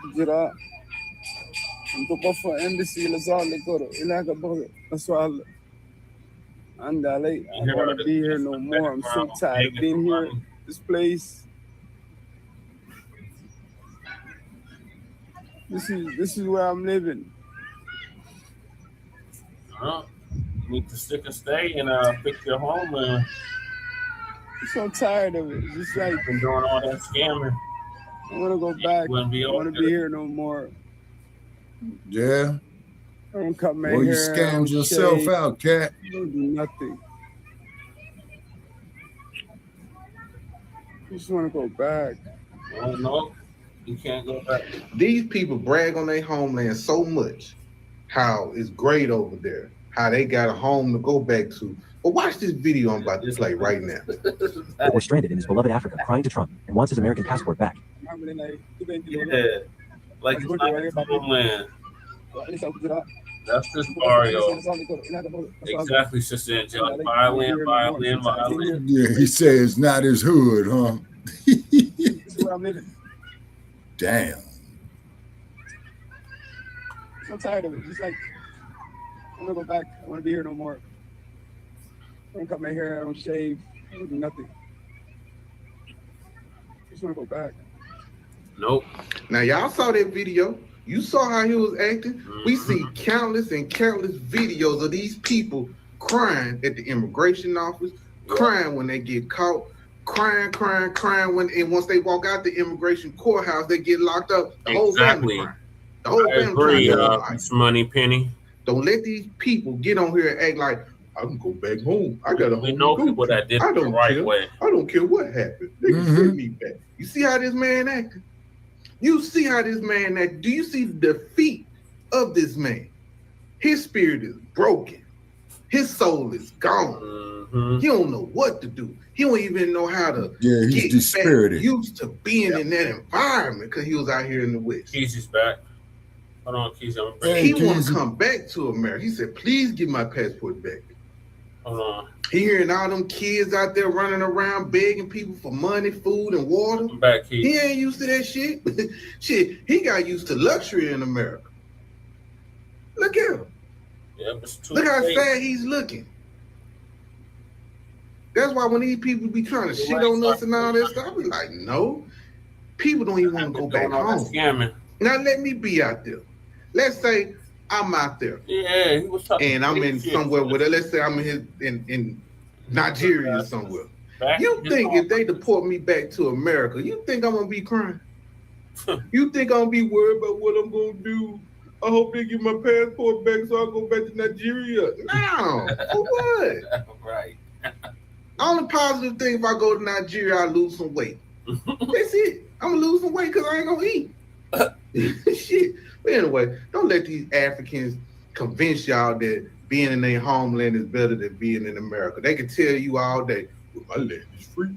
Oh, I can do this, I can do that. Listen, man, I'd rather pay for these luxuries. I'd rather pay taxes. As much as I hate paying taxes, I'm so happy I'm paying taxes so I have the luxuries of normalcy around this motherfucker.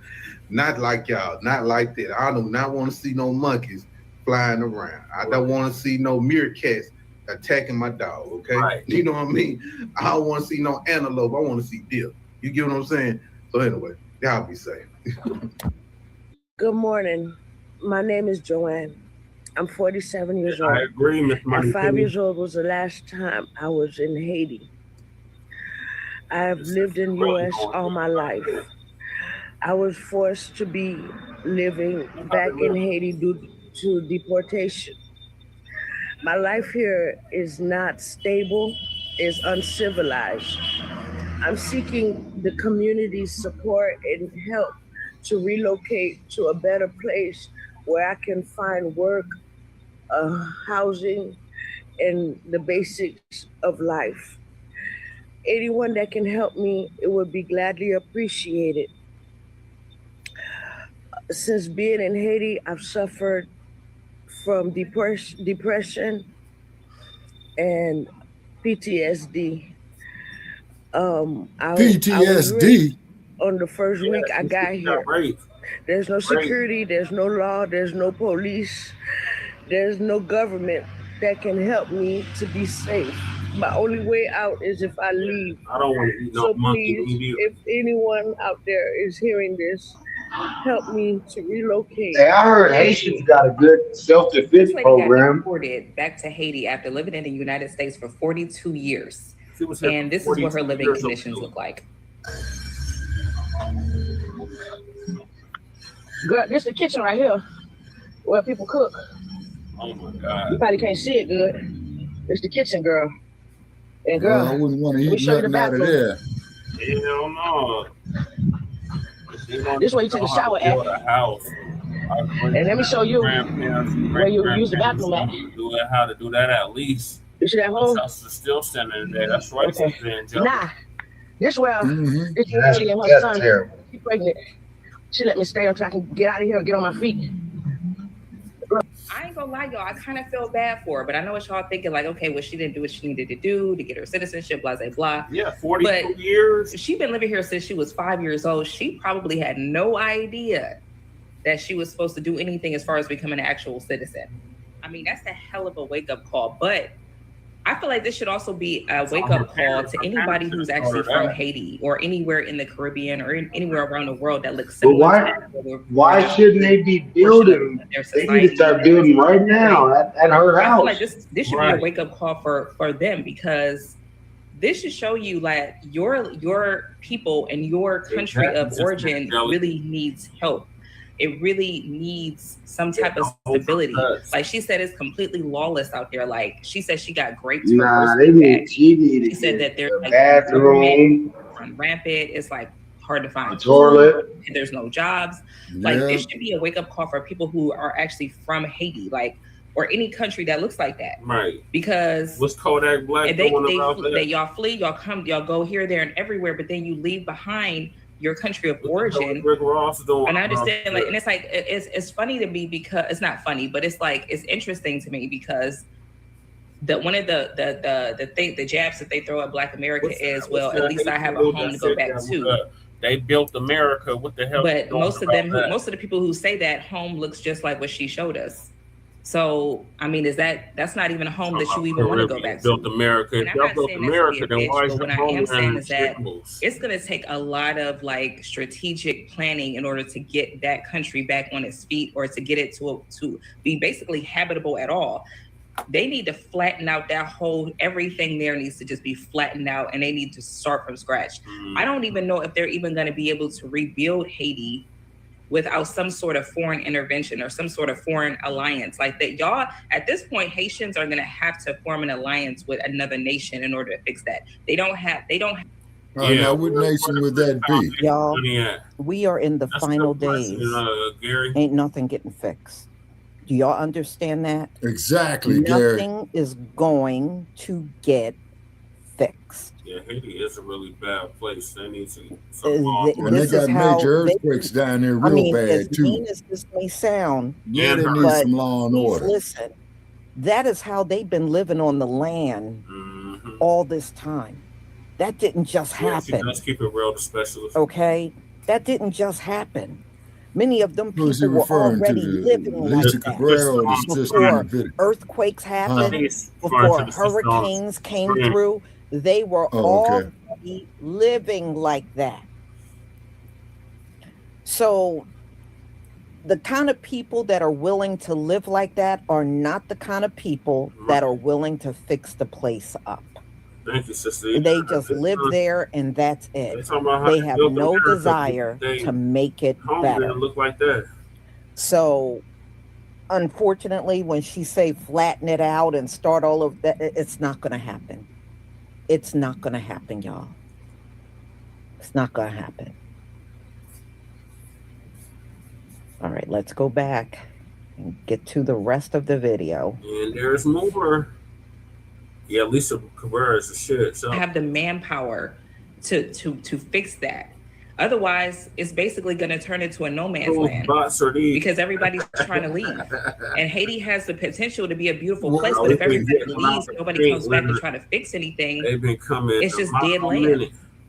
I really do feel bad for her. Like I feel bad for anybody who has to go back to that situation. You're right, Ms. Money Penny. That's exactly what they did, particularly after they had that quake down there. Your country needs help, and somebody and them gangs is getting their guns from America, gun manufacturers. I need your help. I got deported. You should have been scamming. I'm in Japan because they couldn't tell if I'm Hispanic or Asian. The Democrats are right. I'm not safe in Trump's America. I need help, please. Democrats, please help me. You're not safe, ma'am. Idris Michelin moved to South Florida when he was just 3 years old. Now at 32, he's back in Haiti with his American wife.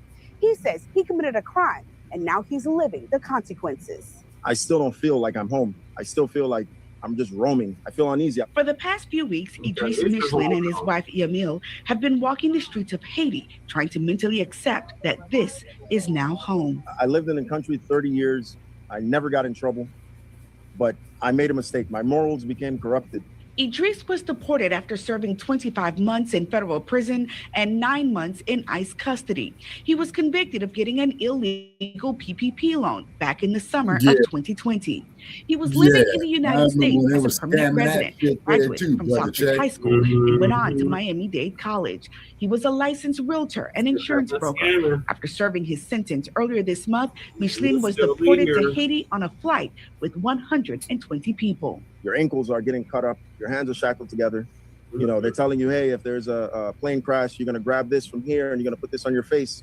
How? He says once in Cap Haitian, they were given $100 and released to Ms. family. Money Penny. His I wife remember that was shit too. There's people that left. Particularly after they had that bad earthquake down there. I believe it was 1995, I think. 330,000 Haitians will end on February 3rd of next year. Without The any one in other what now? protections, some may find themselves like Idris. Oh, 2011, okay. It's very limited here.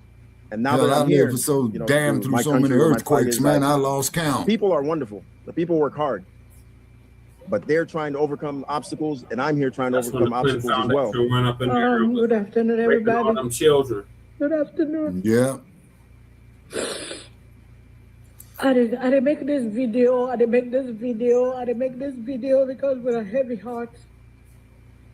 This of Fadima today is Yeah. I don't know, 10, 11, 12 of Wait a minute. November. Yeah, what did he say? November Gave it to 2025. Negroes instead of bed wench. And right now it's 120 in Texas. I did make this video with a heavy heart. I saw a video just now. Exactly. So Now you home disturbing. now. With that And it makes my immigrant heart sick. And nobody never wants even an enemy for let something like this happen to her. Yep, they were kidnapped right here. We sister Rabia Kuyate. Not a criminal. It was kind of America for company living from when he be a teenager at 18 or 19. He don't come America, he don't high school. She has made it in America. He get a house, he get a family, he get picking, he gets in life together. She went to school and is doing well. Unfortunately, he never was straightened in paper. Immigration pick her up, ICE pick her up. And I see the video, and then they drag her, taking dignity away in Ghana. We on black people them. They run away from the country where they don't live all these years. And then we are people there, man. We are people there with black people. Shame on Ghanaian immigration. Shame on them. Okay, now you appealing to us. Okay. Yeah. And then you motherfuckers disrespect us. Right. Drag the woman like she's That's why it's she's violent. nothing. And it's like they're dragging her. She has gone through already a lot of trauma because all she knows in her adult life is the United States. Yep, Only adult life now, America. She has built a life for herself. It don't try with him paper, I know able to go through. It is not easy to have papers. Okay, can't help but to laugh. Now you're catching OG Shabaka. Man, that motherfucker ain't catching me, And cat. now today, this video comes with the See, had they not would have fucked up in the 60s with scams and bullshit and talking about I got all this money in the bank, sending you motherfucking email letters trying to scam me out your motherfucking money. You see what I'm saying? See, you only fuck over me one time. But this is troubling. No, I don't think it's funny, Special OG. Actually, it's a damn shame, is what it is. But these motherfuckers brought it on themselves. Take away with dignity. Take away with dignity, man. This is not good. It is not good. It is not good. Lord have mercy. All the time. Well, me, I think all of that, that's funny to me. I'm a laugh. Been here all this time. All she Now was it's just looking for never is a crossed better your life, mind. which she made for herself in America. But America, they It's my changed magic the way. stick. Oh my God. That's why we they call every day when we government, they go fix we When you country. people come to America, you hate us. Yep. No matter what's in. Yeah, We are exactly, black people that are Magic the Stick. people That's that my are point. special. You see what I'm saying? He's a sad president. And then when we try to tell you about these motherfuckers right here, you sit up, oh no, that's not true, that's not true. Yeah, okay. Tell that to Emmett Till's family. I don't tell her to chief minister. I Shit. don't tell her. But you didn't want to listen. Yep. You see? So what you did was you sided with the two Bob against us. I think what Haley called it in his roots. And then now it's biting you in the ass. Okay, Magic Stick says Africans hate us, and that there's from the neo-colonialism. You see what I'm saying? You know, but they one never thing wanted to about separate Africans from the online, colony. you always want us to believe you are more capable than we are. Yeah, You're remember they smarter than worked we so are. hard. You're better than we are, they and all this look like crap, that. right? But I think your egos get inflated because you may get a few dollars over here more than when you were home. But it just goes to show you, all of you Africans you're right, online are Gary. a bunch of frauds. Yeah. All of you are a bunch of frauds. Yeah, have fun in Ghana. Just like that woman in Haiti showed you, you know, where she was living. Many of you live just like that in your homelands, and you know it. But you come online acting like you were living some immaculate life over there in Africa, and you never did. Every time I see someone do these videos from their homeland, it's the same thing. Dirt roads, tents, some makeshift house with a tin roof. It's always the same thing. It's always the same thing. I have yet to see y'all. You remember when at one time many of the men were trying to pretend like they were princes? Did you see anybody walking up to a castle yet? Nope. And you're not going to. Yeah, their castle got dirt roads and a tin roof. All right. Let's go on. Oh, Leonard J. Jordan say, oh, that's one of Umar's hotties. Damn.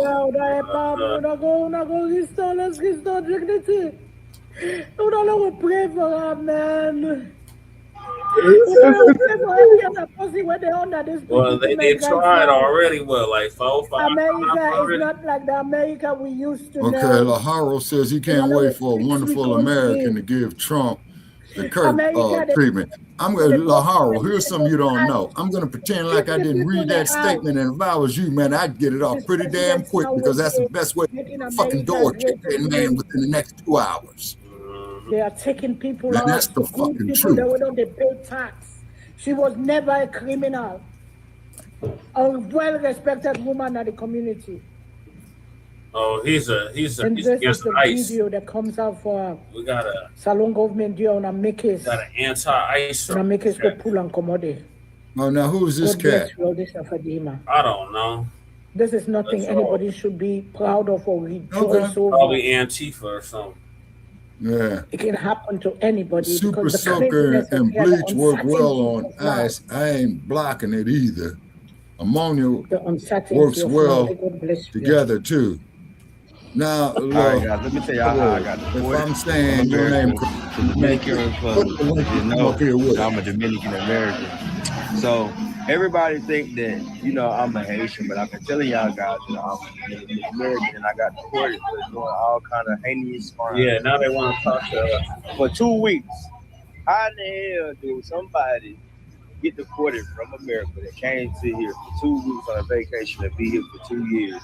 Do y'all not know if I was a deportee Haitian, every time that I get locked up with the police, do you think I'd just be paying to come right back from Haiti to come back to the same spot and just get locked up every week?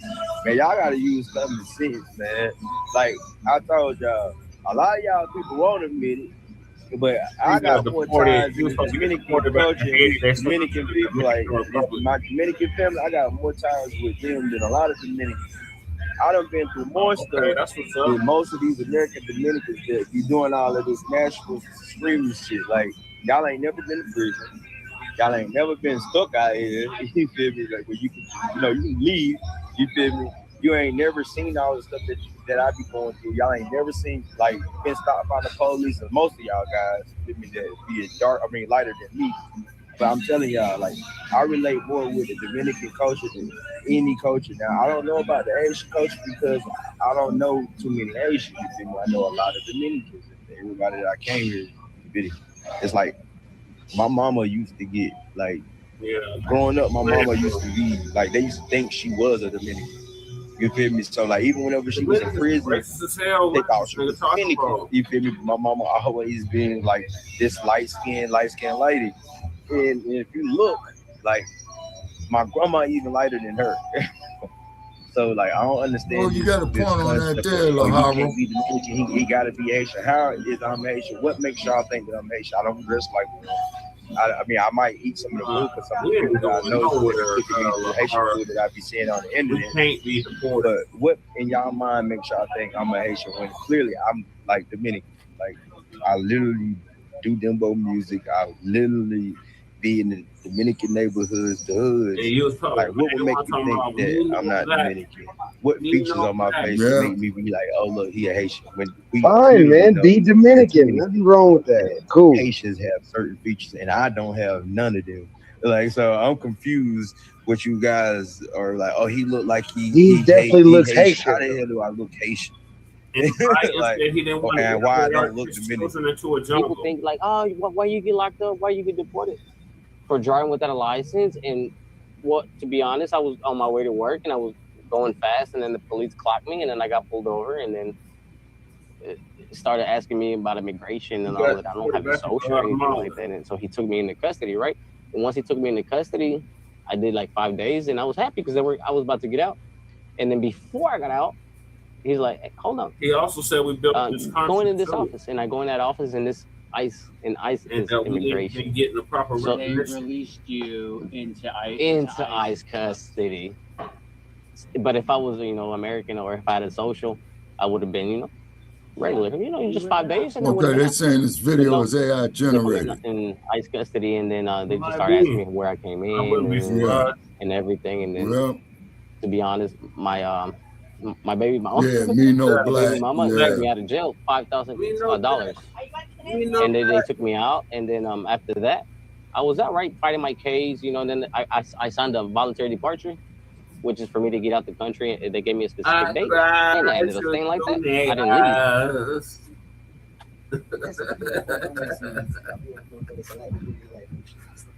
He got deported to Jamaica.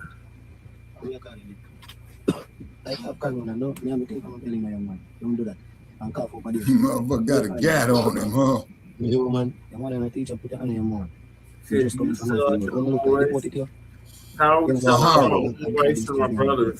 That deals with the colonialism was, and what you're seeing here is the neo-colonialism. You know what I'm saying? Yeah, man. Nah, I'm gonna tell you something. Now you know who this is should put on a spot. You're gonna love this one, brother Che. Right. Ibrahim Traore. And Leonard said, "This is not AI generated. I know that, brother." What did we do? The only sin that we committed is that we came to America. We said we are looking for a greener pastors. Our greener pastors have come to black. Right in yeah, see, I can't help but to laugh. Yeah, I don't know America. She is hilarious. Leave America, we will leave. Yeah, this person. Because how many years have you spent? He is spazzing out. Get that statement off this wall, Cat. We've you got to get that statement off this wall, Che. They will not be able to return. Children will live there. Yeah, he got to get that statement off this wall. ICE has killed them. ICE has killed the mother, the father, the children.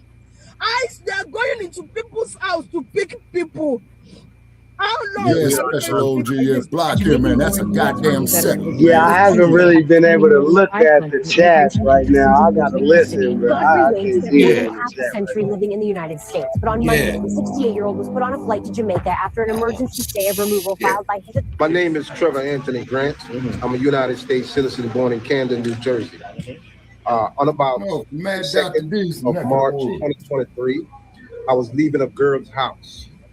Apparently, ICE was looking for someone that used to stay at that. Alert! After leaving the house, I went to Alert! They going threes. Alerts. And asked, do I know Mr. Nice? You're gonna love this, brother Che. I said no. Yes, who just picked him up. A little bit of dispute to where I used some euphemism such as go climb, shut up, mountain. I was busy, right? And he got offended. So we started arguing with each other. Look, I'm a federal officer. Jesse Jackson is dead. I don't care nothing about you being a federal officer. So he arrested me. Oh, Mr. Jackson kicked the bucket? Yeah, man, that's what I'm telling you. I just saw it right now, man. He's through. Processing Center. While in Montgomery Processing Center, ICE do have the right to hold you up to 90 days for investigation. Upon the completion of that 90 days, Mr. Carlos Pinero, the ICE officer, came to me and said, look, if I let you out of here and you come after me, I'm going to come after you with everything I got. By the way, you still have that I mean, fly. shout out to Jesse. Everything went downhill. He The kept message. me in ICE detention facility for 23 months. And Now, Steve Venture, you can go Muscogee too. County, Montgomery County have a policy that ICE can only hold you up to 2 years. Now, 2 days short of the eve of those 2 years, ICE came up with travel documents. Now, mind me, ICE been trying to get travel documents. So Robert from Duvall Jamaican and Message consulate Jesse went and out. have not gotten them. Who's going to be the So third I'm one? highly They going suspicious that three. these travel documents to kick a Al United Sharpton. States citizen out of the country is legal. I had an interview with the Jamaican consul, Mr. Burton, at which time Sheila Mr. Jackson Burton gotta go. I'm not from Jamaica. No, Sheila Jackson's been there. You talking about the representative out of Houston? Well, they don't do that. Yeah, They simply have an interview with you over the phone, and you make the determination here based on the information you give him. The information back here. I couldn't give him any information for Jamaica because this is my first time being in Jamaica. Went to the Houston Council. I'm not listening to that on And nobody. I had an interview with that lady, I don't- Miss Johnson. And I want to Dr. King is saying to Jesse now for stepping out the way to let him take the shot. You know what I'm saying? Yeah. So she was more so reluctant to send documents.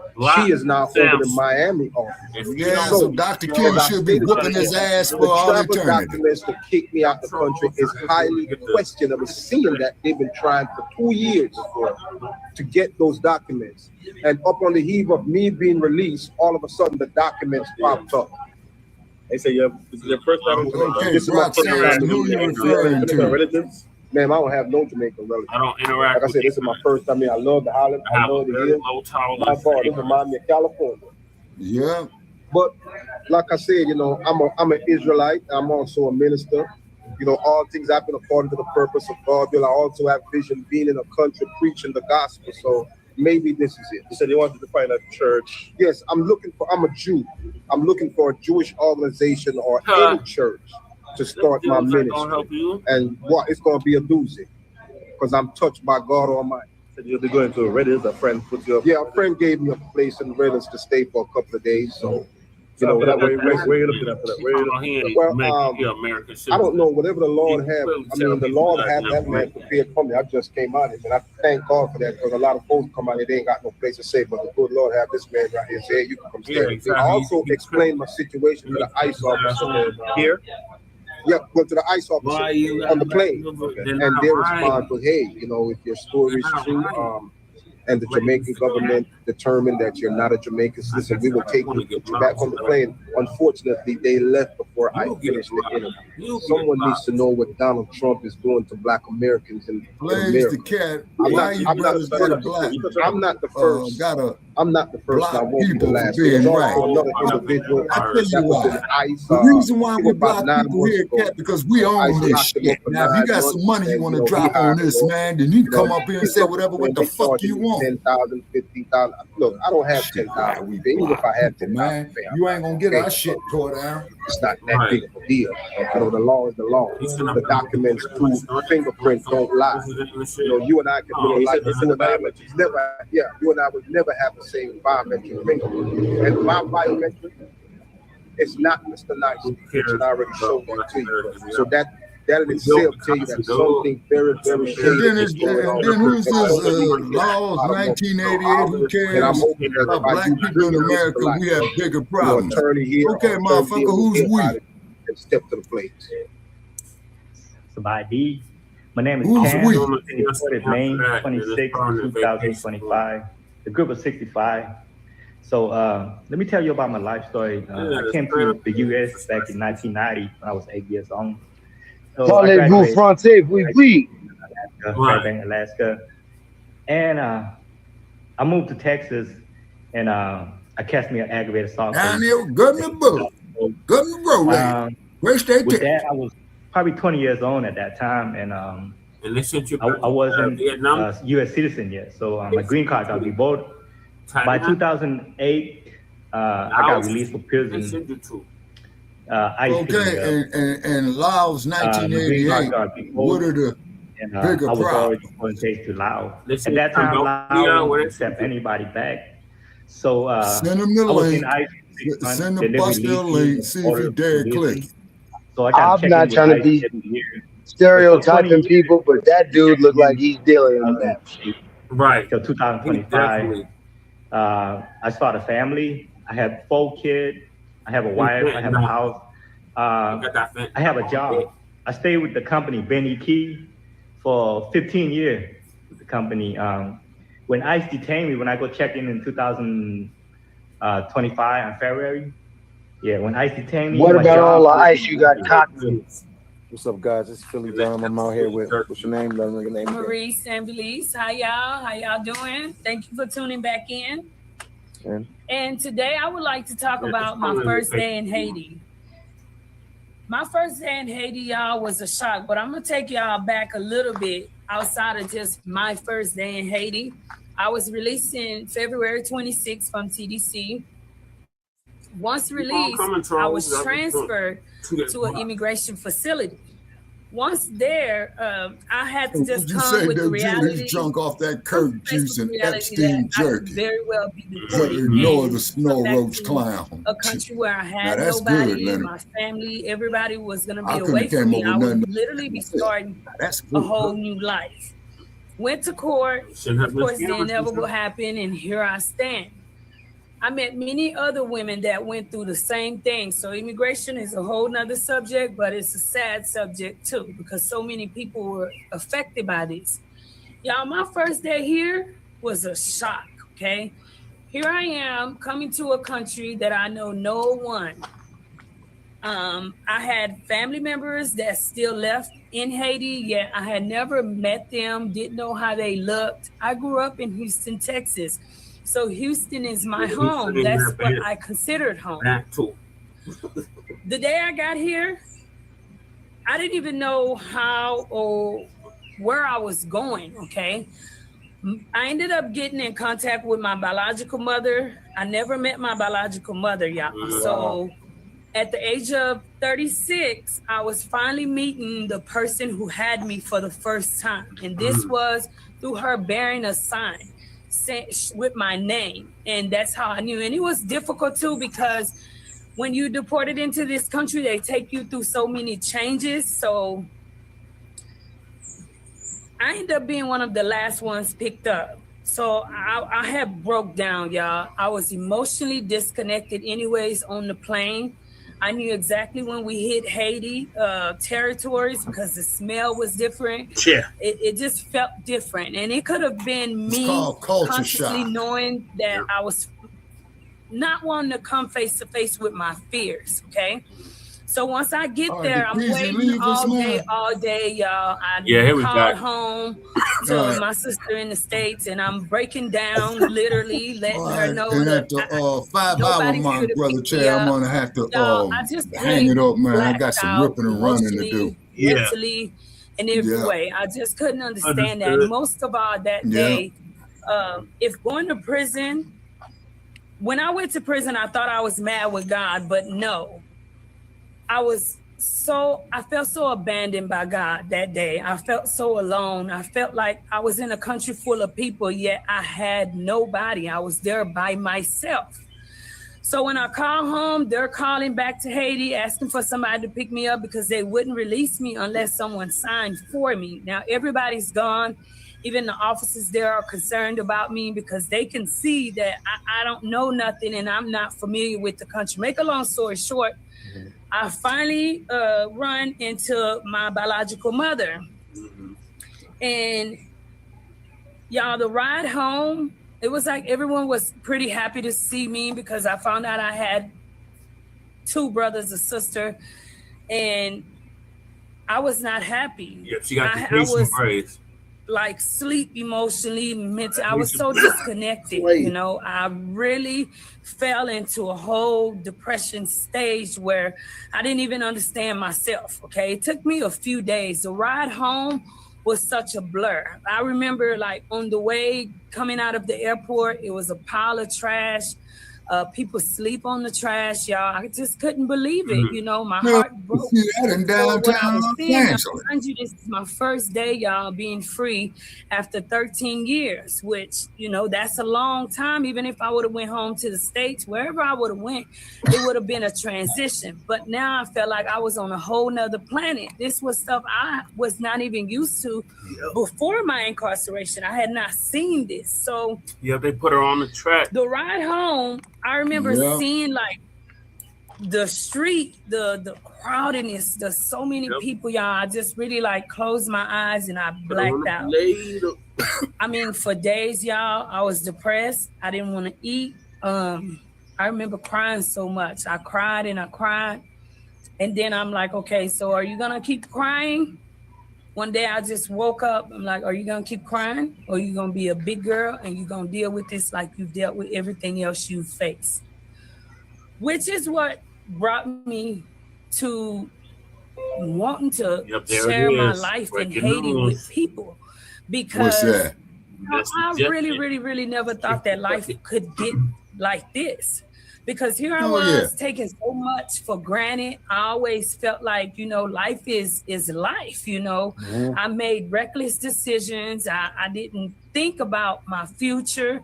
I didn't think how much effect that my behaviors actually had on me. Well, now you and then now here I sit, it was like a whole power dropped on me. Bam. It was my past. It was everything I've ever done. It was all the bad decisions I made. It was the changes. It was this and that. And I want to say, making this video, I really want to credit it to my time in TDC. Because had I not went to TDC and spent so many years deprived and being under the control of others and knowing how to live and with bare necessities in the States, how I grew up and my experience in prison, y'all, I don't know if I would be making this video today. I don't know if my days would go as they're going today. Like I made after those few days, I woke up, I'm like, look, I have to have a different perspective about this. I got to start thinking different. I refuse to lose because everything attached to me wins. As upset as I was with God, I knew He didn't bring me this far to leave me.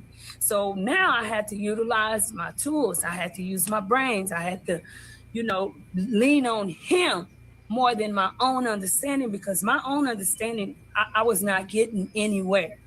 So today, that's why I decided, I'm like, okay, I'm gonna do a YouTube. On my station, I'm not gonna always talk, y'all. I just want people to get really familiar with me, get to know me a little bit as you follow me. Some days I may get in front of this camera and speak on something, how days going, show y'all something, but my station is gonna mainly be about showing you about the bad, the ugly, and the good of my country. Today, I haven't been in Haiti over 6 months. I can honestly say, as hurt and depressed I was for coming to Haiti, and I still battle, okay? But I'm proud to say that I'm Haitian. And I would like to have the whole world see every part of Haiti. And hopefully we can get people who are into nonprofit organizations, into helping, and to come out to Haiti to really help. You got many people out here that want to help Haiti, but the money is really going into their own pocket. They're not really helping people, okay? So I really want, it's my desire, y'all, to help. And mainly it's to help with children to go to school. Y'all, living with my mom is like, I witnessed so much, okay? My second day, I needed to use the restroom. It just dawned on me, I had no restroom. I had to go outside, y'all, and use the restroom. So degrading, okay? In addition to going outside to use the restroom, if I needed to do a number 2, I also had to go outside. Yep. People had no toilet paper. Ain't no indoor plumbing. Then when I saw the kitchen area, there was no kitchen. It was putting pots on rocks. Yeah, we just seen that. He Then a few days into me being there, it rained. it was a mess. Okay, everybody was up 1:30 in the morning running around. Why? Because the roof leaked. So now you gotta spare what you have, and it's even hard to even lay where you land because the water is dripping on you. And I'm like, okay, God, I get this. I get it. Okay, use me for something bigger than myself. Use me to help others. Okay, and this is what I want to do. Anyways, I hope that y'all like, share, and subscribe to my station. Please support me. Frontline Black News. If you have any questions, like always, I'm gonna post on every video. If you got questions, whatever you want to ask me, whatever you want to know about Haiti, if you curious, if it's anything, even if you want to ask me about the streets around it, whatever you want to ask, please feel comfortable. Build a relationship with me as much as I want to build a relationship with y'all. And let's see together what kind of changes we can make. Thank y'all. On that midnight trip to Georgia. Support the sister, man. Really support her. Because she's down in Haiti. Man, support Frontline Black News. Haiti's a different world, man. It's different, like she said. That's why I couldn't even say nothing in there. She covered everything. Haiti is definitely a different support world. Frontline Black News. Yes, sir. And let them know your channel. Let them know the channel. Oh, okay. Life in Haiti. And it's all together, you say? Life in Haiti, no space. Just Life in Haiti. So please like, share, subscribe. Support your girl, man. Support me, okay? All right. All right, peace out from what's this area called in Haiti? Where we at? We're in Thomasin. So it's like outside of the capital. It's a nice area. It's a nice area. It's the decent area because you don't want to live anywhere in Haiti because they do protests at any given day, and that gets dangerous. You know, even little kids seem to have a big old rock. They protested too. So you always want to live kind of like on the countryside of Haiti, not too much in the city, because the city is where all the violence, gangs, kidnapping, so much is going on. Port-au-Prince. Port-au-Prince, that if you want to live, that's not the best place for you to live. You don't want to be in Port-au-Prince. So, thank y'all. And peace out from Haiti. More videos to come. Scared still. I'm still scared because there's a lot of unknown questions. That is 37-year-old Ma Yang. She tells TMJ4 she was deported to Laos about 1 week ago. It's a country where she doesn't know a soul or speak the language. Ma and her family spoke with Mary Jo Ola today about their frustration over the process and their hopes to bring her home. I would love to come back. I have 5 children. I pray. You crazy, Dejoda. Return to Wisconsin. She tells me that she is staying on a compound in Laos. Such a helpful guy. Well, he's saying, I am somebody. I am somebody. Family of the South Milwaukee woman is scrambling to try and get her back after she was deported to Laos. Ma Yang has 5 children, including 22-year-old Asia. My mom always been like the rock to everything, so with her being gone, it's like I'm stepping up, you know, so I just try to help out where I can and be there for everybody. Yang is Hmong. She was born in a refugee camp in Thailand before her parents fled to the U.S. In 2020, Yang pleaded guilty for her role in a federal drug case and ordered to serve 30 months, impacting her legal status. Yang says she took the deal based on legal advice. At the time, I wasn't aware that if I plead guilty to it, it would take my status of my permanent resident card. The Executive Office for Immigration Review tells me that in December 2022, records show that a judge ordered Yang's removal. Last month, Yang reported for a check-in and was detained. Family says she was taken to Chicago, transferred to Indiana, then back to Chicago to be sent to Laos. Yang's partner of 16 years says the last time he saw her was after rushing essentials and money to her before that flight. I think I screamed in the car for like a half an hour. Yang and her family are struggling to find answers. I don't know what I would do. I don't have any family here. I don't have any friends here. I've never been to this country. U.S. Immigration and Customs Enforcement did not provide a comment for this story. Of course. In Milwaukee, Mary Jo Ola, TMJ4 News. Annie, I'm so sorry. And the thought that comes to mind for me is that you hear Donald Trump and all these people say over and over they're going after the worst of the worst. But you're a college freshman from Babson who was there on a scholarship. Your dad works in a tailor shop in Texas. He was so proud of you when you got in to go to school there. He ran in and was telling everybody, according to reports I read, about how ecstatic he was and how much he loves you. Are you a criminal? Are you the worst of the worst? No.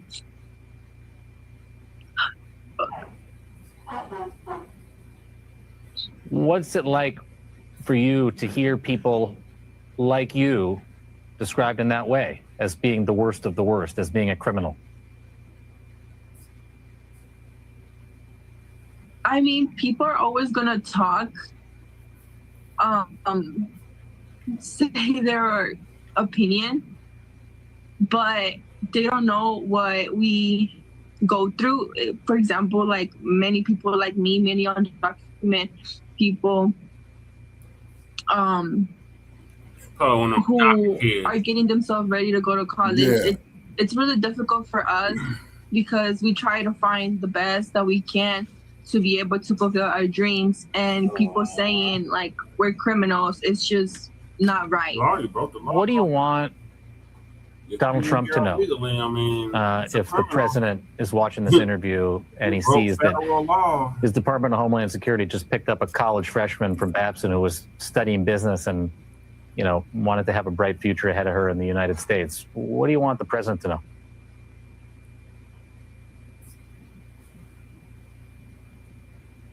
That not all of us are criminals. That many of us come here So what are you talking about? be able to work, be able to be able to live a better life from our countries. Yeah, I was gonna say. Many of us want to just work and provide for their families. We are here also to go to college because we want a better education. We just want a better kind of lifestyle. But not all of us are criminals. And he says that all of us are criminals. He's extremely wrong because many of us just want a better life with an education, a job. Is that what y'all all say?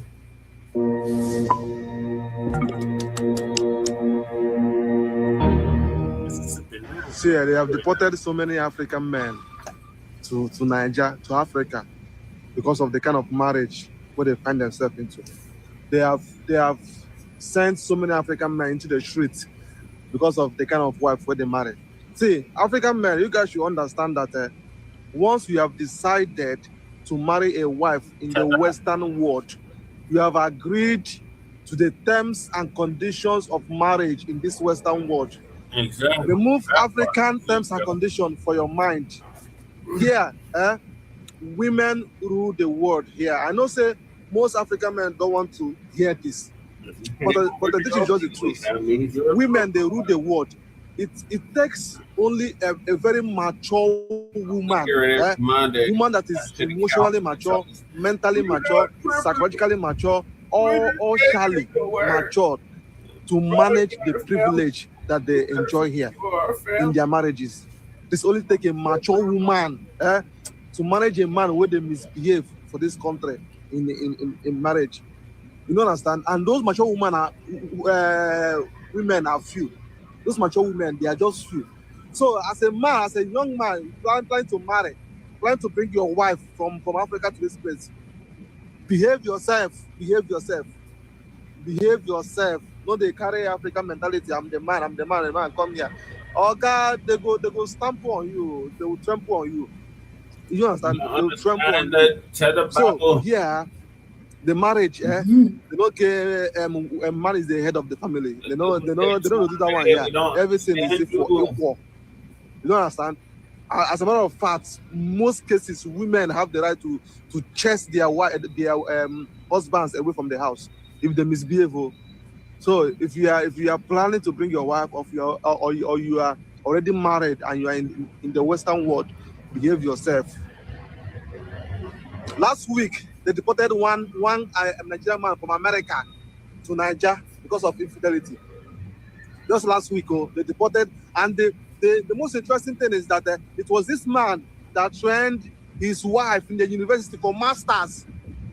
He paid the wife's school fees, did everything. After the wife graduated, the wife found out that the man has been cheating. As a matter of fact, he even impregnated almost 3 men.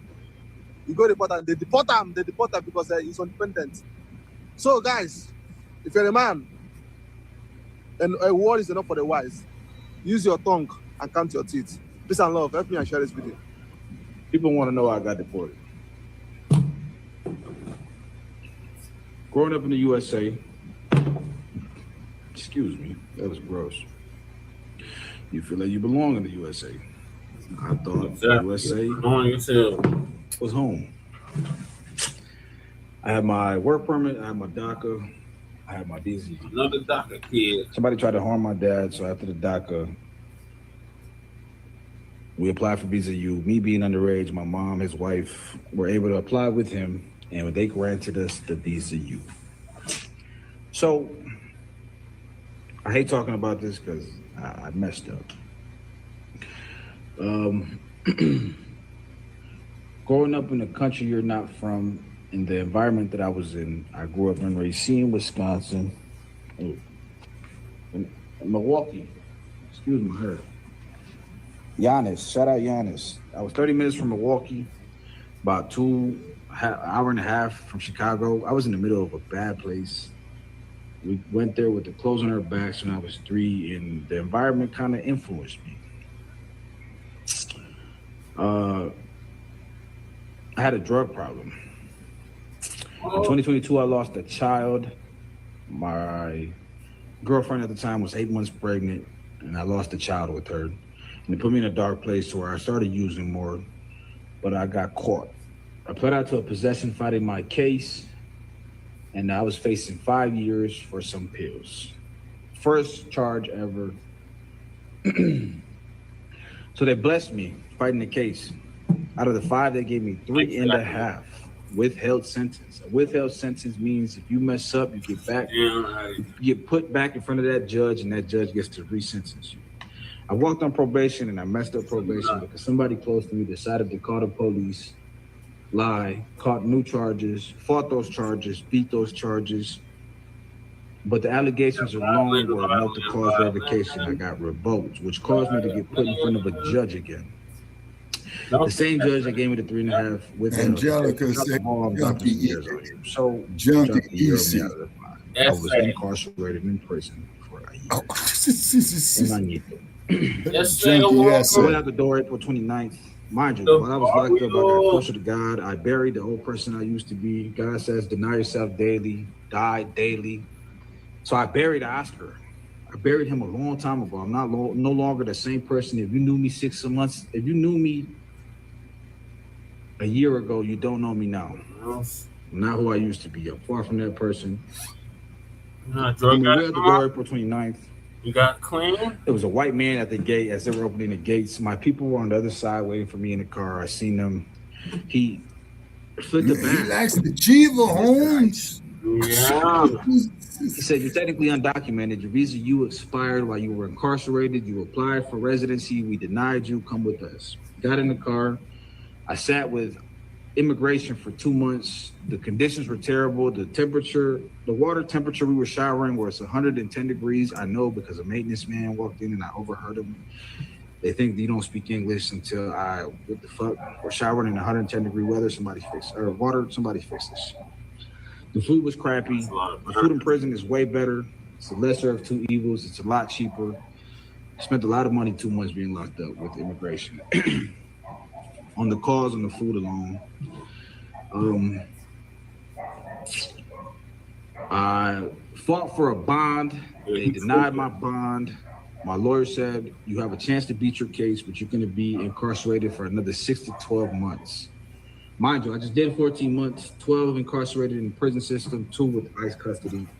I asked him, what do you recommend? He said, we fight for self-departure. If you self-depart, it does not look like a deportation on paperwork. Deportation, you have to be outside of the U.S. 5 to 10, 15, 20 years. That damn dog, I should go feed his ass, but story time. So, man, this motherfucker's babbling, man. He is. I wasn't gonna do another year. I just did a year. So we fought for self-departure. They granted me self-departure. 2 weeks later, I was on a bus ride to Chicago, a private airport, caught a private jet, literally with others like me, aliens, immigrants, quote unquote. From Chicago, I caught a plane ride to Louisiana, from Louisiana to Texas, from Texas we caught a bus ride to El Paso. Dejoda. Yeah. In the 2 exactly, weeks, Dejoda. Exactly. I was able to call my people. They packed a bag, clothes, money, shoes, and my phone. I was able to document everything and for personal use, uploaded it to TikTok. Video kind of blew up, and TikTok's been changing my life a little bit. We're on our way there. God's plan. It's been an emotional roller coaster. Yeah, exactly, Dejoda. Green base. And he was. When he was in prison. Yeah, he was. Exactly. It's dangerous. You can leave at your own free will. That's why I say fuck them. Just for that right there alone. I decided to stay. From there, I got close to 3 guys. We all caught a bus ride to Monterrey. From Monterrey, we caught a taxi to Guadalajara. While I was at the albergue, the new president of Mexico, I forget her name. People talk a lot of things about her, good, bad. Yeah, she clicked in with the cartel. Never been too political. I don't know too much about the politics here in Mexico, but she's designed something to where you touch at that base, you fill out the paperwork, you get your social security, you get your food. She gets you a lot of your documentation that you need to work here besides your ENAM. You get a temporary ID, 3 months healthcare. Yeah, but exactly, Leonard. She gave me 2,000 pesos for the ride, the travels. With those 2,000 pesos, I bought a plane ticket from Monterrey. Man, you need about 5,000 of them motherfuckers to equal $1 American dollar. My aunt was waiting for me. Mind you, I haven't seen my aunt in 25 years, and when I seen her, I knew that was my aunt. I just knew she looks like my damn There's a homie of mine used to say, man, the shit he's talking ain't worth a dime in Mexican money. Rode home with her, stayed a couple nights there until I kind of got situated in my mi casita. Mind you, a lot of us don't have somewhere to land here, a home to land to, let alone a support system like I have on and off social media. I just want to thank you guys, thank my people. You've been nothing but help. Safe to say I'm blessed. I came here with an image thinking Mexico was a third world country. The people were bad. The cartel, I hate saying cartel, but the cartel were terrible. But the 2 months I've been here, I haven't ran into anything bad. Everything's been good. I go to work to and from every day. Yeah, sad, but damn, this motherfucker ain't doing nothing but babbling, man. All this shit he's talking about, man, he could have said that, man, in less than 5 minutes. Thank God. Right. There's money to be made here. Si quieres, puedes, ánimo, éxito, puro éxito. When there's a will, there's a way. I just want to let you know that there's light at the end of every tunnel. I got closer to God. If you're not religious, I'm not telling you to be religious, but build a relationship with your creator. Thank you for supporting me. That's kind of why I'm here. I messed up. But like I said, I buried that ass for a long time ago. I don't drink. I don't do drugs. I don't smoke. I don't do nothing. Motherfucker, this is the 5th time you said this shit, man. Build something new. You don't drink or smoke no more. Keep your eyes on me on these videos. Slowly but surely. Peace. Motherfucker, I ain't sharing your content, man. Fuck you. You got to pay me, Trick. Her sudden deportation from Florida separated her from her husband and the daughter she was still nursing, 1-year-old Kaylin. Now, the only way for Sanchez Tejeda to see Kaylin back in Tampa is through video call. ¿Qué tú estás haciendo? Okay, Leonard. Ahora está todo el tiempo, mamá. Ven, mamá, ven. Cuando hablo con ella, cuando trato, solamente me dice, mamá, ven. Me busca por toda la casa.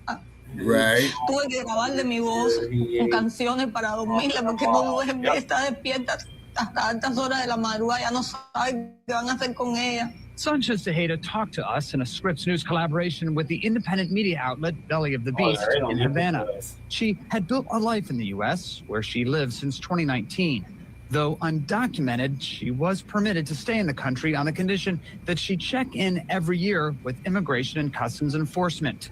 That was until April 22nd, 13 weeks into the Trump administration, when Sanchez Tejeda brought Kaylin to her ICE check-in, where officers informed her she would be detained and deported within 48 hours. Yo le dije, ¿pero por qué? Y él me dice, no, ya esa decisión está tomada. Ve mi teléfono, que tengo una foto, la niña, el papá y yo. Y me dice, tiene foto familiar, llama al papá y que venga a buscarla. Her husband, Carlos, arrived to pick up Kaylin, posting this video on Facebook. The forced separation of immigrant families created backlash for the first Trump administration.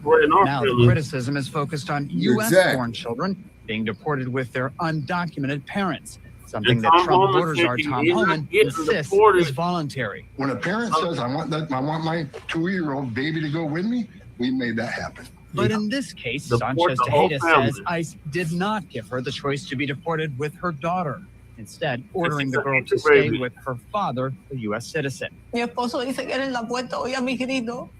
Por favor, no se la lleve, por favor. Baby. That's she get to stay here with her father. Era una decisión que estaba tomada. She's an anchor baby.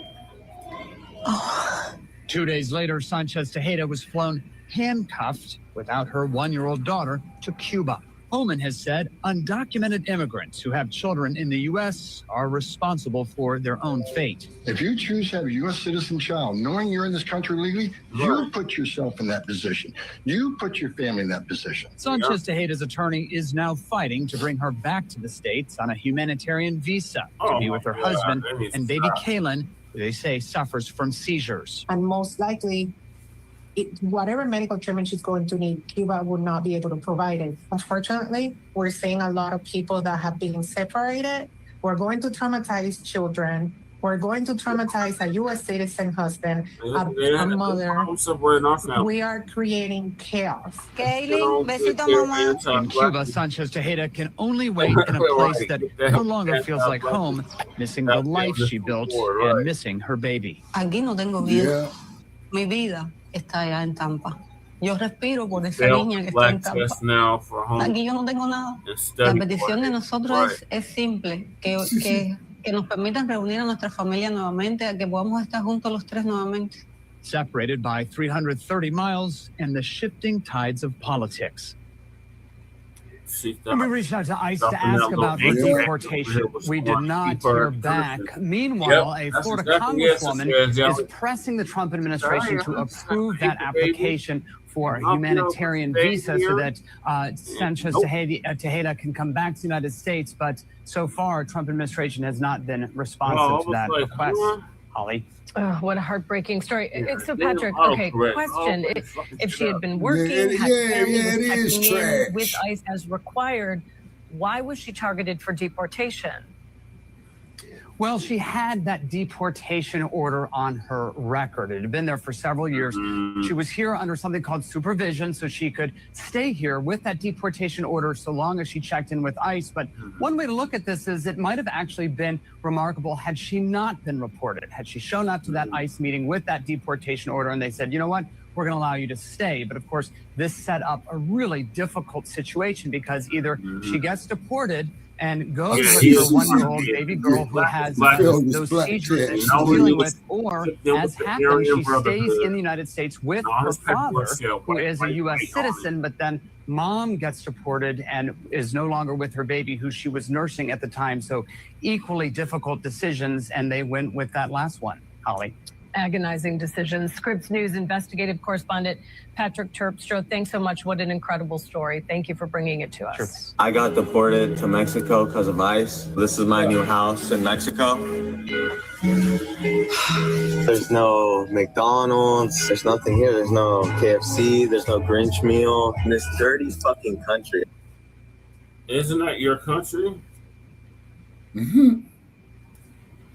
Got deported to Jamaica. Still going enough far now. Turning on new things. Yeah, Jerry. See me. You got the clue. I put it on social media. It's a hot boy up in close online.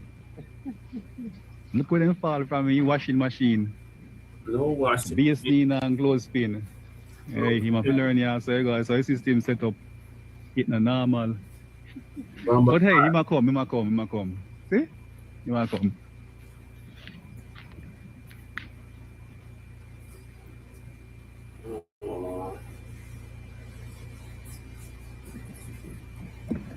Y'all, this is just the beginning. I'm sure in about another month or so, it's going to be all new videos out there. All right, y'all, time's out, Brother Che. From their homeland and how much they hate being there. Yeah, he said it was a dirty effing country. And it is. A minute, and Lisa got it. It is. All right. Y'all, I think if it was me, you know, you would think if I don't want to go back to my home country, I need to get out of here and go somewhere else.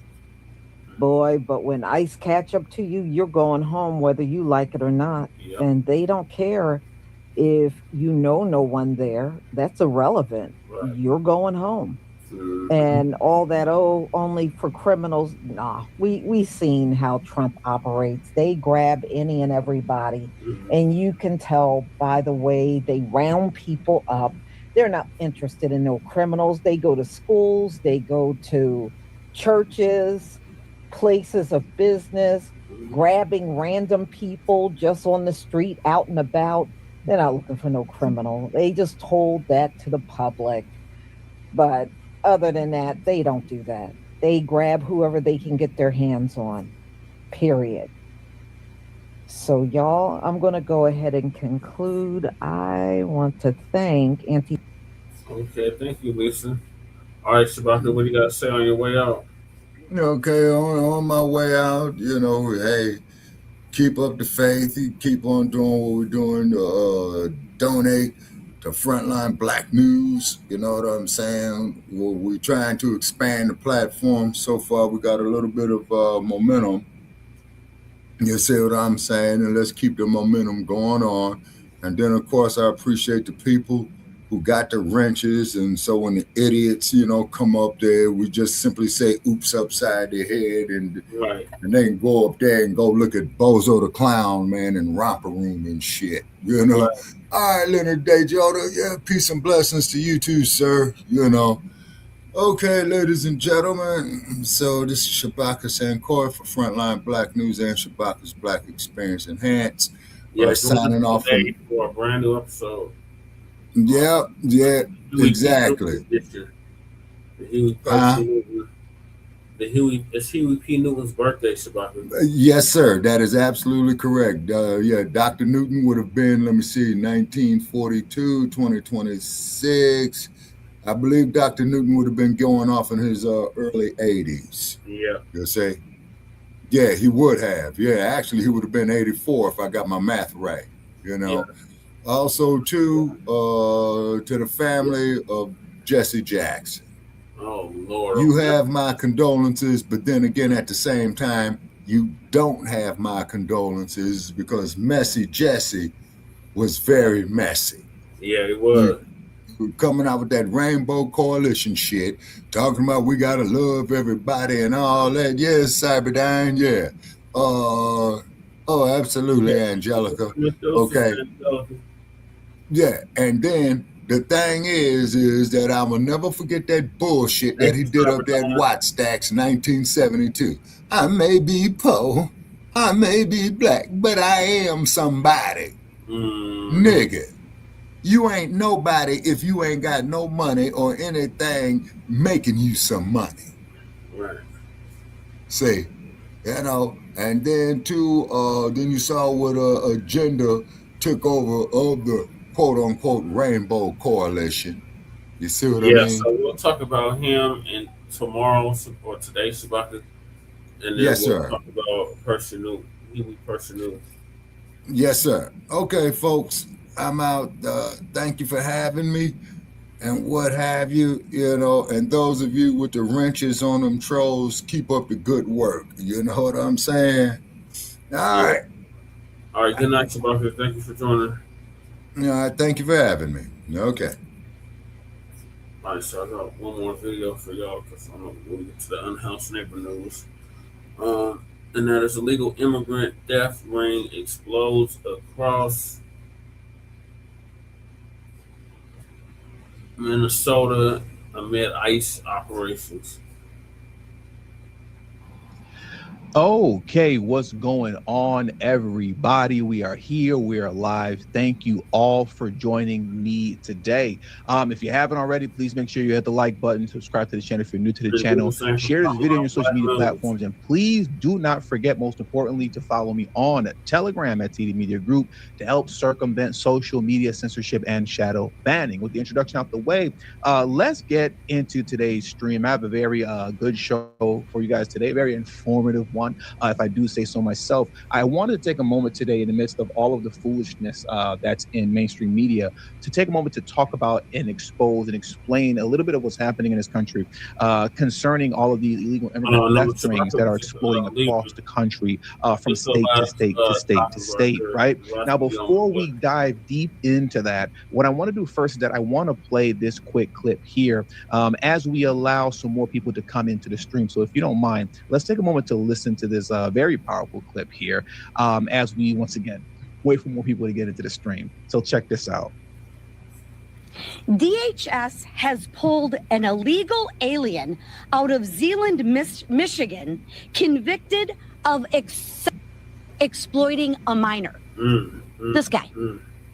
This is who the protesters and the Democrats are defending. An illegal who is here, who has been convicted, I might say, of exploiting a minor. I don't know why you all aren't angry about that. I'll share with you. It is unfathomable to me. In Grand Rapids, they got a guy convicted of larceny and assault. In Ypsilanti, Jackson, in Detroit, in Holland, Pontiac, DHS found deported illegal aliens committed of homicide. Okay, thank you. These folks are monsters. And you have Democrats that are advocating for them to get released back into your communities. Why aren't you reporting, and why aren't more people outraged? I don't get it. I gotta share with you. I don't get it.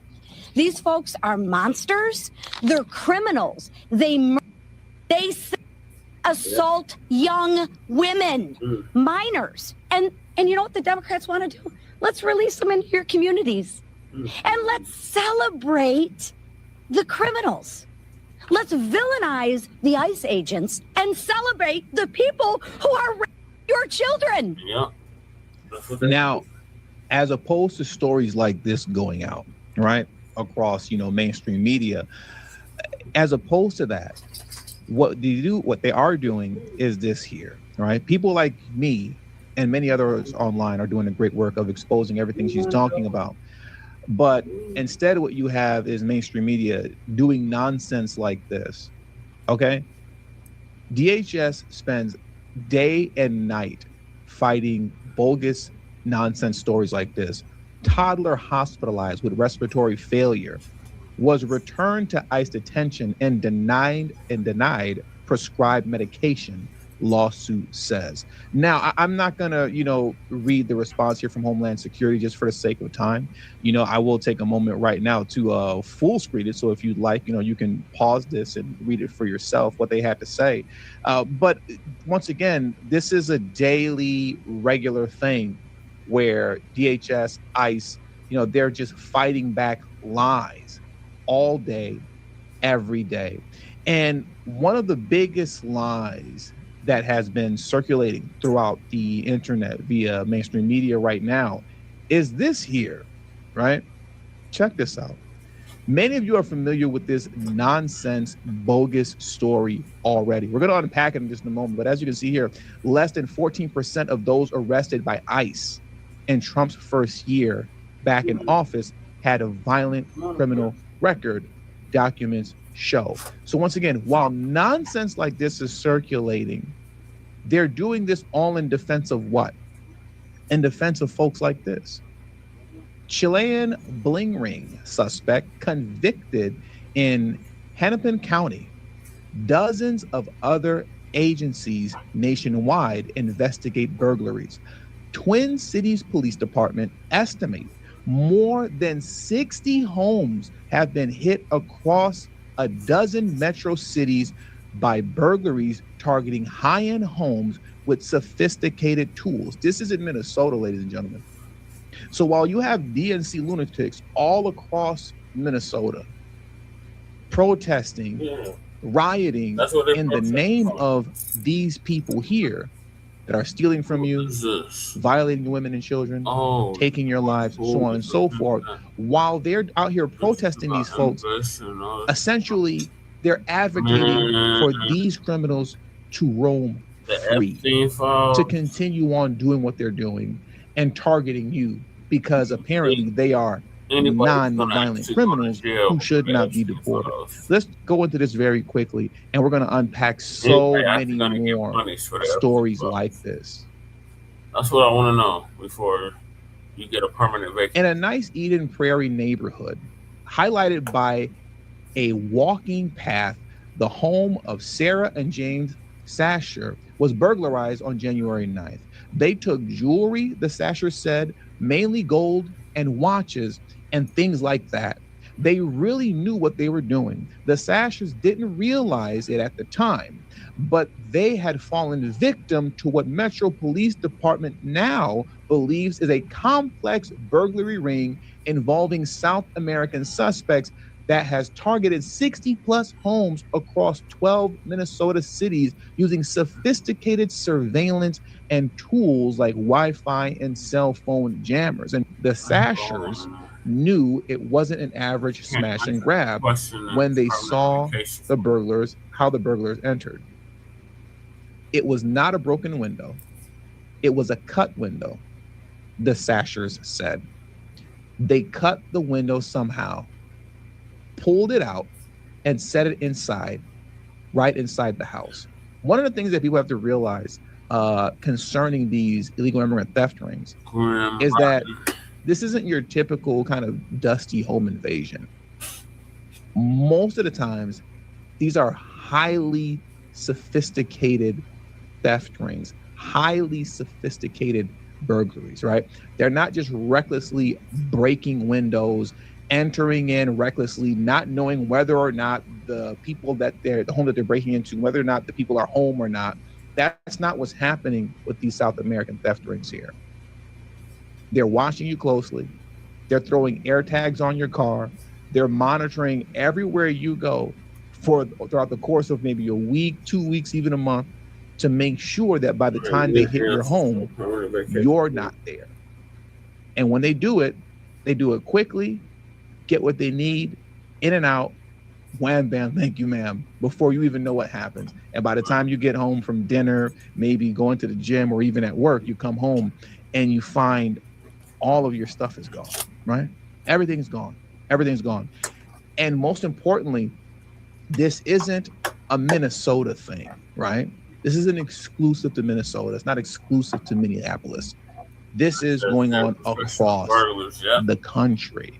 Check this video clip out here so I can where I want to highlight this point. Look at this.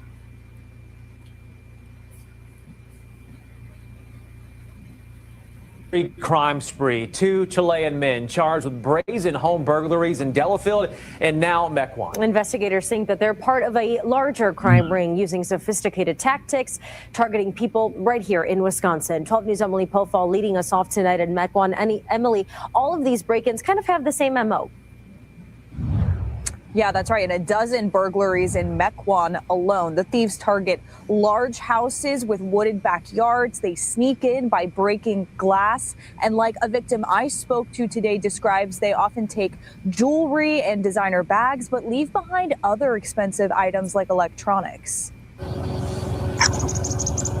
It was also disturbing. Janice McFarland's home is one of a dozen in Mequon, police say was hit by a South American theft group in Wisconsin.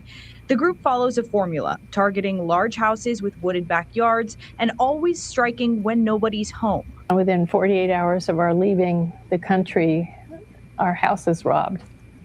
And nobody knew that we were leaving except, a couple of people that we trust. They get in by breaking a back door or window, taking jewelry and designer bags, but leaving other valuables like electronics, putting the stolen items into pillowcases. They had pretty well ransacked the house. It took all my jewelry boxes, even took one of our pillowcases. Do you guys know how the group knows when homes are empty? Something that we're still trying to work on and figure out that, is there pre-surveillance that's done. Deputies arrested 3 Chilean men who authorities say are in the country illegally late last year.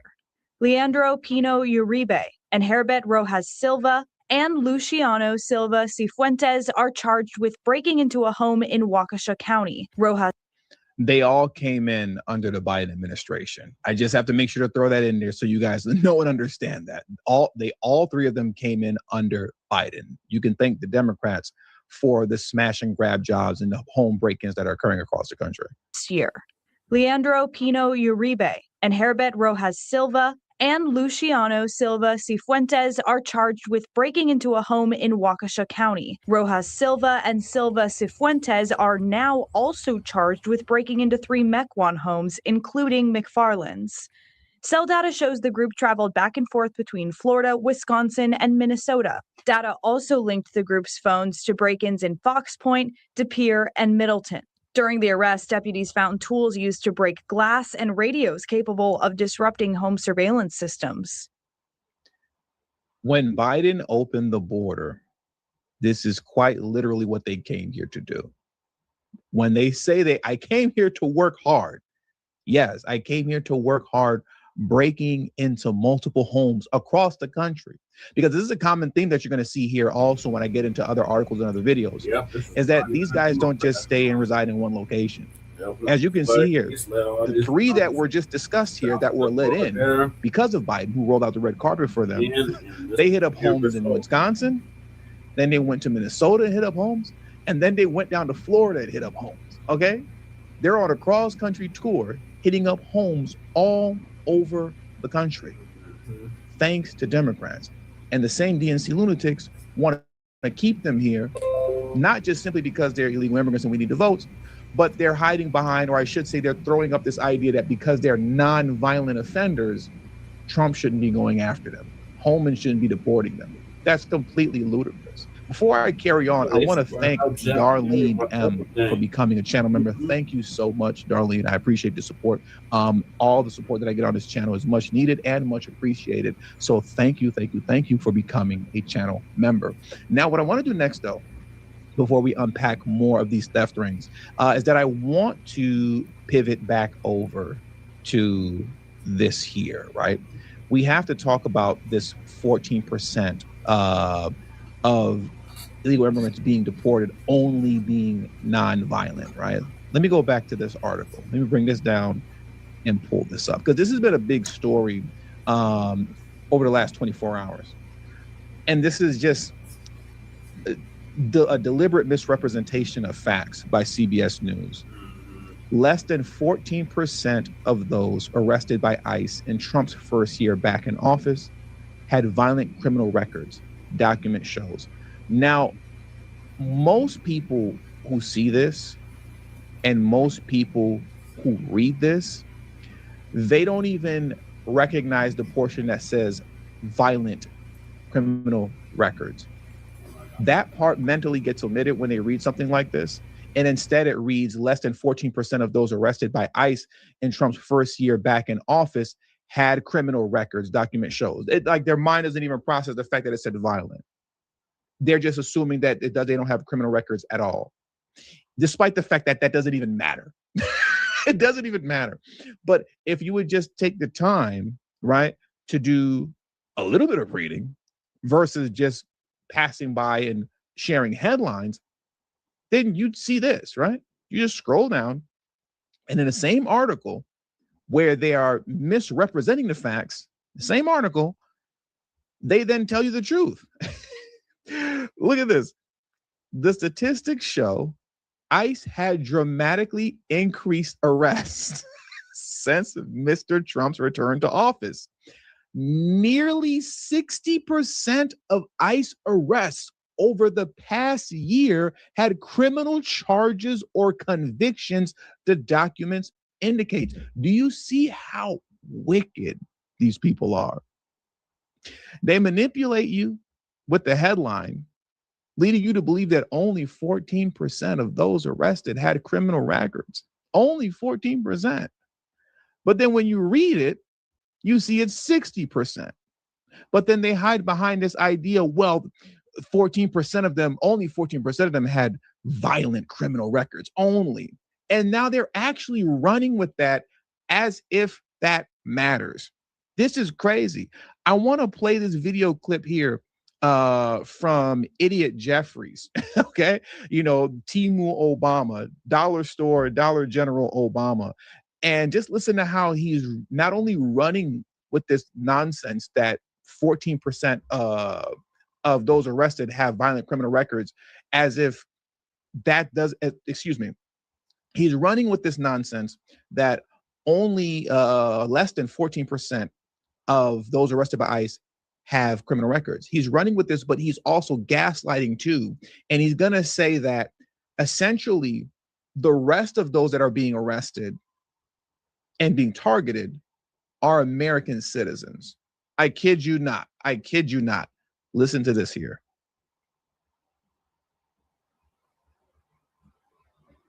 Taking place.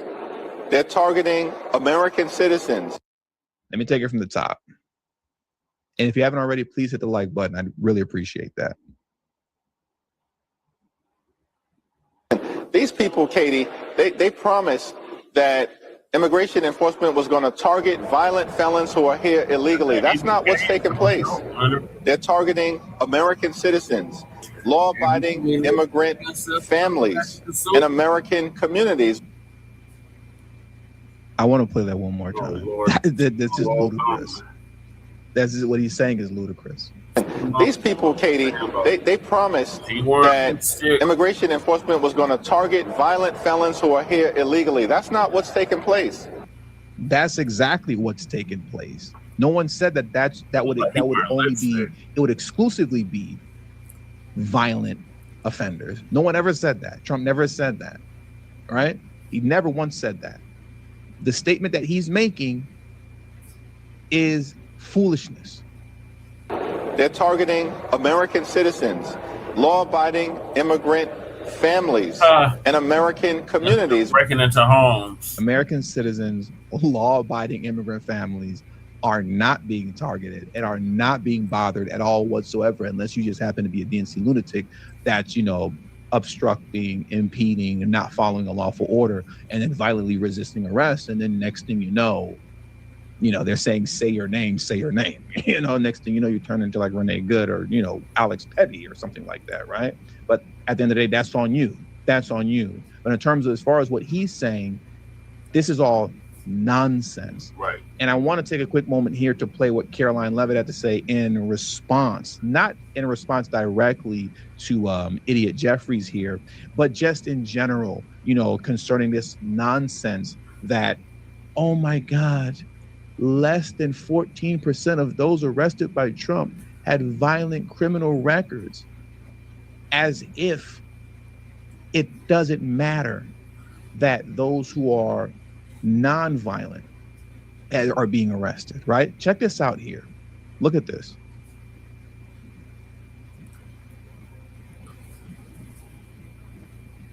And has been clear. Rewind it back and take it just from the top.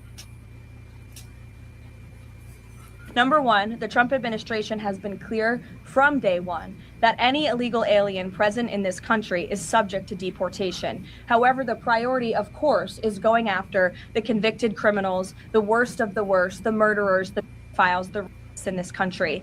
Interestingly, in the CBS story, what the Democrat talking heads on television are not saying is this line. Nearly 60% of ICE arrestees over the past year had criminal charges or convictions. And among that population, the majority of the criminal charges or convictions are for nonviolent crimes.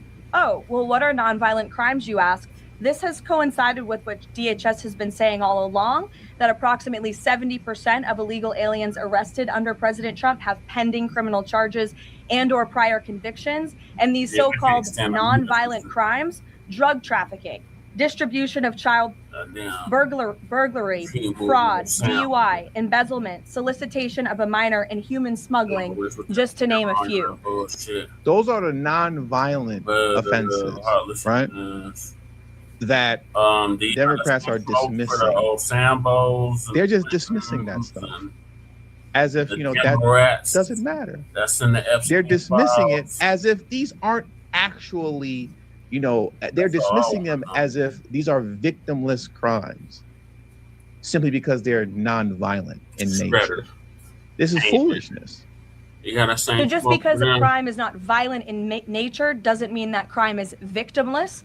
And I can guarantee every single person who is out there on television right now pointing to these statistics that were taken out of context by CBS News would not want an illegal alien convicted of the distribution of child or fraud or DUI living in your community. So the Trump administration will continue our focus on deporting all illegal aliens present in our country with a focus on the worst of the worst criminals.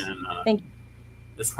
And I want to thank Tisha Chipman. I appreciate you, Tisha Chipman, for becoming a channel member as well. Once again, all the support you guys show me, it helps, and I deeply appreciate it. Thank you very much, Tisha, for becoming a channel member. I appreciate you so much. But look at the point that Caroline's making. These people are out here dealing in child corn, okay?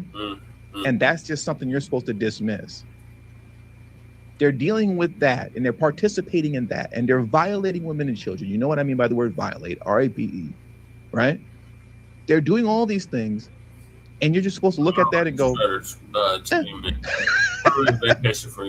I guess, well, as far as like violating women and children are concerned, that's violent in nature. But I guess because corn is not violent in nature, you're just supposed to dismiss that and let these guys stay in the country. It's completely ludicrous. Completely ludicrous.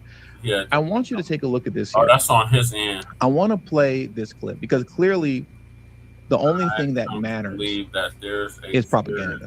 Facts don't matter. Common sense doesn't matter. Just propaganda. And pushing. Look at this clip here from Katie Couric that I want to play here. This is supposed to be someone, my whole life, I'm 40 years old. And my whole life, up until like the last, maybe decade or so. Katie Couric is someone that we were told we were supposed to look up to as this like world-renowned journalist. Someone to be respected, someone to be saluted, someone to be taken seriously. And as time has moved forward and progressed, we have seen more and more, and they continue to prove more and more that they're just leftist propagandists. They're not objective journalists here to put forward facts and to inform the public. No, they're here to push propaganda and nonsense. I want to play this clip here from Katie Couric when she was talking to Rand Paul about this 14% of those arrested are nonviolent. And I want you to just listen to how disingenuous she is, and then we'll take it from there. Check this clip out next.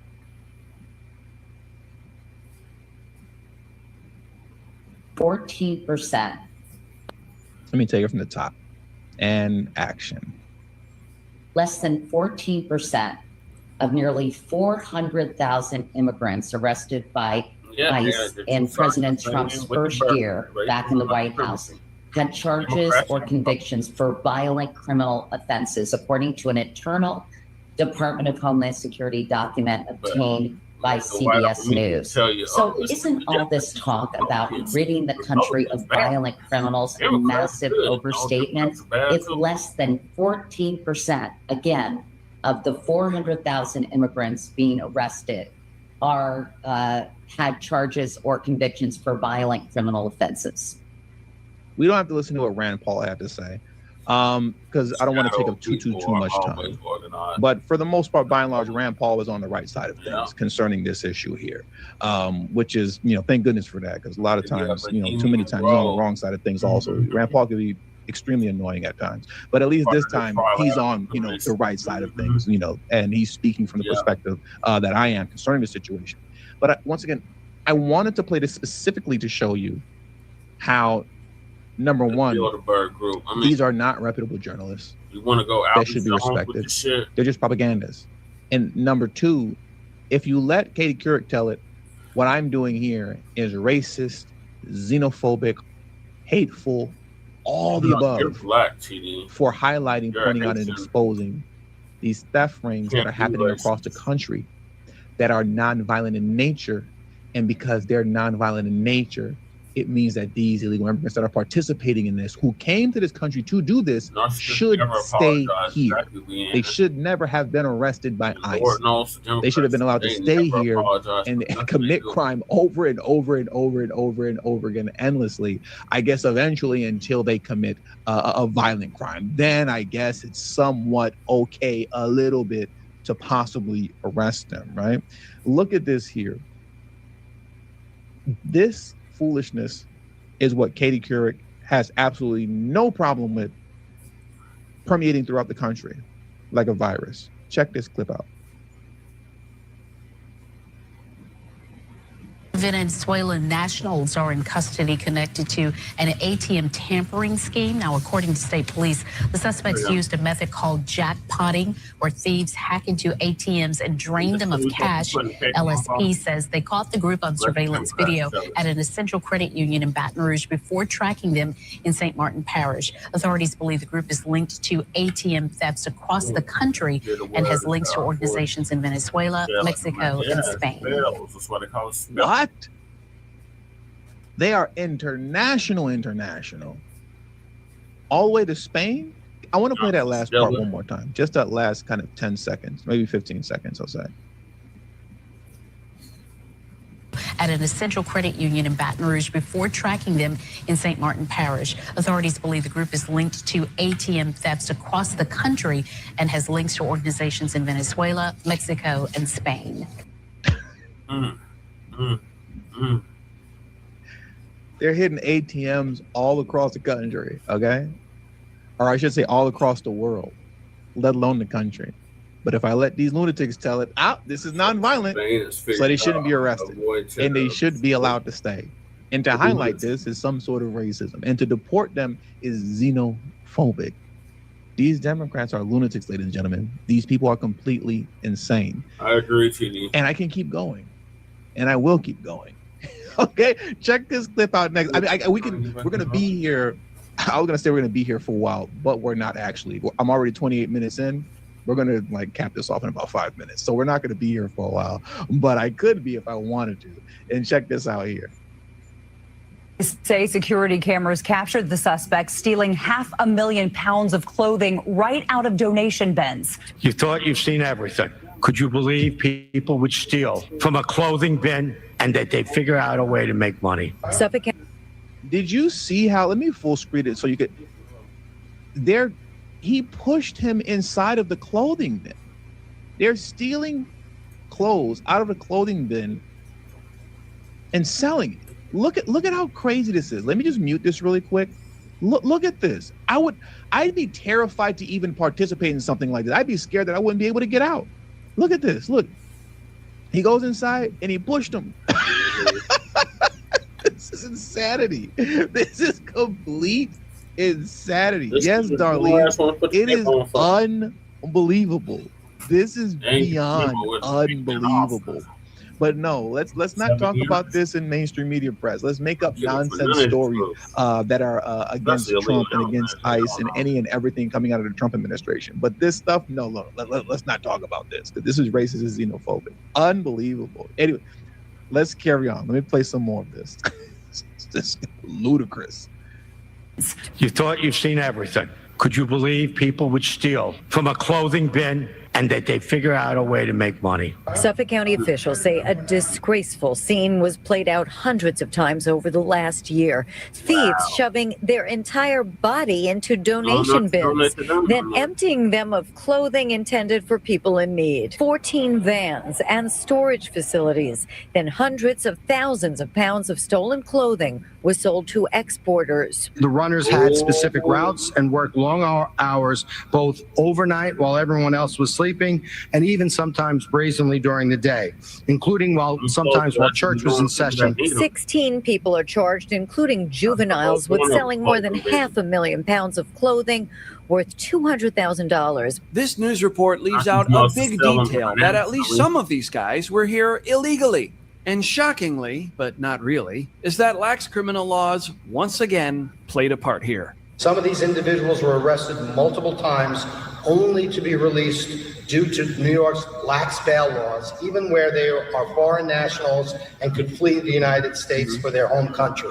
The only regret, which I think the DA expressed, is that some of them, despite being foreign nationals, were eligible for bail, for actually no bail. Cashless bail, which is incredible.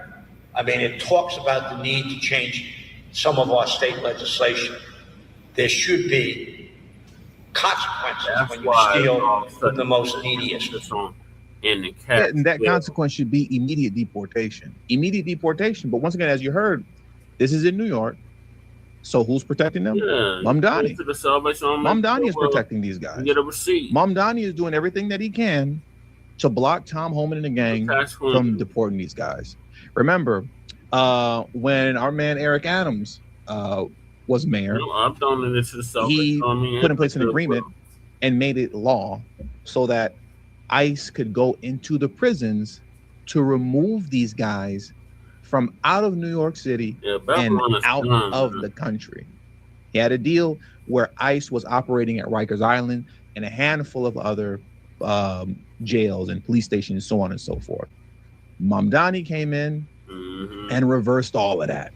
Not anymore. It's over with. Now it's a game of catch me if you can. Not only are we not going to give these guys bail, right? Or I should say, they're not going to receive. They're going to receive, what is it called? Non-cash bail. Basically, they're going to just let them out. Not only are we just going to let them out, but now it's up to you to catch them if you can. All right. And in the midst of trying to catch them, we're going to encourage our lunatic constituents to protest, obstruct, impede, and make everything that you're trying to do that much more. So much to do this type of shit. As Andrea said, it seems that insanity is the word of the day, everybody. It is the word of the day, Andrea, and I appreciate your support. Insanity is the word of the day.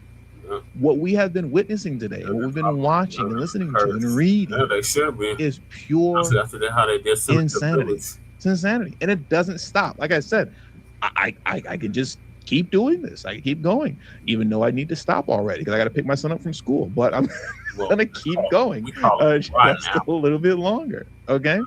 Look at this here. Let me transition and bring this video down and pull this article up. If you haven't already, please make sure you hit the like button and subscribe to the channel if you're new to the channel. But most importantly, hit the like button. I really appreciate that. Now, let me pull this video down and get into this article next.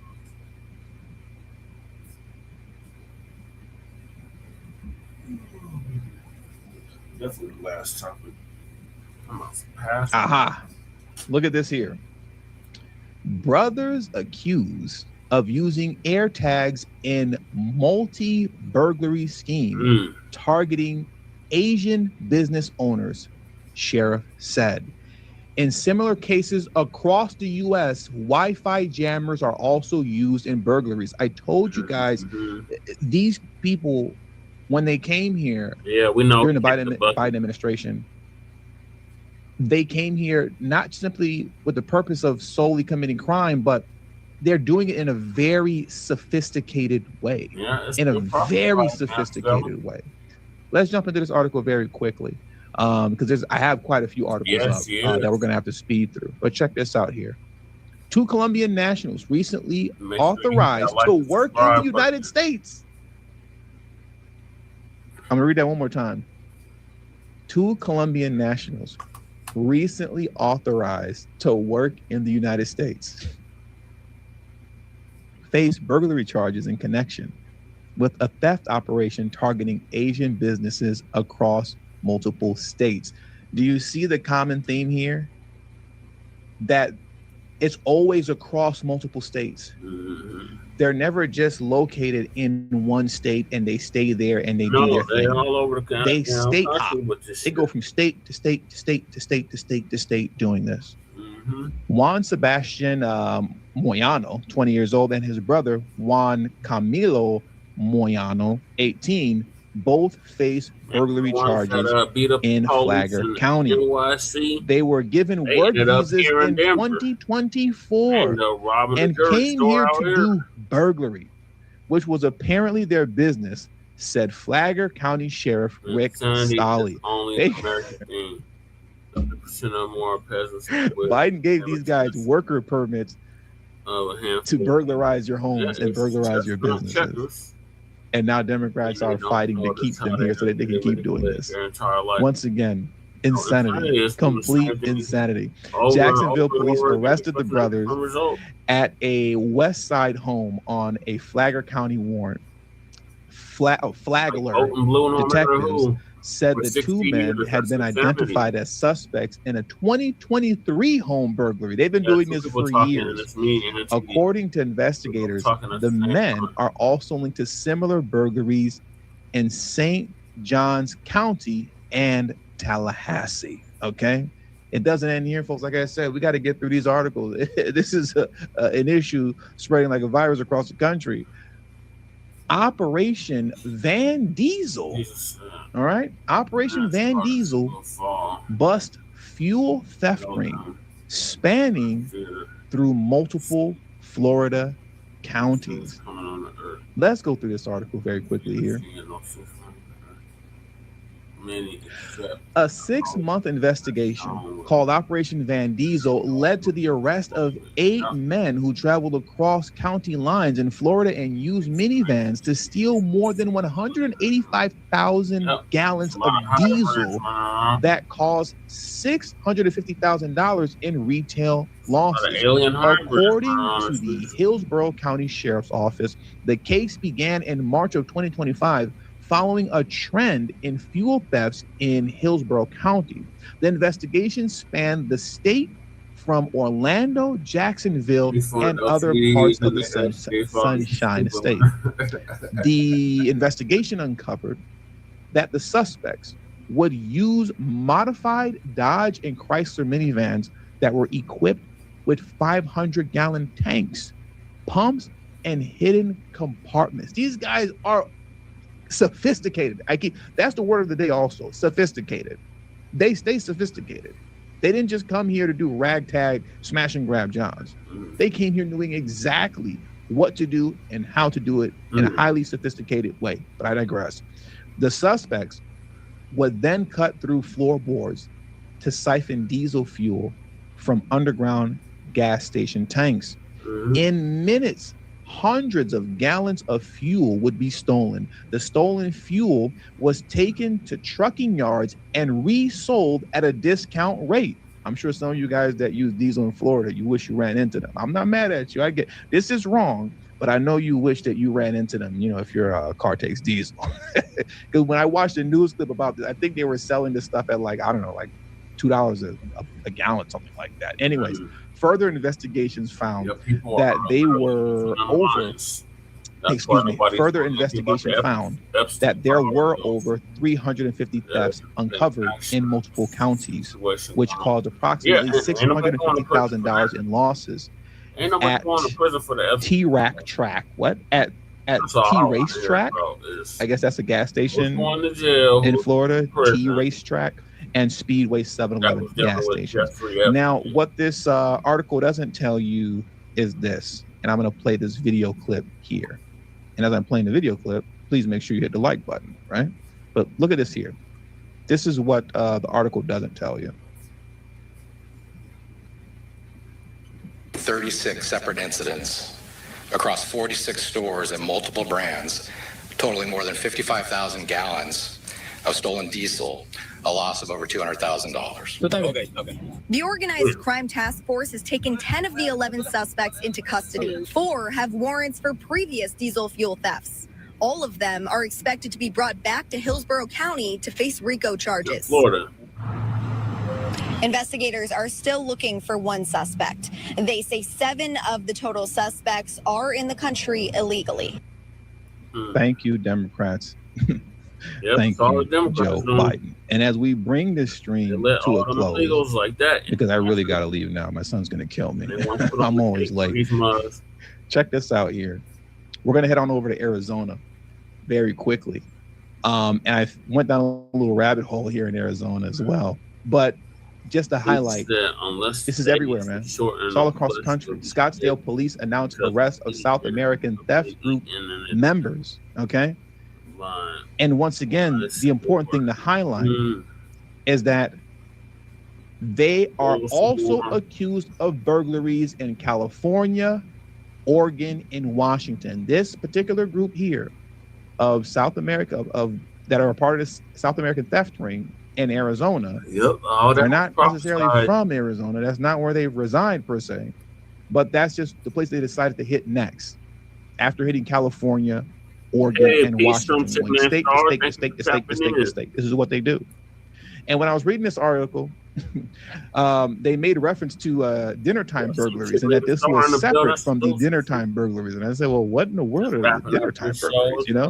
And I'm not going to go into this article here, but essentially in a nutshell, you know, we're talking about more illegal immigrant South American theft rings that were occurring specifically in Arizona, where in a nutshell, they're breaking into your home while you're out for dinner. And of course, surprise, surprise, you know, as they start arresting these guys, as you can see here, investigators say the suspects are in the country illegally on expired visas. Police believe the suspects are connected to a South American theft group that has allegedly burglarized homes in several valley cities dating back to late December. And that's what those illegals on this your stuff screen, once again. It's who the Democrats want to put these on for. South American burglary theft rings are spreading like wildfire across the country, right? Spreading like wildfire. But instead of you I've been hearing that for like being informed about that years. by mainstream media, they're giving you propaganda, nonsense like this. Less than 14% of those arrested by ICE in Trump's first year back in office had violent criminal records. So apparently, we need to since come on, this wasn't a violent crime in nature, I've seen that these degenerates should be set free ending, and shouldn't be deported and should be arrested. Once again, word of the day, lunatic. And with all that being said, that does it for today's news. And no, Saul, I know normally it's YouTube over family, but my son's going to kill me because I'm most likely going to be late again. I'm most likely going to be late again picking him up from school. And I'm going to get a phone call on my way to picking him up. And he's going to be saying, Dad, where are you? And he's going to get the response from me that he always gets. I'm 5 minutes away. Okay, I'm 5 minutes away. Anyways, thank you guys for joining me today, man. Hit the like button on your way out. If you haven't already, please smash the like button. Subscribe to the channel, come to the channel. Share this video on social media platforms. And do not forget, most importantly, to follow me on Telegram. The link to my Telegram is in the description box below and pinned in the comment section as well. Thank you all for your time. Until next video, peace and have a great afternoon. With Frontline Black News.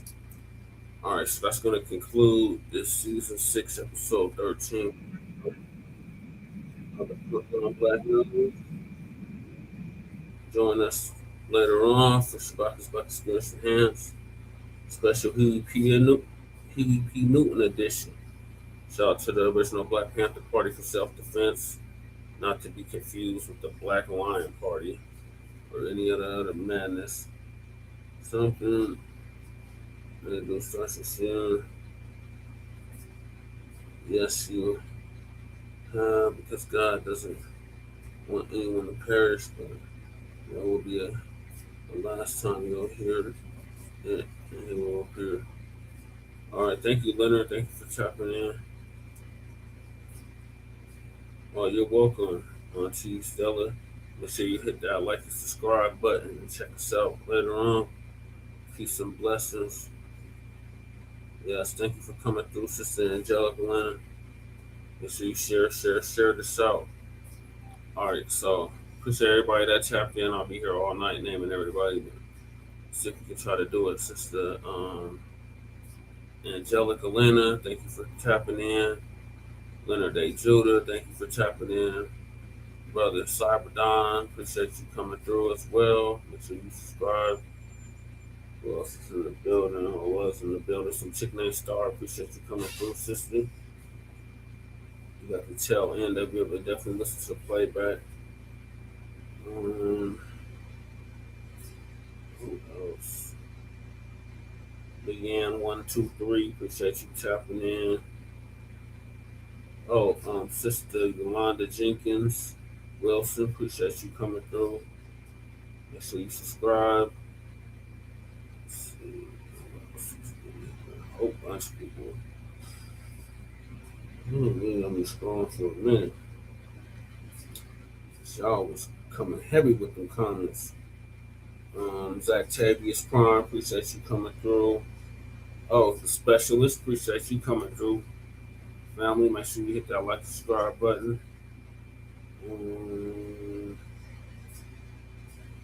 The Blaze, the cat, I think that was a troll. Bunch of damn trolls. Oh, Magic Stick. Yes, thank you for coming through. Oh, Miss Money Penny, appreciate you coming through. Make sure you subscribe. Brother Gary, thank you for coming through.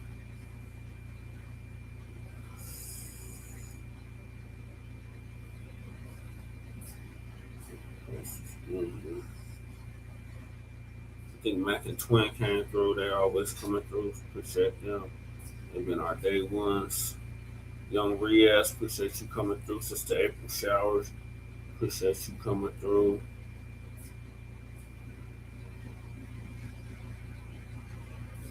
Cut from a Different Cloth, appreciate you coming through. Our brother Crew Reality, thank you for coming through. Ann Filoni, our sister out the shy as well, thank you for coming through. Who else is in here that wasn't a troll?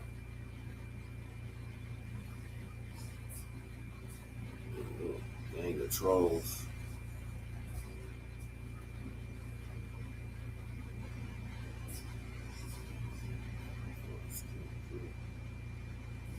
I think that was everyone. Oh, Isaac ain't playing. Appreciate you coming through. Oh, Melissa S. Justice. Thank you for coming through.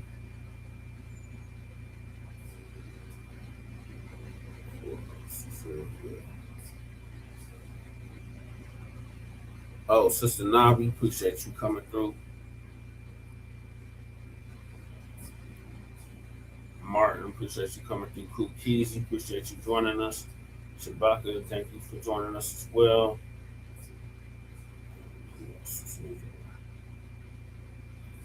I think that's everybody. I apologize if I missed anybody. Oh, Kahari, appreciate you coming through. Black Joe. No, I missed somebody. Yeah, thank you, Black Joe, for coming through. Always a pleasure to have you. Daniel, appreciate you coming through. I think that's everybody. Peace, love, light, reparations, and separations. So Chain Kruma, aka Justin Paris, signing up from the Mile High Income, an illegal migrant flooded city in a sundown town known as Aurora, Colorado. So peace, love, light, reparations, delineations, and separations of Black empowerment. Chain Kruma signing out. From the Mile High Income, an illegal migrant flooded city, otherwise known as Denver, Colorado, in a sundown town known as Aurora, Colorado. Peace. The air date of this program was 2/16/2026. ended 2/17/2026, which is the birth date of Huey Percy Newton. So join us later for Shabaka's Black Conspiracy Hands on the same YouTube. So we'll see y'all then. Peace.